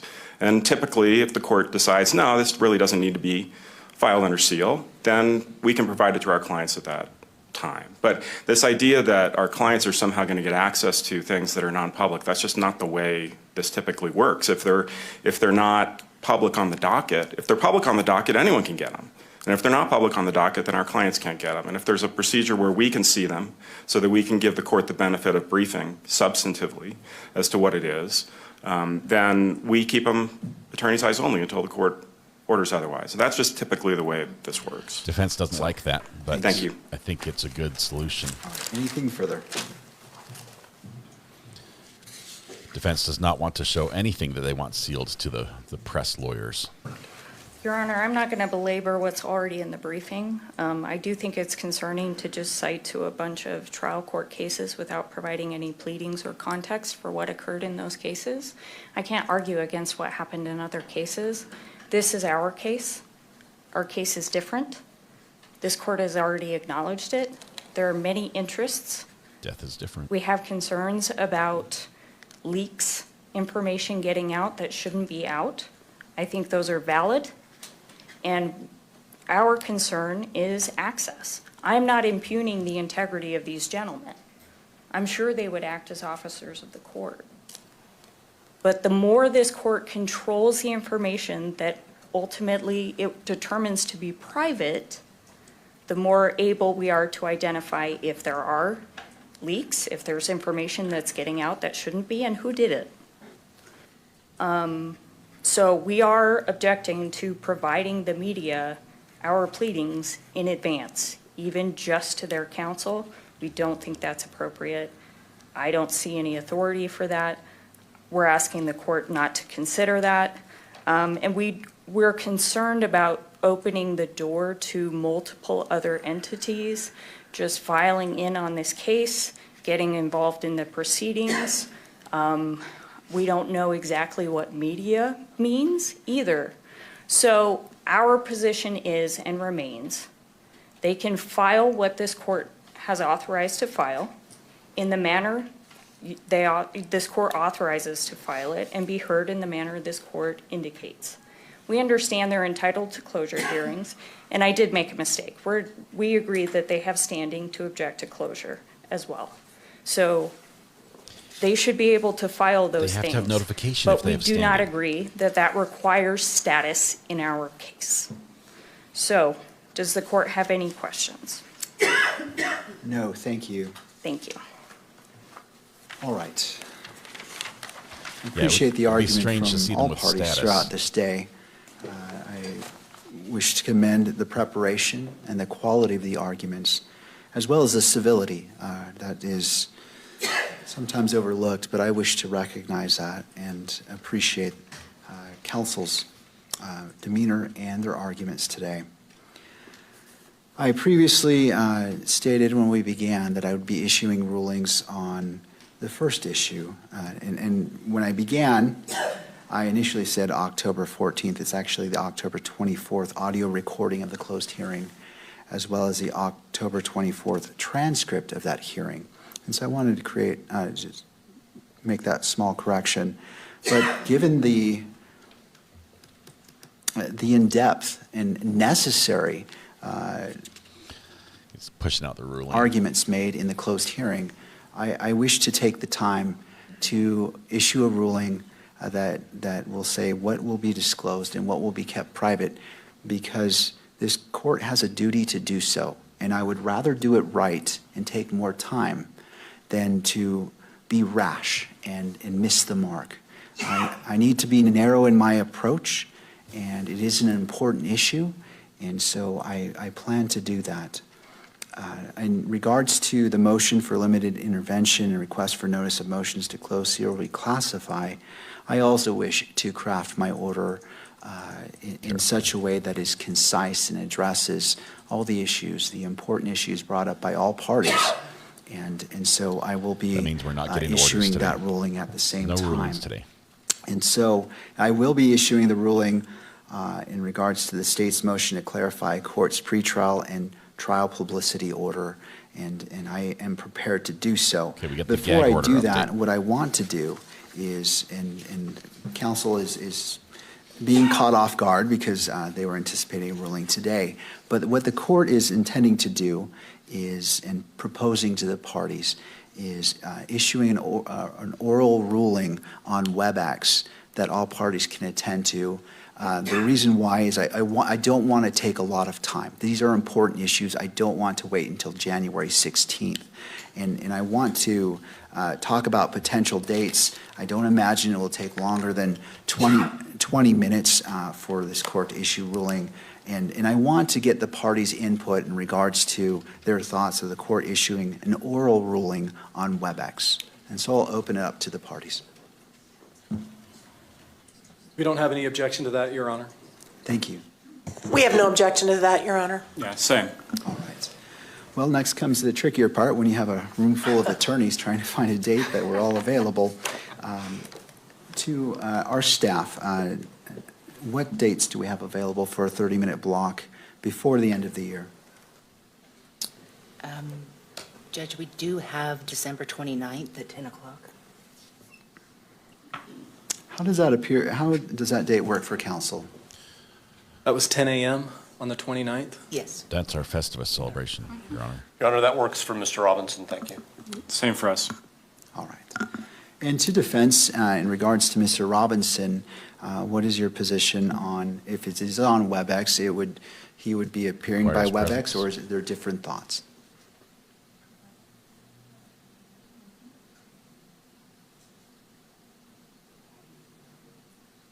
Your Honor, if we could just have audio only for Mr. Robinson to appear, since we will not be present, I would rather not have him in the courtroom without counsel present. All right. Thank you. I appreciate that.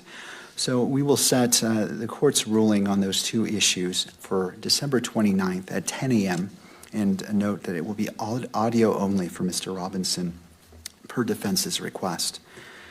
And to the last issue is, well, before I issue my ruling, I anticipate, and counsel, are we still on the same page in regards to our January 16th hearing? Are we planning for that? Your Honor, we are. We believe that most likely what we would anticipate doing is on January 16th, arguing our motion to disqualify the county attorney's office, which was just filed. That should give them enough time to respond to that. Ooh, spicy and also one. possibly we anticipate filing our own motion about the pretrial publicity order that has a little bit different take on it. That should be filed in plenty of time for us to argue that on the 16th as well. I think we have set aside the 30th, and that might be the one we want to save to argue our anticipated motion that's coming about keeping cameras out of the courtroom. And we will, I imagine the media will, depending on the court's ruling today, will want to weigh in on that one as well. And that would give them enough time as well. So that would be January 30th. All right, and before I go to the other parties, the January 30th date, there was some complications. And so we have to find another date. Okay.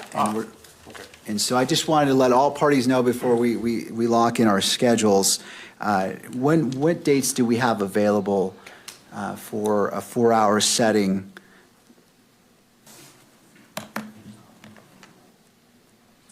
It's okay. 4-hour setting.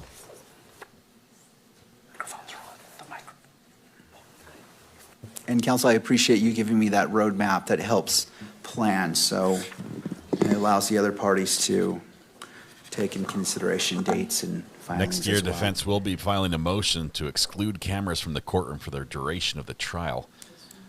You can imagine that will be hotly contested by the media. So as staff is doing that, they are looking for hearing dates. And one of the complications is, as a judge, I have 1,409 cases as of last Friday. And so trying to find a spot is tricky. And I'm grateful for my staff who work so hard to manage that calendar. So that is part of the reason for the delay. And we're trying to find a date because this is an important case, as is all of those cases. They matter to me. Important. Your Honor, while we're waiting, can I, if I might just make one point that might make things smoother as we go forward with the sealed filings? Okay. Just to Ms. Nestor's point, Mr. Novak earlier mentioned something about a redacted motion to disqualify, and I don't know if that is something that they're planning to file, but I was just going to say, sometimes, you know, what we heard earlier about that particular incident is probably not something that we care that much about in terms of what they would redact.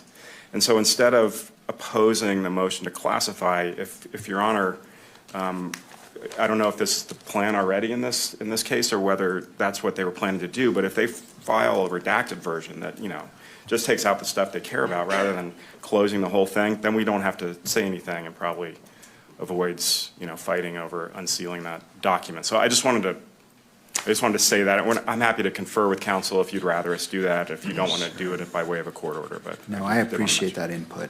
Media's given some ground from both there. parties, and then we'll get to the date.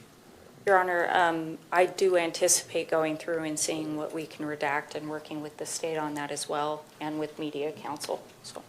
All right. And we agree that filing a redacted version is a good way to go. We can work together on that. As far as the January 16th hearing, the state will do everything it can to respond to these motions as timely as we can, as expeditiously as we can. I just want to note that January 16th hearing was set with the expectation, the previous expectation was that defense counsel was going to get us these motions before Thanksgiving. And we just got the motion to disqualify last night. So we'll do everything we can to respond to those as expeditiously as we can and hopefully keep that date, but I'm not guaranteeing that we'll make that date. All right. I appreciate the heads up. Going to staff, what dates do we have available for in lieu of the 30th?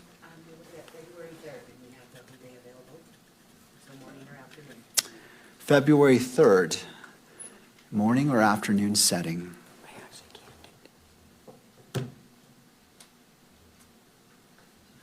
That date doesn't work. That works for Mr. Robinson, Your Honor. All right, thank you. And morning or afternoon He's going to setting? be in jail. Either works for us, Your Honor. As well as for the state, we're available on the 3rd. The afternoon would be better because it may be that it reduces travel time. All right. Well, it is always nice when all parties agree. So we have February 3rd at 1 p.m. It is anticipated to be in person. And Ms. Nestor, is Mr. Robinson planning on appearing? Yes, Your Honor. All right. Thank you. All right. That concludes that particular issue about future dates, and I appreciate counsel working with me on that. We have December 29th at 10 a.m. for the court ruling on these two issues, and that will be via WebEx. And then February 3rd, January 16th, I believe that is at 1 o'clock. Is that correct? All right. That's in person as well with, I believe, defense has indicated Mr. Robinson will be present as well. And finally, February 3rd at 1, and also indicating that Mr. Robinson. In regards to the final issue, the ruling on the state's motion to clarify court's pretrial and trial publicity order. This is the order of the court. What does witness mean? The court issued a protection order regarding pretrial and trial publicity in this case. The order prohibits attorneys who are associated with the prosecution and defense of this case from intentionally, knowingly, or recklessly permitting a witness, investigator, consultant, staff member, or other member of the prosecution or defense team to make extrajudicial statements, which, if made by the lawyer, would violate Rule 3.6. To that end, lawyers participating in an investigation or litigation of this case shall inform all witnesses, investigators, consultants, staff members, or other members of the prosecution or defense teams about the prohibitions contained in this order. The state moves to amend or clarify the court's use of the word witness as used in the publicity order because it is vague, ambiguous, or overbroad. The state asserts that there are over 3,000 lay witnesses of the alleged homicide. Whoa. The state does not know if it must inform each potential witness or each potential and possible witness of the prohibitions in order, or whether the order applies only to witnesses who are members of the attorney's teams, such as investigators or experts. Due to the potential confusion, this court grants the state's motion and offers the following clarification. The word witness, as used in this order, applies to all witnesses who are part of the prosecution and defense teams. This includes any witness, including lay witnesses, whom the prosecution or defense has a good faith belief will be called to testify at a hearing or trial. The court also clarifies that the publicity order as written regulates the behavior of attorneys who are associated with the defense team or the Utah County Attorney's Office. It requires the attorneys to abide by Rule 3.6 and, in order to deter non-attorneys from making prejudicial statements, requires the attorneys to inform witnesses about the prohibitions in the publicity order. Informing witnesses about the prohibitions in the publicity order is a necessary step. So this gag order extends to all the witnesses who will testify in this trial. One moment as I regain my place as I read. That means most likely Erica. Informing witnesses about the prohibitions in the publicity order is a necessary step toward not intentionally, knowingly, or recklessly permitting witnesses from making prejudicial statements. The publicity order does not regulate the behavior of any person who is not an attorney associated with this case. And this order will be signed today by myself and made public. Counsel, is there anything further that we need to address today?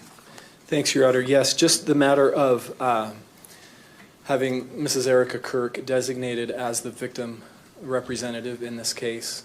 She has filed through her counsel a request to be designated as the victim representative, and we would like the court to formally acknowledge that request and formally designate her as the victim representative. And I guess along those lines, I wanted to make clear as well, I think this court stated earlier that there was an alleged victim in this case. And I know that there is case law talking about being careful about how we refer to victims and alleged victims. But in this case, that case law makes clear that those cautions don't apply with the same degree, where it's clear that we have a victim who was killed in this case. We don't have an alleged victim. We have an alleged perpetrator, but we do know that we have a victim in this case. Thank you, Mr. Ballard. I'll hear from the parties. Your Honor, on behalf of Mr. Robinson, we certainly think it's appropriate for Mrs. Kirk to be designated as the victim representative, if that is the desire of the state, just so there can be no doubt that she's afforded all of the rights assured to her under our state statutes, and we have no objection to that. That means Erica could be in court. Thank you. Not be excluded. Thank you to all parties. This court will recognize Ms. Erica Kirk as the designated victim representative in this case. Thank you. Counsel, I believe that concludes our matters for the day. One more or maybe matter, not. Judge. From the If I can media. take the podium, Judge? Yes, Mr. Germander. The purpose, I want to just give the court an update with respect to discovery. We've done that at previous hearings. I appreciate that. The state has received approximately 13,900 files from law enforcement in this case. Approximately 300 of those we believe are duplicates. We have since provided to counsel, as of I believe this morning, 7,951 of those files. For the court's information, we had reached close to 100% had been disseminated as of last week, but we received quite a large batch within the last few days. So we were working on that. We still have a full-time paralegal that's dedicated to reviewing that, organizing it, Bates stamping it, and sending it out to counsel. Of course, there are necessary redactions that are being made along the way. Our next real hearing in this case, second matter, our next real hearing in this case is not scheduled till January 16th. We understand the court's caseload. We understand the difficulty of finding dates for a preliminary hearing. And we would like to make a request that the court calendar a preliminary hearing in this case. All right. In regards to, and I appreciate the heads up and acknowledging the busy calendar of not only the court, but all of you, what, first of all, how many days does the state anticipate, which helps us in our calendaring efforts? Judge, given that it's a probable cause standard and all the inferences go in favor of the state is asking for 3 days. We believe that we can present the evidence required to meet that standard, and that would also allow the defense to cross-examine witnesses. Wow. And argue that standard. A 3-day preliminary hearing. Turning to defense, what are your thoughts?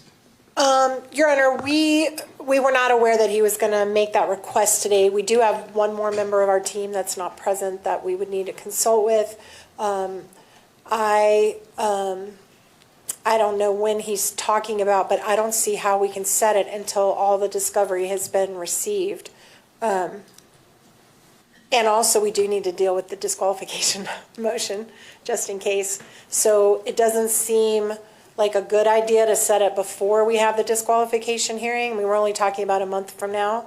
I think that should probably be resolved before we set any dates. But I am concerned about setting a date when we still don't have all the discovery materials. We have significant discovery materials that have not been received yet, that we know are out there and coming and important. And we have to, have time to review it all and absorb it all. And I am going to be involved in another trial that is not over until the end of March. That's Corey So Richens. that's going to take away my ability to work and process through discovery and communicate with our team. So it seems to me that with the understanding of what Mr. Grunander's trying to accomplish, that maybe we come to the hearing on the 16th with an idea about, we can have some conversations with with Mr. McBride and also with the paralegal that's dealing with all the discovery, and see realistically when we think we're actually going to have the vast majority of the discovery materials to us and how long it's going to take us to review it all. So maybe we could just come prepared in about a month to try to accomplish that. Mr. Grunander. Just 2 points, Judge. Sometimes I feel like we as practitioners sometimes lose sight of the purpose of a preliminary hearing.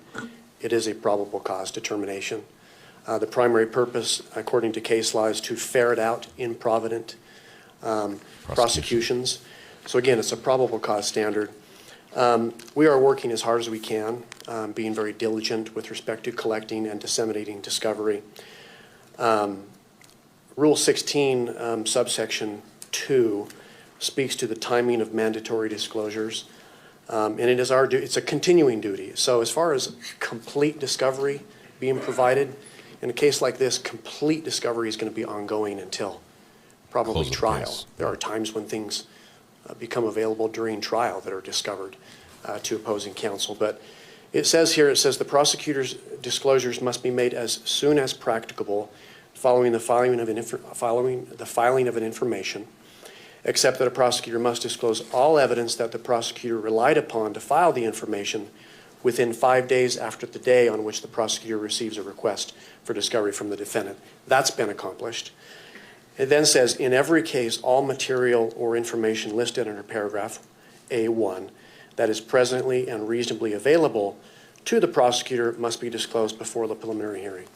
So we are in the process of that, collecting it as quickly as possible, making any necessary redactions, and moving it to the defense as quickly as possible.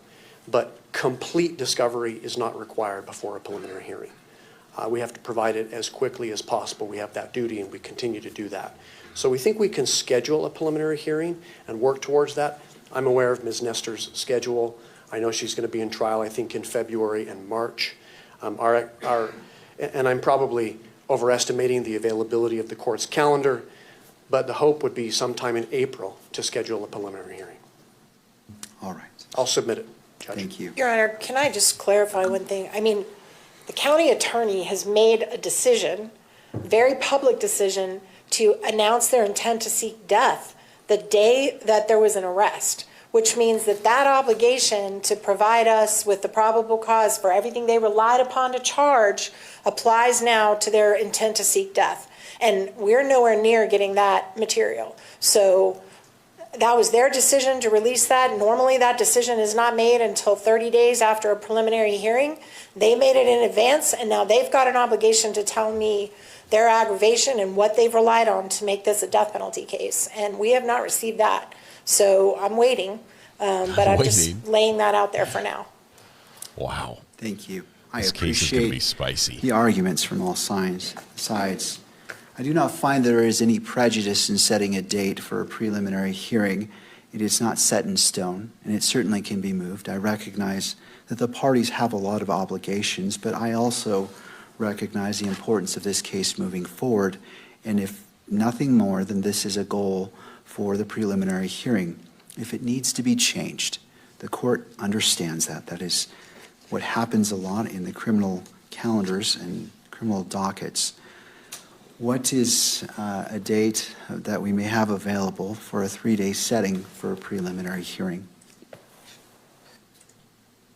Judge, the first week that we would have available is the week of May 18th. May 18th is what she said. The first week of they have available is May 18th. Some days in June we could accommodate. We do not have any in July. We have some in August. All right, let's take a look. So, counsel, well, what dates in June? June starting on the 15th.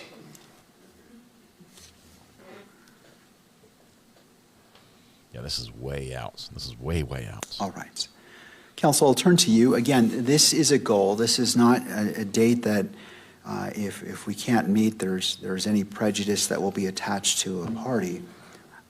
In regards to May 18th, how does that tentatively look for counsel? May or June? May 18th is the first date, I believe. Oh. 18th, 19th, and 21st. So 18th, 19th, and 21st, just to give you the full range. The state can make those days work, Your Honor. Thursday, Friday, Monday.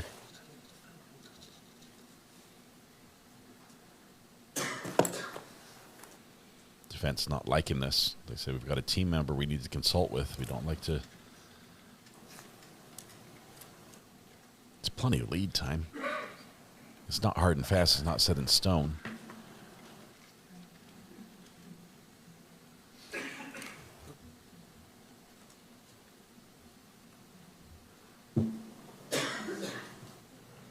Your Honor, we have availability the May 18th with the understanding and the appreciation that if it's not feasible for us to get done when we need to get done prior to that, we would ask to push it back. But we don't have conflicts at this time. All right, thank you. So May 18th, May 19th, and May 21st. And it will be in person. And do we anticipate, if that date moves forward, Mr. Robinson being in attendance? He'd be there. Absolutely. All right, thank you. I just want to put that on the record as well. All right, I don't want to be presumptive, but is there anything else? All right. Counsel, thank you again for your hard work today, and I wish you all, Mr. Robinson, a good afternoon. Court is in recess. Thank you, Your Honor. Thank you. All right. And the cameraman took it literally, switched to bars immediately the second that the court was in recess. He's obeying the letter of the law. There we go. Yeah, the audio's going to be cut off. Okay, so let me break this down for you a little bit. This is a fascinating discussion because although it was extremely civil in how it conducted, that we saw the precursors to some very heated arguments that are going to take place in this as we go forward. Not the least of which, and it's my concern, the defense waved the little, hey, just a heads up, Judge flag, that we will, at a future point, be asking for the court to eliminate cameras from the courtroom. That is their goal. That's where they're going. So today we had a little hearing that was talked about media access, and specifically related to a filing where we had these two groups of media conglomerates, I guess you could say, newspapers, radio stations, television stations in the area and outside, mostly local, that say we have a right, we have an interest in this. Because of that, under Utah law, we are asking to be listed as a party in the case, not party with a big P, not the state versus media, but just as a also present was this party, because they say there are things that are happening in this case that we have the right to object to, specifically the closure of trial, the closure of any hearing, to say, oh, media out. They say, we have a right under Utah law. We'd like to be recognized as a party with a small p, so that you inform us ahead of time so we can respond, instead of just saying, get out, and then being like, what, we don't know. Treat us like another team on those issues. Let us know when it's going to happen so we can argue, we can look at it. And they gave some ground. They said, we're not going to be here every day. It's not like we're sitting in court. It's like it can be, and here's the media as well. Table number 3. That's not going to happen throughout the trial. But they do want to say, we want to protect our interests. This is a high interest case. We'd like to be listed as a party. I don't know if it's going to happen. I don't know if it's going to fly. If they're not listed as a party, they don't get a heads up when something is filed. They would have to be much more reactive to motions and file as a motion and try to get the court's attention, saying, hey, you just did something we don't think was fair. But I do like the attorneys they have for the media. They're smart. They're very experienced. They're very focused on this. They don't do divorces on Mondays through Tuesday, adoptions on Thursdays, and media on Friday. These guys are media law through and through. They understand this very, very well. So their arguments are solid. Their case law is sound. They're using Utah case law to back up what they do and showing examples in other cases. I love it. I love it. That bodes well for media interest in this trial, especially knowing that there is a strong interest trying to keep it out on the defense side. What that means is the media, the cameramen, have to follow the rules. We have to be absolutely perfect in our performance. When the judge issues a decorum order saying this is how the media will conduct themselves, we can't deviate from that. Or else that gives the defense ammunition and saying, look, judge, we tried. You tried. You can't control them. It's going to be a problem. It's already been a problem. Get him out. You've got authority, and he does. He has authority to kick him out under Utah law. So super excited for how this is going. Looking forward, there are a couple dates that were tossed around, and I'm going to try to summarize these just a little bit for you. Let's see. December 29th is the next date, 10 a.m. It's going to be a 20-minute WebEx. This will be super quick. I don't know if we'll get access to the WebEx, but this is a 20-minute ruling where the judge is going to basically give the ruling on the media standing. And the other issue, those two issues they argued today, about him being a party on the case, whether it'll be listed or not. So he's going to give that order, which he was planning to do today, but because of the actual depth and the breadth of the arguments that were raised, he says, this deserves more time than just a knee-jerk reaction. I'll do it on the 29th. It'll take 20 minutes. It'll be really quick, just an oral ruling on this. Everyone was okay with that. Mr. Robinson will be there, audio only from jail. Then on January 16th, this is when it starts getting spicy, assuming the media at least has access and is able to go forward with this. It gets spicy because this is when the defense hopes that their motion, which they just filed last night to kick the attorneys off the case, kick the prosecution off the case, motion to disqualify the county attorney office, okay? It's kicking them right in the teeth. They're saying basically, you cannot do this job legally. So they've got to have some sort of grounds. I'm not sure if it's if it's a conflict of interest type things they're going to present. I want to hear that, and I hope it's all open to the public. But on the 16th, I don't know, and I hope Andrew Burkhart's wrong. I really, really hope she's wrong. I think the cameraman behavior after he was chastised was much better. It's okay on zooming in, but we can't zoom in when he's talking to his lawyers, and we can't do the whole how many pores on your nose are open or clogged. We don't need that shot, right? I don't need to count, how many hairs are gray on your head or if that's changed since last time you were here. Don't get us that close. But anyway, and don't catch the audio. We'll be fine. Just saying, where was I? We were talking about the disqualification. That's a firecrackers. This is the big show. They're starting with the finale.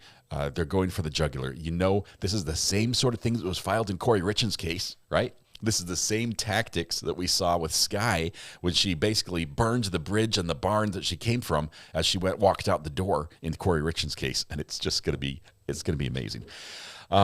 So that's going to happen on January 16th at 1 p.m. But they've also got a publicity order motion, which is basically the precursor to the motion to exclude cameras entirely. So, of course, media is going to be there at that one. We'll hear from the media lawyers on both of those going forward, assuming they have access and are granted that on the 29th.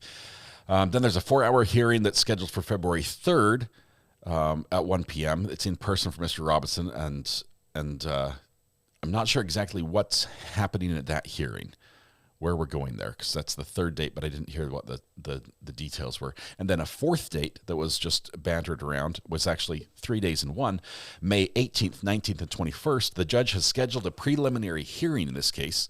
Basically, this is the hearing where we look for the first time at the evidence, right? The judge says just a quick skim over the top, just give us a quick snapshot, give us the Cliff Notes version of what you have right now going forward. Is this really a case? Should we be here? Should this go forward? And it will take 3 days for that, which if it takes 3 days for a preliminary, you can bet that the full trial is going to take a lot longer. What is 2-3 for? What is during February 3rd? I don't know. It's 1 p.m. in person. Let me look and see if there's something. That might be when they handle the cameras in the courtroom issue. I'm sorry, I haven't even been looking at chat. These are all Mountain Time. Yes, these are all Mountain Time, which means if you want Eastern Time, add 2 hours to it. If you want Pacific Time, subtract an hour from it, and that will get you there. The number of witnesses and files are crazy. The judge says, oh, by the way, on my docket, I've got 1,409 cases. They're all important. You're important too, Mr. Robinson, but you are one of 1,409 cases currently on my docket, and you know that number is going to grow, as it always does in the judicial system. We'll try to resolve some as well along the way. But he's a busy man. Because of that, scheduling things takes some time. It takes some planning. Discovery issues. We had the state came up. One of the lawyers for the state got up there at the end. I didn't catch his name and said, "Just heads up, Judge. We're trying to comply with discovery, right? It's our duty to turn over documents that we're going to use in court and that might be useful for him and for his defense as well on Mr. Robinson's part. We have 13,900 plus files, police files." And we're going through as fast as we can, redacting what needs to be redacted and sending them over. We're shooting them all over to the defense. So far, we've basically sent over half of those. There's a lot more to come. We've got a full-time intern, a full-time paralegal working on this, just trying to get this done as quickly as possible, but it's going to take some time. And, wow. Let's see. There was a couple other things that I really picked out of this that I like.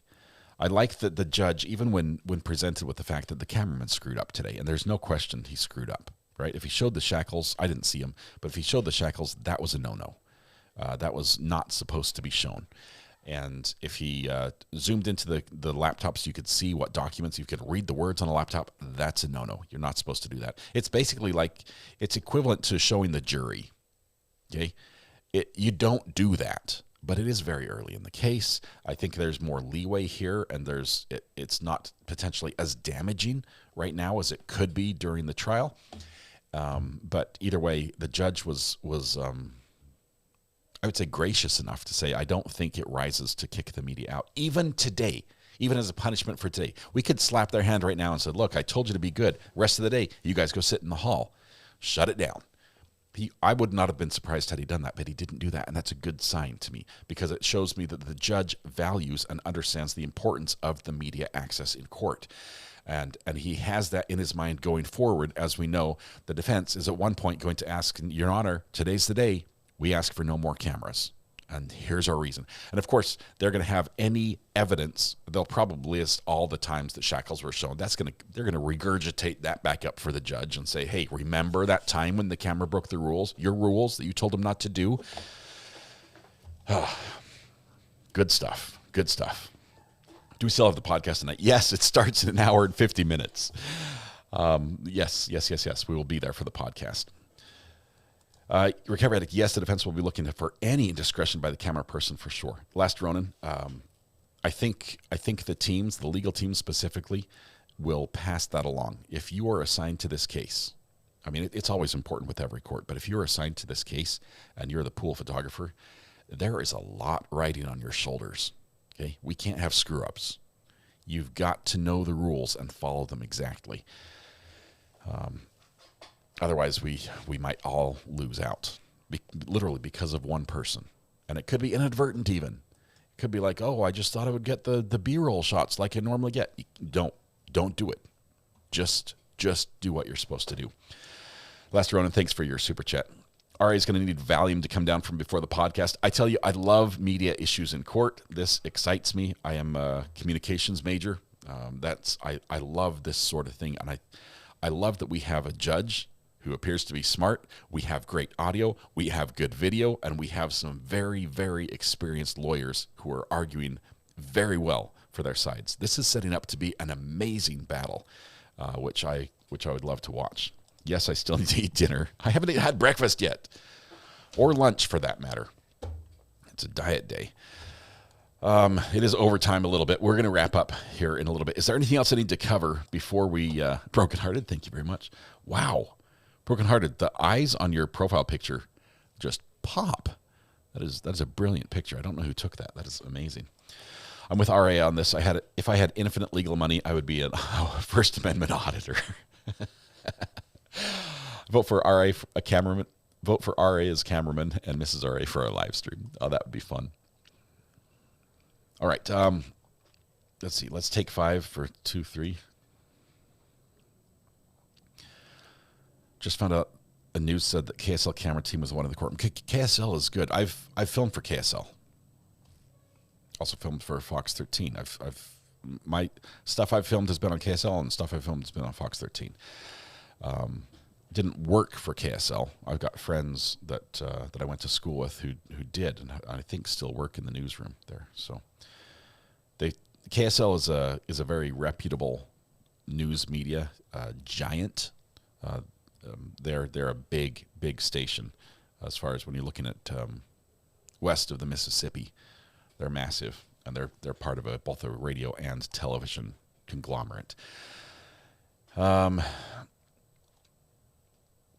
Thanks to everyone for keeping chat friendly. Thank you to the mods. Oh my goodness, it could have been way worse. You guys were fantastic, and I appreciate that. The podcast is spontaneous. It is. I will. Here's what I'll do. I'm going to make because we didn't have a portal yesterday. I'm going to make a portal to the podcast. If you have never been here for the podcast, let me tell you what you have in store. Nothing that you're expecting, and probably a lot that you aren't. The podcast is a time where we, after watching court, which basically means learning and listening to murder 24/7 during the week, we take a break. We look at some of the funny things that are happening in the world, other stories, just fun times, talk about each other, hang out sort of as friends. Thomas and I are your podcast hosts. Thomas is a good friend of mine. He's down in Texas. I'm up here in North Carolina.